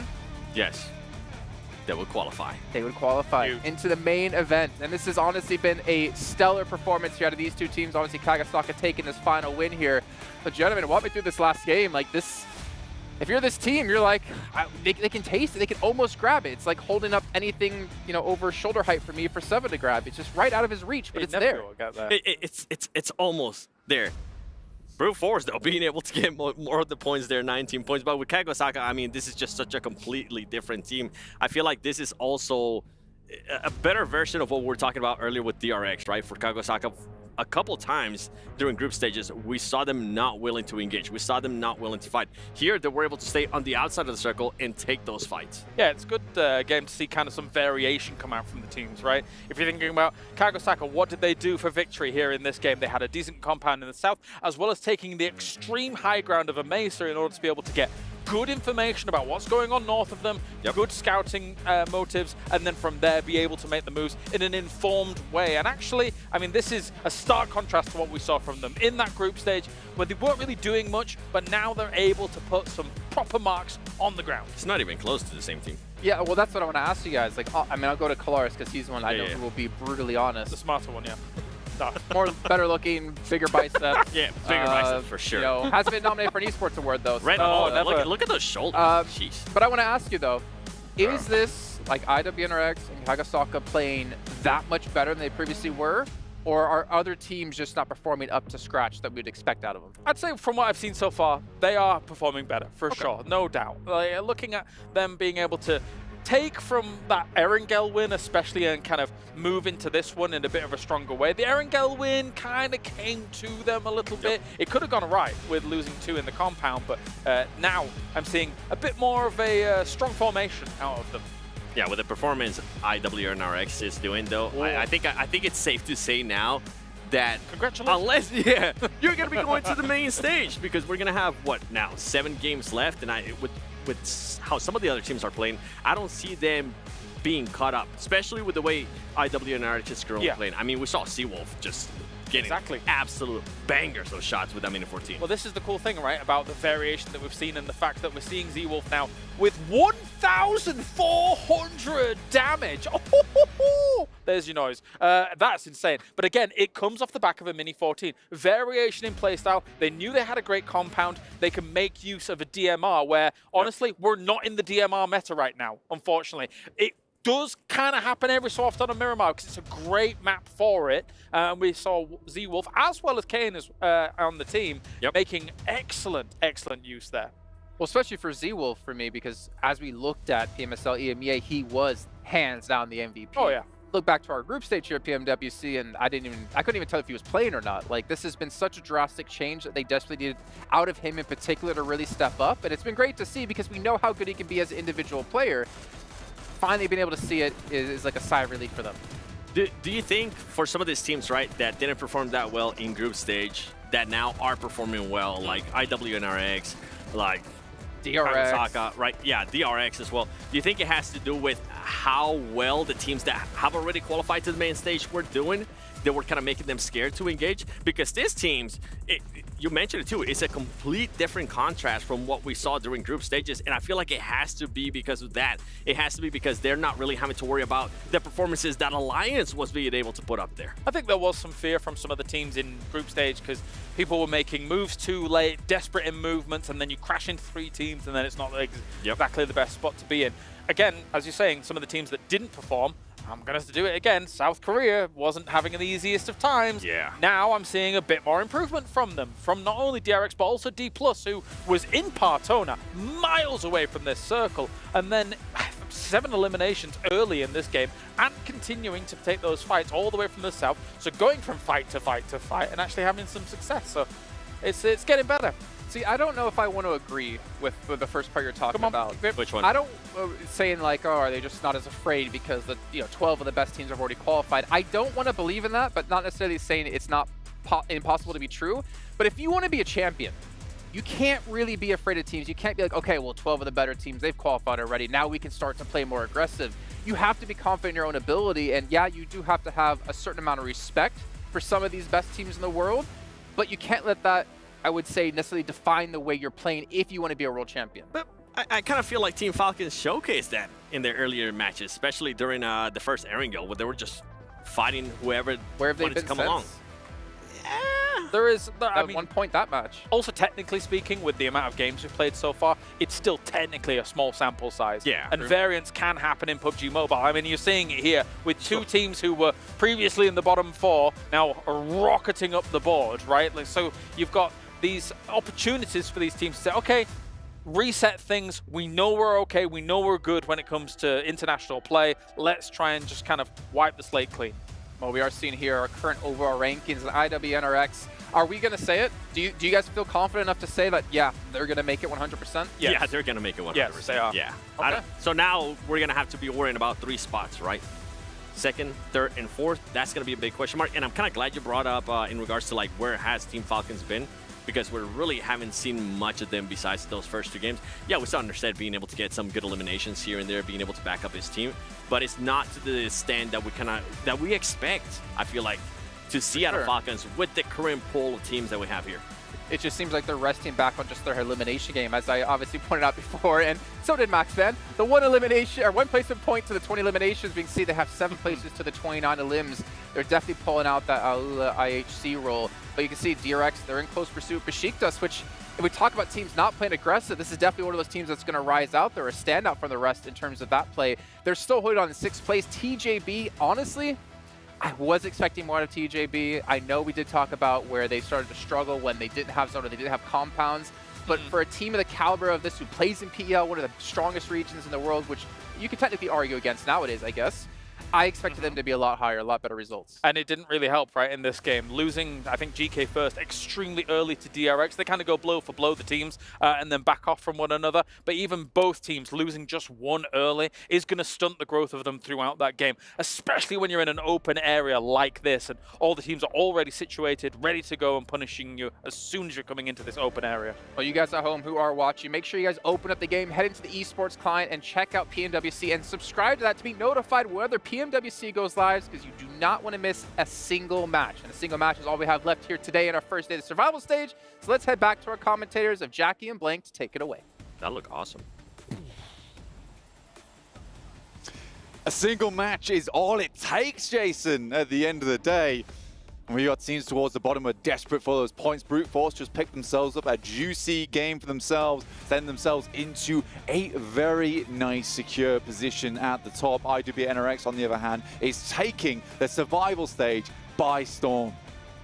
When they saw the name Survival Stage, they knew they had to thrive, and that's what they have been doing, Blank. Game in, game out, bringing the passion, bringing the pace. And now we get back to the plane. Our player cams up on screen. One final time today. Will it be broken, defeated faces, or elation at the end of this matchup? Northern playing path from the west to the east side. But I'll tell you, that's going to send you direct north, true north, the best north. It's the GT20 Pro, which is going to direct you in the right direction every single time. And that direction is towards the top with the best. Don't play with the rest, just play with the GT20 Pro. With its beautiful performance. Let me tell you, Blank. Cyber mecha design. Low response time. Low response time. That sound good? That sounds great. High refresh rate. What that can I get good? GT20 Pro. Every time. GT20 Pro. They're flying off the shelves. They've got wings. They are. That is a new addition that we brought to the phone. Yeah, that was all you. You cooked that one up. I did. I was like, that's going to be like in Harry Potter. You have to catch it. Like the keys like the flying keys. around. The keys flying around, yeah. You don't just get to stamp your name on that trophy. You got to catch your trophy first. You got to grab it with both hands, never let it go, and fight for every single point that you are able to get your hands on. So let's get into it then. Let's give this one some gas. Last game of the day. Hopefully this is going to deliver on all fronts. These teams need to come out absolutely swinging. You do not want to leave yourself in a position where someone else can decide your fate for you in tomorrow's matchups. Some teams desperately need to connect on that swing during this game. We've got teams towards the bottom. We're counting Team Spirit out at this point in time. 4 points over 5 matches, a diabolical result for them. And it's not one that they should hit. And I think that's all I need to say. This is not the performance from Team Spirit that we're used to seeing, or one that they should have displayed here, because they have so much more in them. Hopefully we'll see them again next year, but I just don't think they can make it in, barring some kind of miracle. But even then, it's going to be tough. Inco Gaming, 12 points. Rookie spots up to 18. Harami Bro on 19, but we are getting a differential of the pack towards that top side, with 5th place now being 35 points. IWB NRX, on the other hand, a 71-point day. What is this performance that's come out from them? This is incredible moves coming through from this squad. What have they been eating, Blank? How I have don't they know, just dude. changed their entire play style? And I'll tell you what, they're feasting on these lobbies. That's what they're having for dessert today. They just needed to, like I said, they just need to play like they own the lobby, because that's their play style. They play very aggressively. They have strong positions. They hold those strong positions. And look, I just think for a team like IWB NRX, they cannot be playing scared. Because I think as soon as you put in a position where Zedwolf has to hold back and isn't able to channel that energy, yeah, he's going to suffer in terms of performance. So it feels like, look, they've just let them reign free, do what they want, and in these games they perform. It has helped that some of the circles have headed their way, and again, for the second time on Miramar, we're getting an eastern shift on the circle over towards El Azahar, which is where they start their games. But again, at this point in time, they are just sucking up points towards that top side, making it so very difficult for these teams underneath who are starting to sweat bullets now, trying to get in the lead. DRX spotting out the drive-by. TJB. They put a few bullets into the back of the bumper, nothing that you can't buff out. You won't be too bothered as they do make their getaway and avoid the potential for a stray bullet to cause issues early. You boys on the western side all need to move in. CAG Osaka taking their last game on the chicken dinner due to a pretty decent rotation, honestly. They just were aggressive with their initial rotation, went far into the circle, got a central spot, played around Besiktas Black, and were able to channel their victory from there. And it wasn't to say that they weren't harassed heavy by brute force in that late game, but they were resilient. And they took those nades on the chest, bounced them back a bit, actually. Had the metal skin on that one. No damage being done to him. Bypassing the potential of a really upsetting game and actually making it look pretty good towards the end of that one. So we've started to have good optics for a fair few of our squads. Wow. I mean, to be fair, that is just one match. So that's just their last match. Yeah. Average elims at 14 would be insane. Can they do it again? It would be unthinkable. It would be remarkable. Right now, I think for brute force that they would like to do it again. There's teams all the way in 7th place right now that could take position over them. I mean, Tongjiabao at 32 points. Heading up from there, you've got 4th place with Team Falcons at 36. Brute force currently in that 3rd place position with 40 points. So they're not safe right now because 2nd place is currently 15 points ahead. So they can't just have that. They can't be a one-game, one-wonder team, right? They need to just keep pumping that performance. And I think that game's a sort of match where it gives you some of that confidence back, you know? Makes you feel like, you know what, we are good at this game. And I think the main thing is that the rest of the squad should be feeling pretty brazen with the fact that, guys, we can't let Freezer have all the action, have all the fun. This guy's new. He's new to the scene. He's come up, entered into international tournaments. He's making the rest of the team not look bad, but they've got to show that they're the veterans on the squad. Show those optics. Much like the optics on the long-range snipe here. Rook dealing some damage from a distance. But no, I agree with you, man. It's one of those where it feels like he's come out swinging. He wants to prove that his benchmarks can be so high so early into his overall career. Taking down some very strong opposition whenever they're thrown towards him. And Rook committing on to the knock as they will be able to dispatch that man. Yeah, for Besiktas Black, losing Kakali like that, one of the good off-anglers, honestly, early on in the game. You know, 6th place right now, this could have been a nice game to put them in a position where they could shot up the rankings tomorrow. But losing a player like this early on in Miramar is pretty devastating. What are you doing? Oh, effect. Completely exposed. It's easy for the backstab and Spirit. You're going to be reeling to recover. You close the gap on this one. That's only going to lend into the hands of the DBS, but he does mind a quick turn and burn. He's able to at least trade back and take 1-for-1 blows. Man, Naomi's got to be furious in that situation. DRX just leave. But they were so unawares. Quick switch in the backseat there with the bus, making sure he doesn't get hit. Doing their best at least, but that thing might go up in flames. I mean, Naomi's spray is pretty on point here, actually. Consistent damage done. Even Inko taking a piece of the pie as you go from bad to worse on the rotate in. DRX hemorrhaging players now because of the angles that they're exposed to when committing to their getaway. And this has thrown them into a bit of a dire strait. Already down to just 2 players, a duo for DRX. Yeah, tough state of affairs. Team that's in. Well, on that boundary in 4th place, going through from the survival stage. Not particularly how you like to end your day here. So a lot of our teams that are up towards the top side of the lobby are hemorrhaging players right now. Arinko's got eyes on, Mini 14, long range. They're stuck inside these concretes.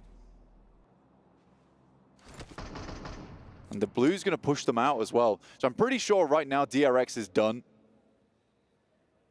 You're going to have to run through that gauntlet that is the Inco players ahead of you. One in the back line, taking shots as you roam. The rest, the trio that's just lurking up on the hillside, edge guarding you as you have to make your way in through the blue. Yeah, it's not looking good for DRX as everyone starts to make their move now. Wow, big shift on the circle here, over towards the eastern side. We even have an island finish potentially with it heading all the way up towards that edge, but I don't believe that that will be the case. Inco is looking for more points here. They know that these are basically 2 freebies. Good burn on the Molotov too. It's QXZ. We'll get crisped up a little bit. There is a return fire though. Gary going down is really bad for them. Ooh, survival of the fittest as well. Just as Nate goes around the corner, he's able to get the meds back out, top himself up, quell the bleeding, recoil into a better position to play with the DBS. Inco wanted to clean up, tie up any loose ends on this one and make sure they scavenge these points and shut down DRX inside of this matchup. But the longer it goes on, they're starting to take damage back. You sit yourself up on the close angle, hoping they're going to come round and the big old pump can do some damage back. Quick bandages as well.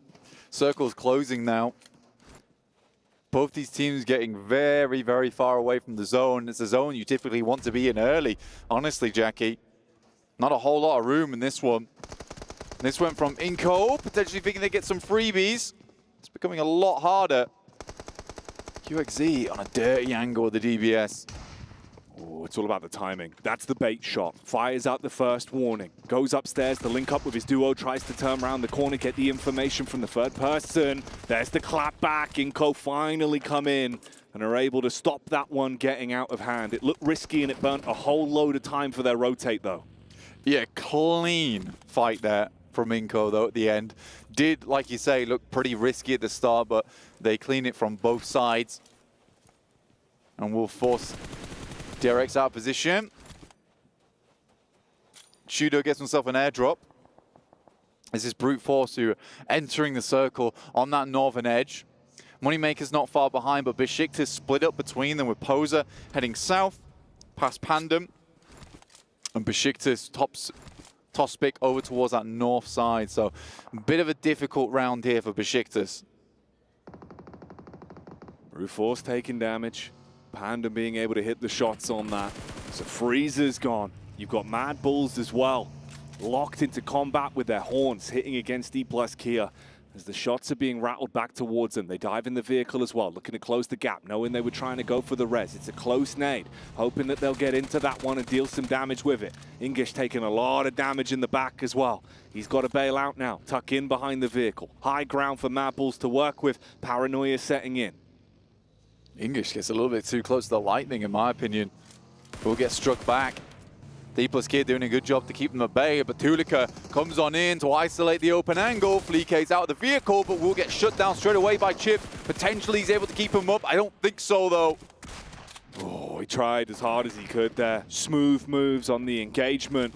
You lose a player from it, and there might even be more to be said. They've got the angle down, spamming bullets around the corner of the vehicle, lighting up Tulika. There's the dive to bait out the crosshair as well. The vehicle detonates Tulika, knocked on his last legs, closing the distance, shotgun in his hands, wants to rattle off the warnings and turn them into a real exclamation mark on this one. And suddenly, there's only one man left. Pelting out nades, knowing he's done damage, sure, but he's still got to survive his way through this. An uncomfortable fight to be in on the P-Cup gets one. A slight reset, an opportunity to try to dip into cover, get the heal out. A 1v2 to fight from. Nice molly. The vehicle slowly heading down the hill, and that's Mad Bulls done. D+ Kia survive what should have been an easy cleanup for the Mad Bulls. D+ on this side, but an F- for Mad Bulls on that push. Dear, dear me. That could not have gone worse. Molotov outside. Rook will take the brunt of that there. Another nade, but there's so much damage pouring back out. In comes reinforcements. Nice shots from the back line. It's clean trades at the minute. Either one of them dealing damage. Oh, the reinforcements arriving and the up-close fight gets a bit awkward. That SMG pelting bullets round the corner. The rest of the squad for Rook looking to try and reset a little bit. Harame Bro They've got a window of opportunity to play for the res. Get his teammate back up, but the nade going over denies the potential on the doorway. They can't make a clean exit from it. Rook really taking a beating now. Quick reloads, trying to reposition and use the high ground. See if they can take the beak through the sides. Hang on a minute. He's so low in the engagement. Mirror matchup on the movement. They both drop down. Quick bandage pulled out. This fight's messy. Like bolognese and me in a white t-shirt. Rook trying to get this one done, but it has been difficult as Bro Harame has been doing a fairly decent job with the nades to hold them back, and another one bounces around the corner. I think another team might have just joined the engagement too, though.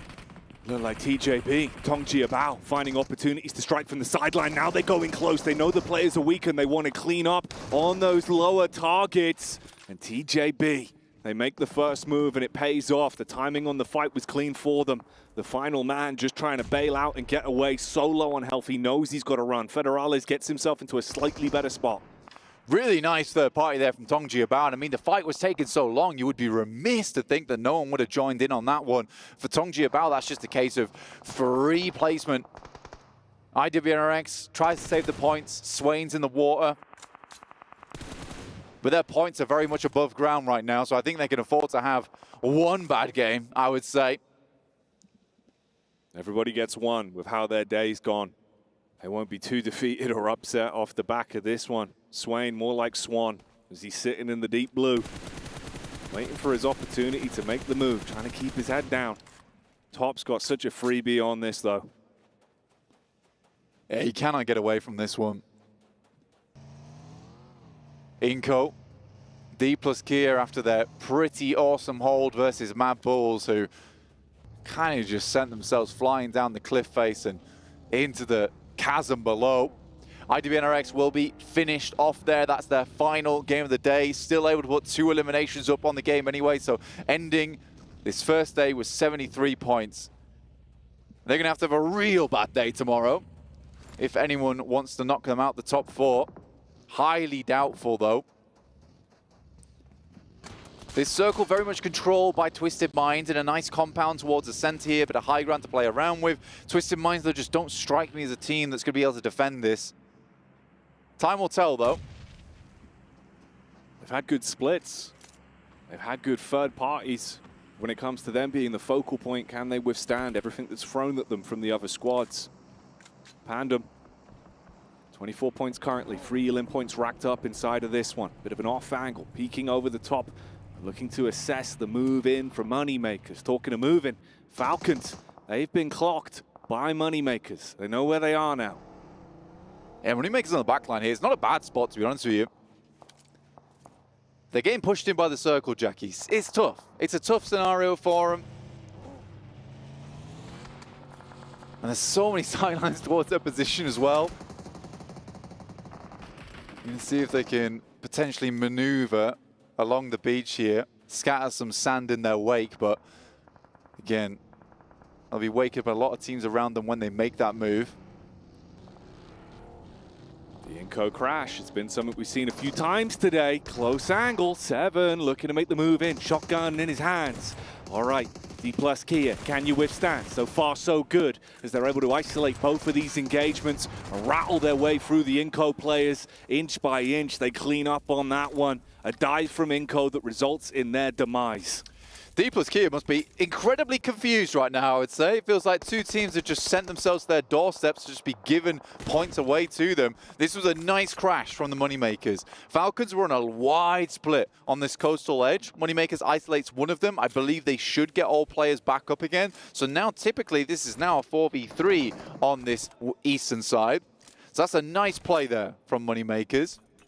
Might open up an opportunity in this game. Falcons feeling a little bit more worried now, just down to 1 player.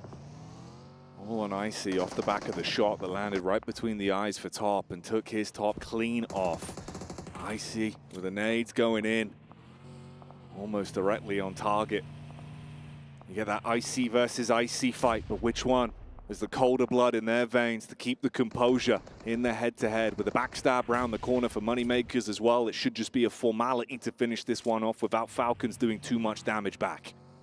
Besiktas has kind of been very quiet on this one. You sort of understand why with the fact that they're playing with 2 members. How many is it going to take, guys? Seems like in the end, it's just Koa's weapon that was required as the SMG cleaves round the corner.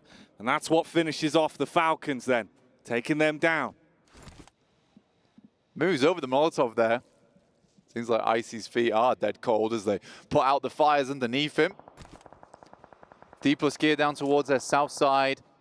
It really is this focal point on this eastern edge. Inside, big old urban finish. Nice shot from Poser though on the back line. Havlik might just get finished off here. Immediately there's a smoke placed down. I think they'll let him get away with it. Just pre-firing the angle. They want to get Havlik back, but he is finished off by one of the Twisted Minds players. You can see on the player cam as well, Havlik furious going down in that scenario. The emotions starting to run rife now of how important this game is going to be for some of these teams. I mean, they've been given an opportunity here, and it was a good rotate. A nice smash into Falcons as well. Feathers going everywhere.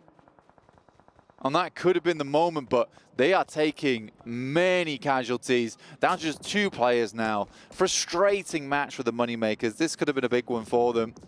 Twisted Minds playing on really good high ground here. Great oversight to a lot of these teams who are trying to make it through on that coastal arena.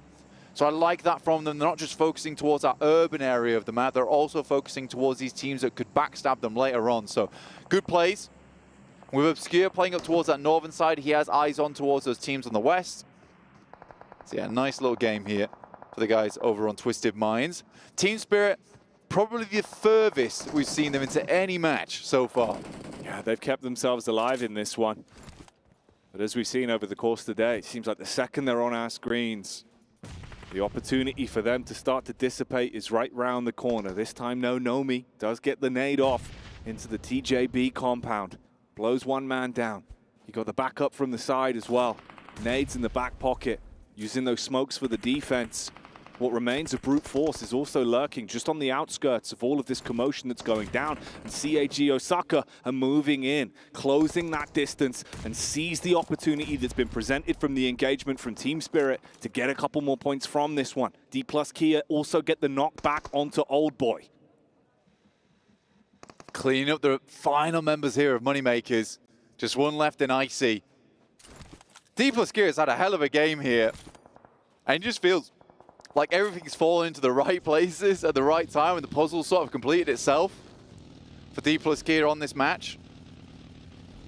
I mean, I bet they're pleased. Give them a lot of points here they really wanted. 9 elims so far. But again, here's this angle from Twisted Minds. Once again, being very, very instrumental in this game. Proactive with their peaks. They saw the opportunity. Wheeled the attack from a distance. Got a nice little bit of chip back onto the DK Plus side. Zone moving in as well. Kago Saka just on the outskirts. That lone ranger for brute force. He has just been keeping his nose clean. Does not want to get stuck into any fights. And this has been one that's going on for quite some time. You saw the initial opener that came out from Team Spirit, but since then, TJB reset. CAG Osaka couldn't commit to it. Besiktas as well. Further down now. Just a duo to work with. They could still have a good day of things if they play their card right. Yeah, I think it's reasonable from Team Spirit as well to back off on that one. I think as soon as they started to see the nades coming from another team, they didn't want to be locked inside that compound. We saw what Tongji Abao were able to do when a fight broke out in that area. It's a good nade immediately, and a great molly as well to cut him off from the escape. That is very nice from Tongji Abao.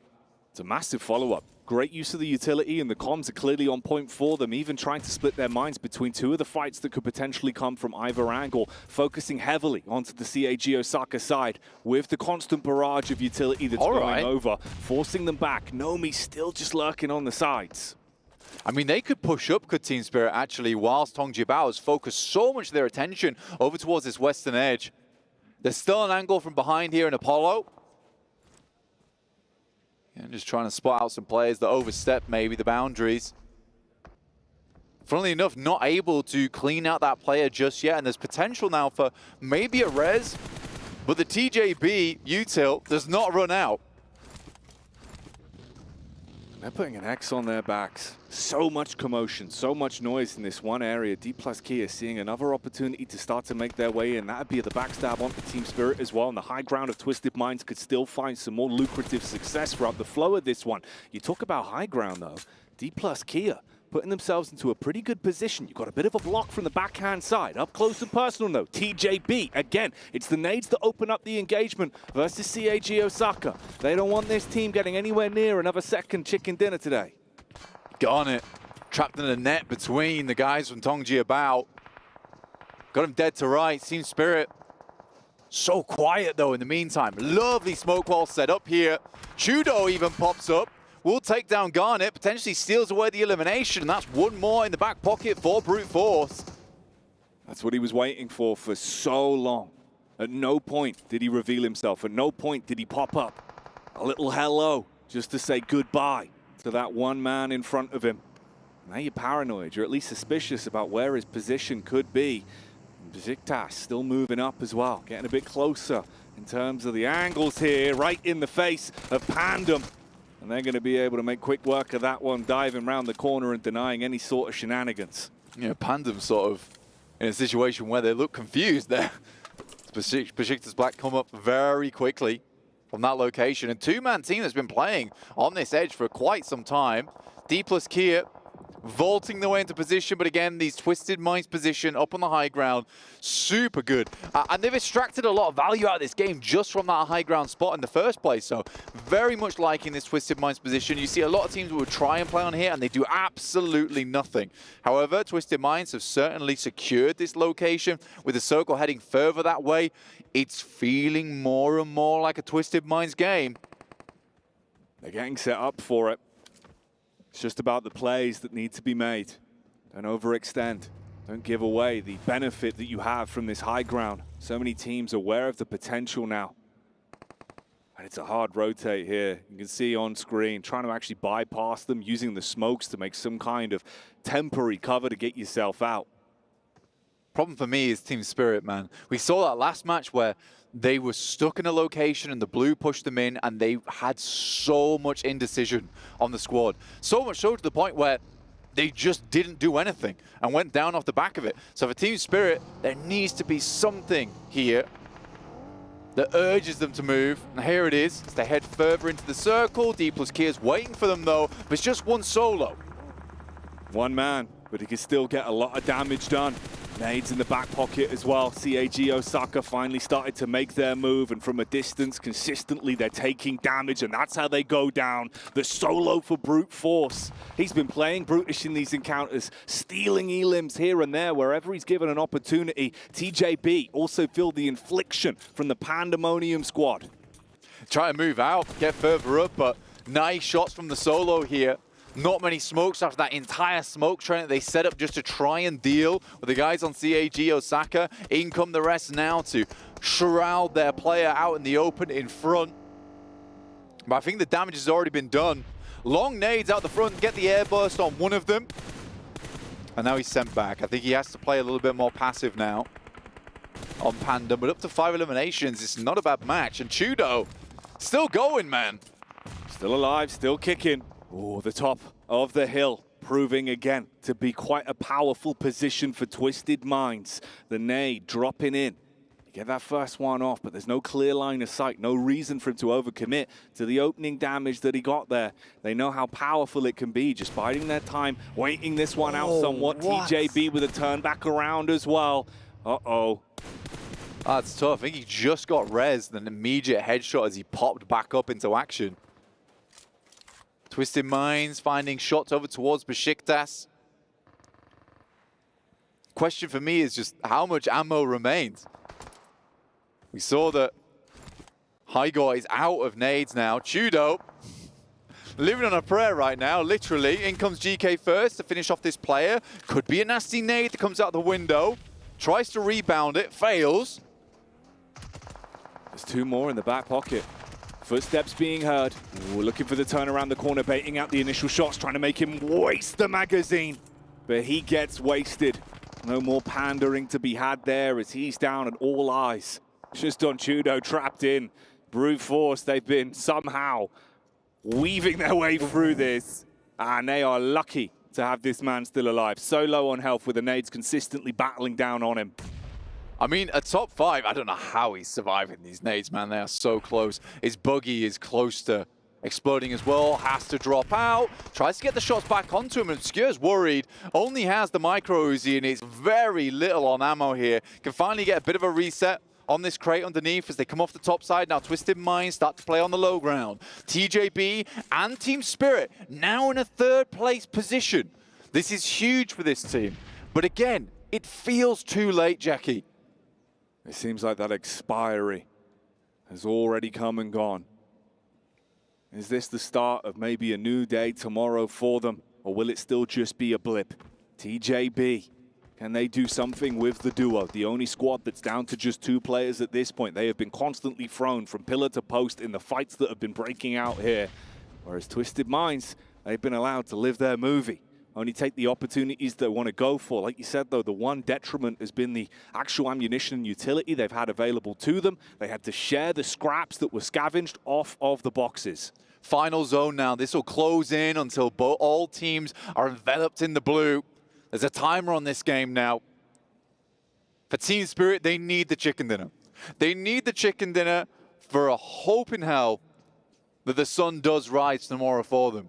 For TJB, a chicken dinner would mean leaping up into that top 4 now. They're currently in 6th place, really not that far behind DRX with 37 points, currently tied with Team Falcons.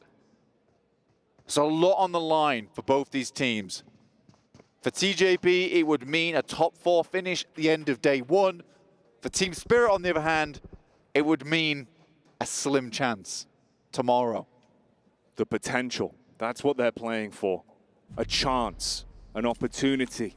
Twisted Minds, in a similar kind of vein, looking to move up. They know who the real target is, who the real problem is. It's Tongjia Bao, lurking down, trying to play on this 2 elevation split. 1 player with the DBS right below here. Obscure, focusing more so on the backside in case there's a cheeky peek up. Nades raining down from the rest of the teammates as well. Spirit don't want to overcommit until they can guarantee themselves a good opportunity to take the fight. Little bit of chip damage done. Somewhat low here. If they go for the drop down, Obscure, the sheer rate of fire he could have, he could clean his way through that man. But they get the heals back off, playing with the smokes. There's the nade up. Obscure taking a little bit of damage. Spirit thinking maybe we can move in on this. We'll throw the nades round the side.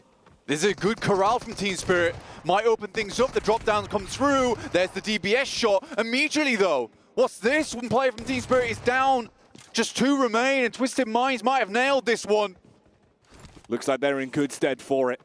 Tongjia Bao relying on just the DBS's stopping power. Slug after slug is all they can rely on. Kitsune and what remains of Spirit, the brothers in arms, can they stand strong against Twisted Minds that are turning the needle? Looking like they want to shut this one down. They've been in the driving seat for so long throughout the flow of this game, and they want to make sure they're the ones that get the glory at the end of the day. They're looking for the drop on it. Obscure, deciding if it's the right time to go. Molotov's over the edge, putting so much pressure on them. They've got the better angle to play with, but they're forced to drop down. This is when problems could arise. Kitsune recoiling further back. Tongjia Bao out of commission. The elevated ground still working for Twisted Minds. Drop down with a shotty, unloading with the buck. Looking to commit onto it. Kitsune, no! Isn't able to do it.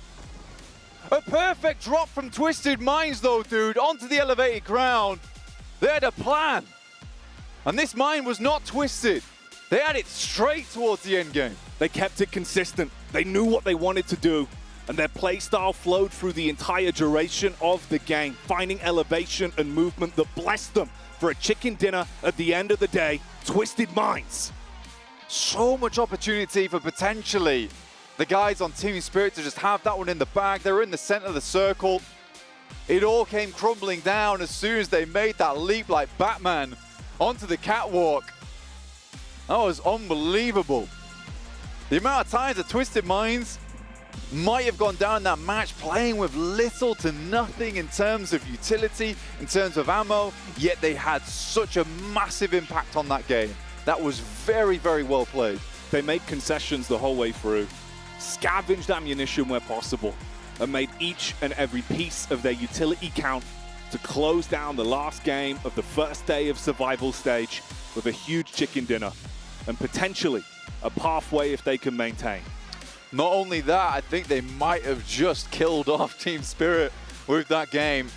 Tongji Bao must have got quite a few points as well, so that sits them back into the top 4 at the end of the day. It's not the worst result in the world for them, but man, I think it was just this play on the side. I think it was Nomi who got shot out as he peeks over, and he was the linchpin on that fight. He just peeked over too much here, and that's what ends up losing them the game. He tries to drop back down for the teammates. Naomi starts things well, but this was such a crazy drop down. So close towards success. So many targets to prioritize, the DBS ripping and roaring, but in the end, it's the Twisted Minds that claim it. The fact that they were able to just kind of stall that one out and then drop players down one by one, I think it put the fear of God over into Team Spirit. They just weren't sure what to do there. A really, really tough game. And I think Team Spirit, they tried their best at the end of the day to get some momentum going, but I think that game is not the type of game that makes you feel good going into tomorrow. It's just not. So I think our eyes will just be on different teams. I think so. You know, they had the potential, a bit of an opportunity where maybe they could run away with things, but that one's not going to make you smiley blank. No, it will not make you smiley at all. Look, man, I feel bad. This was the game for Team Spirit. It's where I had hope, but my hope's gone now. However, I hope that the desk potentially has a little bit more hope for the teams towards the top. Of course we have hope, Smiley, Blink, and Jackie. Thank you so much for bringing us the action here in these last 3 matches. And yes, Team Spirit so close, yet so far, unfortunately, not able to close out this game. Get away. Why can't I come to that side? This is ducks only. Ducks? Yeah. Yep. Max, what are you doing? I'm a duck too. Okay. So it's me versus 3 ducks. I think I'm going to lose this one. But you know who didn't lose this one? Twisted Minds! Twisted Minds! Hooray! Of course, actually you looked back. Like, I was like, who won? I forgot. Who won? I don't know. They take home the win. And Max, you called it. You're like, jump on the bridge! Jump on the bridge! I said it as a meme initially. I was like, they're not going to do that. And then they actually go for the bridge play. And it was dead center. So taking themselves to win. Good job. And just rain down points on Team Spirit at the end too. I don't know. It was a weird finish. It was a great finish. Great finish, but weird. Team Spirit, by the way, a team that needed the points. Only 11, though.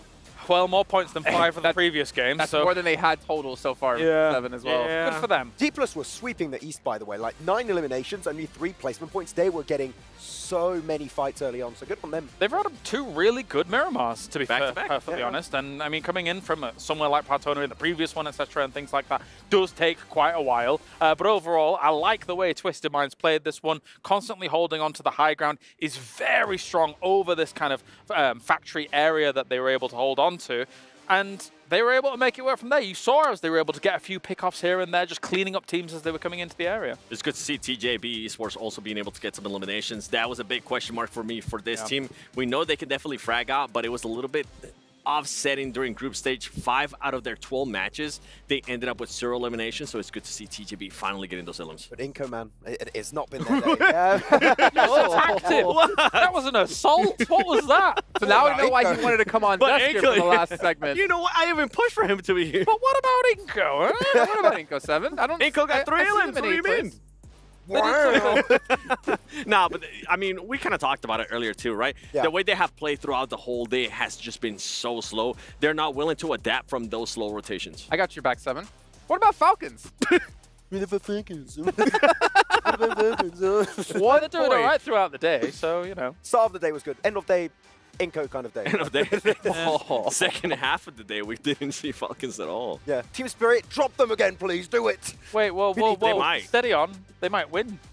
No. Never mind. What about Mad Bulls, though? They were also down there, unfortunately, on points. A team that Max recovered in CSA, we had very high expectations for. I know, Kalaris, you said you didn't expect them to kind of be as low as they were at the end of group stage. Zerich, who was like the player for them back in CSA PMSL, I feel like he's been non-existent. Yeah, I feel like they haven't been able to go back to that old sweeping edge playstyle that was so successful in CSA. I don't know what is happening internally for the team, because we know they have the fragging power to perform at this stage, but they're just playing something that was not really successful in the group stage, and it's just not working out today either. I don't know. During group stages, we saw Tulika being able to put out plays too, so yeah, not sure what's currently Need going all on with 4 that team. players, yeah. Yep. Oh yeah.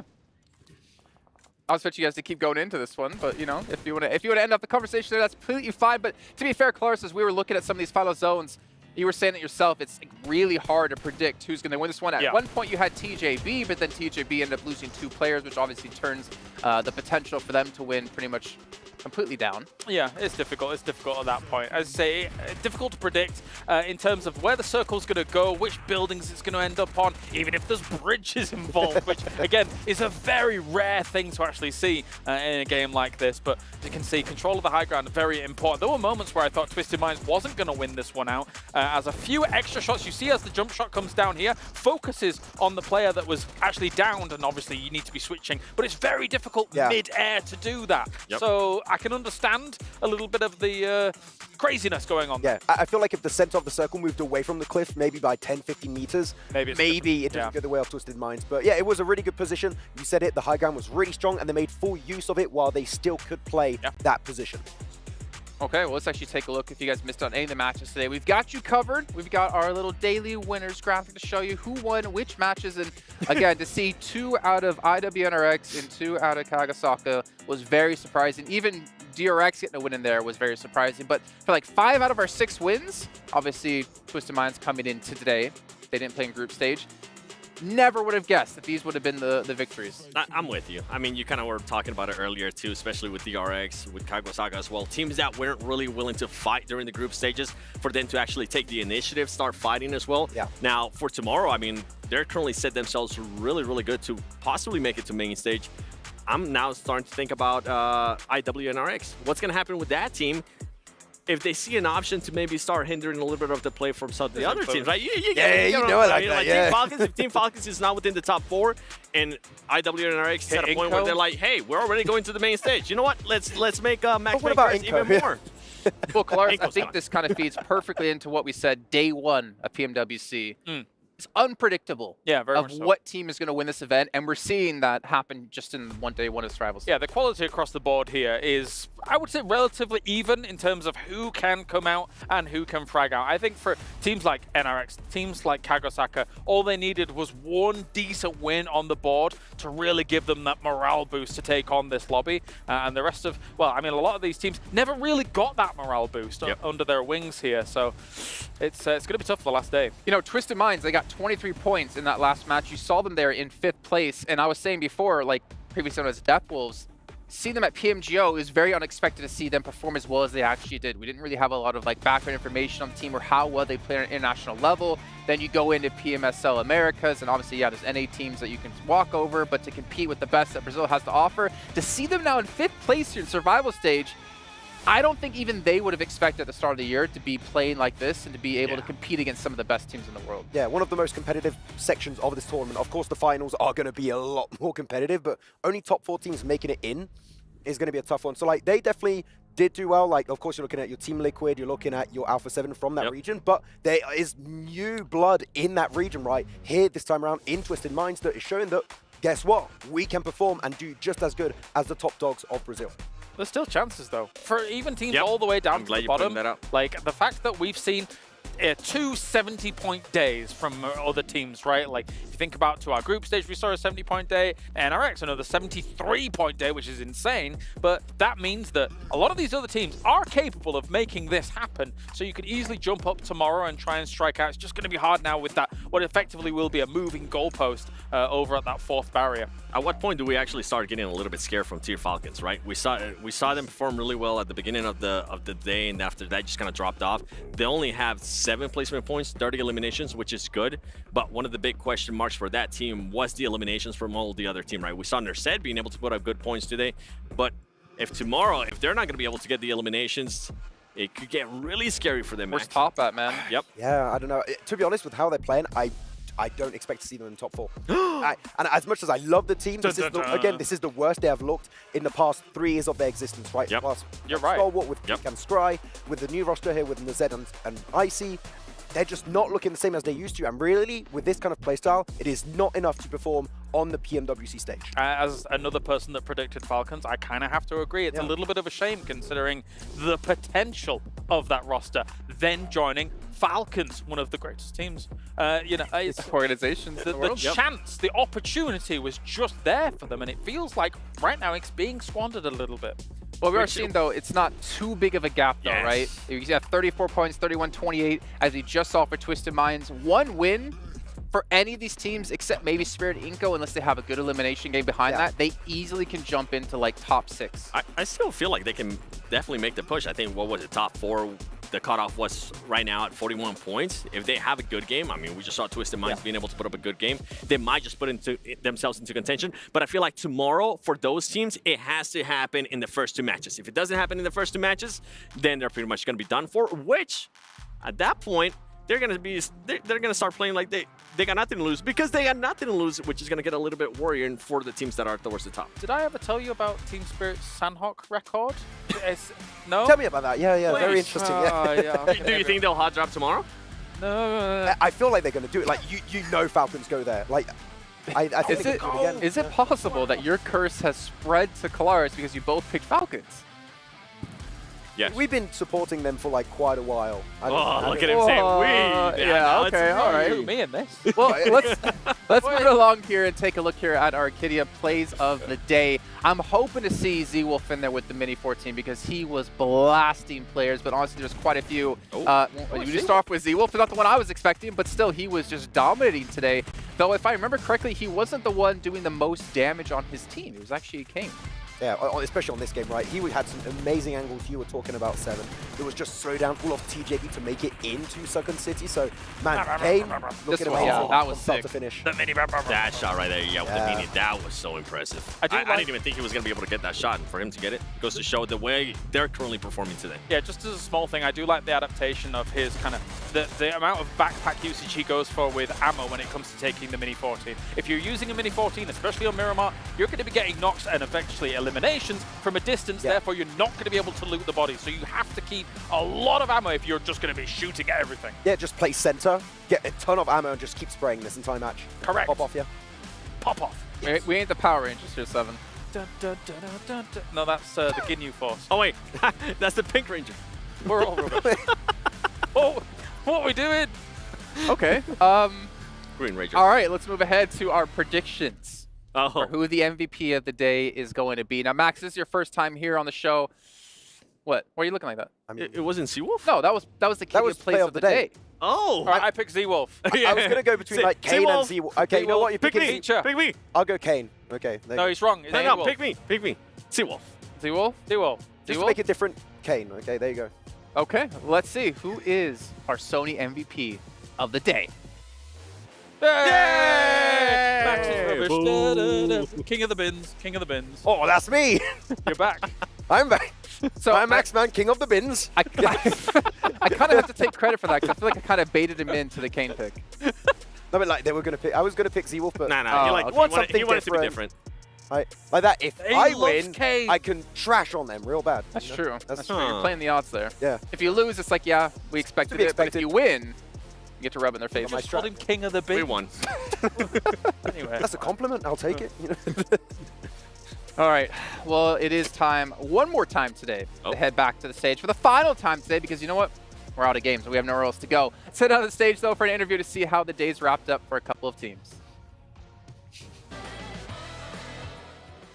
Welcome back, ladies and gentlemen. We are here in the STC Arena after we wrapped up that last game, and I am joined by Frozen from Istanbul Wildcats next Truya after an incredible day for themselves. Frozen, you guys went from 42 points in the group stage over the course of 12 games to 73 in only 6 games. What changed?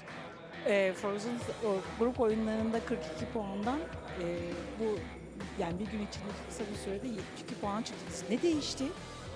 Yani grup aşamasında şanssızlıklarımız vardı. Onları düzeltmeye çalıştık. Oyunlarımızı daha çok geliştirmeye çalıştık. Hani spotlarımız alındığı zaman oradan nasıl oyun kurar, başka yerden nasıl daha fazla oyun kurarız falan onlara çok çalıştık. Bir de bugün modumuzdaydık. Buraya çok hype'lı geldik ve bugün 71 puan çektik çok şükür. İnşallah devamı gelir yarın. We were stolen of our spots, but we trained ourselves in the mind so that we could improve ourselves, and we managed to reach a score of 71, 72, which is going to continue, I believe. and we improved. That's for sure. I like that. They were able to adapt from the group stage coming into the survival stage, and we see now what they can do when they are given control over their spots. So now, Frozen, when it comes to the team's mentality, how has that changed after a performance like this? 73 points again over the course of 6 games. Is the team's confidence high? How are they feeling? 6 oyunda 72 puan yapınca ekibin, takımın düşünüşü, zihniyeti nasıl değişti sence? Yani nasıl bir gelişme oldu? Öncelikle takımımla gurur duyuyorum çünkü kaliteli olduğumuzu biliyoruz. Bunu bir önceki turnuvalarda da gösterdik. Grup aşaması dediğim için bizim için çok şanssızlıktı. Ama oyunumuzu burada toparlayacağımızı biliyorduk. Buraya o inançla geldik. İnşallah buradan finale de güzel bir oyunda gidip finalde de inşallah bayrağımızı dalgalandırırız.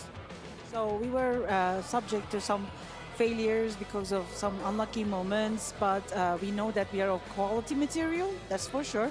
And we're able to show it at this stage at least. And hopefully we will walk towards the end and make sure that our flag is up in the air. Well, I mean, quality and quantity is what we saw from Istanbul Wildcats Nextruya in those last 6 games for day 1 of the group stage. So I believe we should head on over to Barney Banks with another interview here in the arena. Very much. Sandstorm, quality and quantity. That is right indeed. And another team that is stepping up to the plate right now is, of course, Brute Force. I've got Prepod with me right now. Prepod, let's quickly talk about the group stage. It was a varied performance, but what were you guys struggling with in particular? Our tactics was bad because we play very, very slow. It's not working on global events. So, and I was having some confidence problems. So after group stage, we fixed it. We speak with team 5 hours, and now you see we perform good. Yeah, nice. I mean, your pace of play has definitely improved. You're playing a lot faster. The eliminations are flowing as well. Do you feel more comfortable now on the main stage? Or what have you actually changed to today? Is it just a speed problem that you fixed? We fix, I think, confidence. Confidence and discipline, it's key for the win. So we fix it and it works. Confidence is key, that is for sure. You're currently in 3rd place, that final map as well, map number 6. Chudo managed to secure 4th place. That must have been a really important moment for you guys as well, for your confidence. So what are you guys going to do tonight to prepare for tomorrow? Now I think we will go to chill, relax, after this to dinner, and after dinner we will have a meeting, team meeting, check map streams, and go sleep. That's all. Nice, I love the breakdown, play-by-play of what's going on tonight. Prepod, I really appreciate you joining me for the end of day 1 interview. Best of luck tomorrow, okay? Final day of the survival stage. And with that, we're going to wrap things up by going back over to the studio where they can finish off day 1 of the survival stage.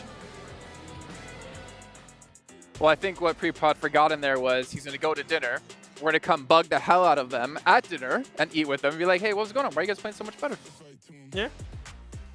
And then they probably be like, we can't answer that. Just I was going to say, let me eat. Let me cook. And they have been cooking. That's what it means. Jantasho. Let him cook. You should go to PL. You remember, huh? You remember. Yeah, I do. James is like, what are you guys talking about? What's going on? He was involved on that, yeah. Yeah. Well, all of you who are watching the PMWC, Violet, Thunder set, and SLK is out. And you guys can pick it up for yourselves. Maxman, you got it.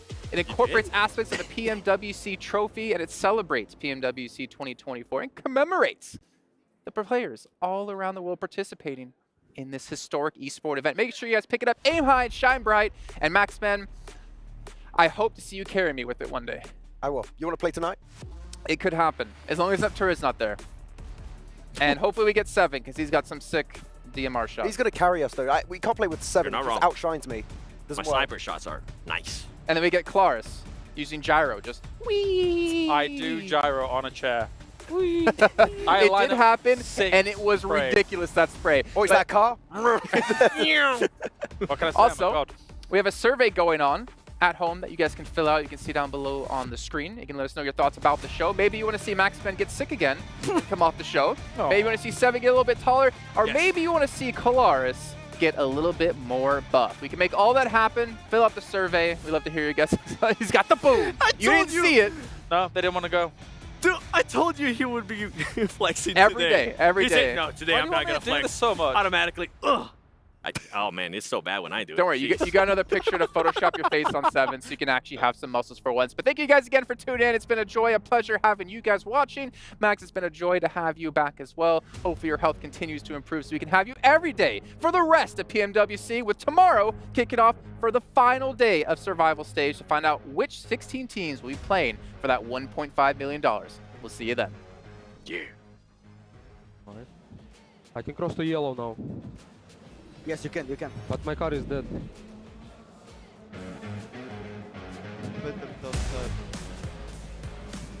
Go exactly door. Kanka atarsan mükemmel olur bu arada kanka. Tam şuraya. Tam şuraya atarsan şahane olur Burak. Attım galiba bir tane. Dur bekle. Bunu naklayacağım birine. Nice. Bak çok iyi bir kaldı. Birini seri atlasın Burak. Nice. Sağda kaldı. Bir. Nice lan. Oğlum ne oynadınız lan? Helal lan. Сейчас приемет, братан, у тебя... Нокдаун на втором. Один зашел сюда. Где? Толики помочь. Не-не-не, я отошел. Давай. Второй. Я стой, подожди. Он малый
You ever wondered how a Hollywood movie is shot?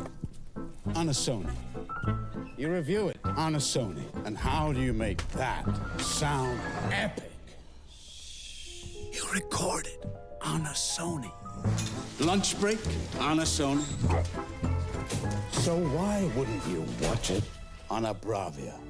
by Sony.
They wanna live for.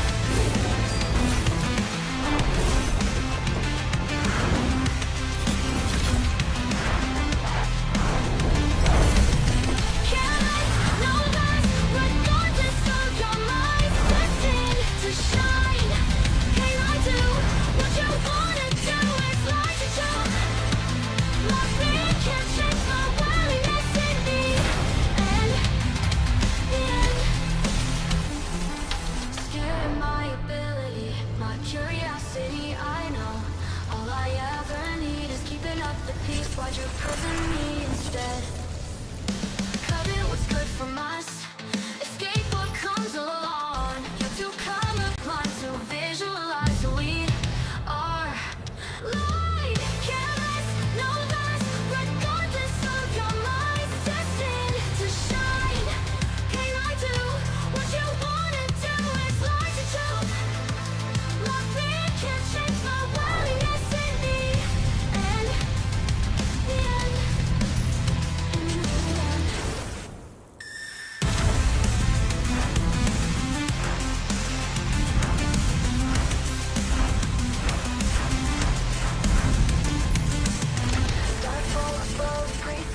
Wonder what they wish for, what they wanna live for.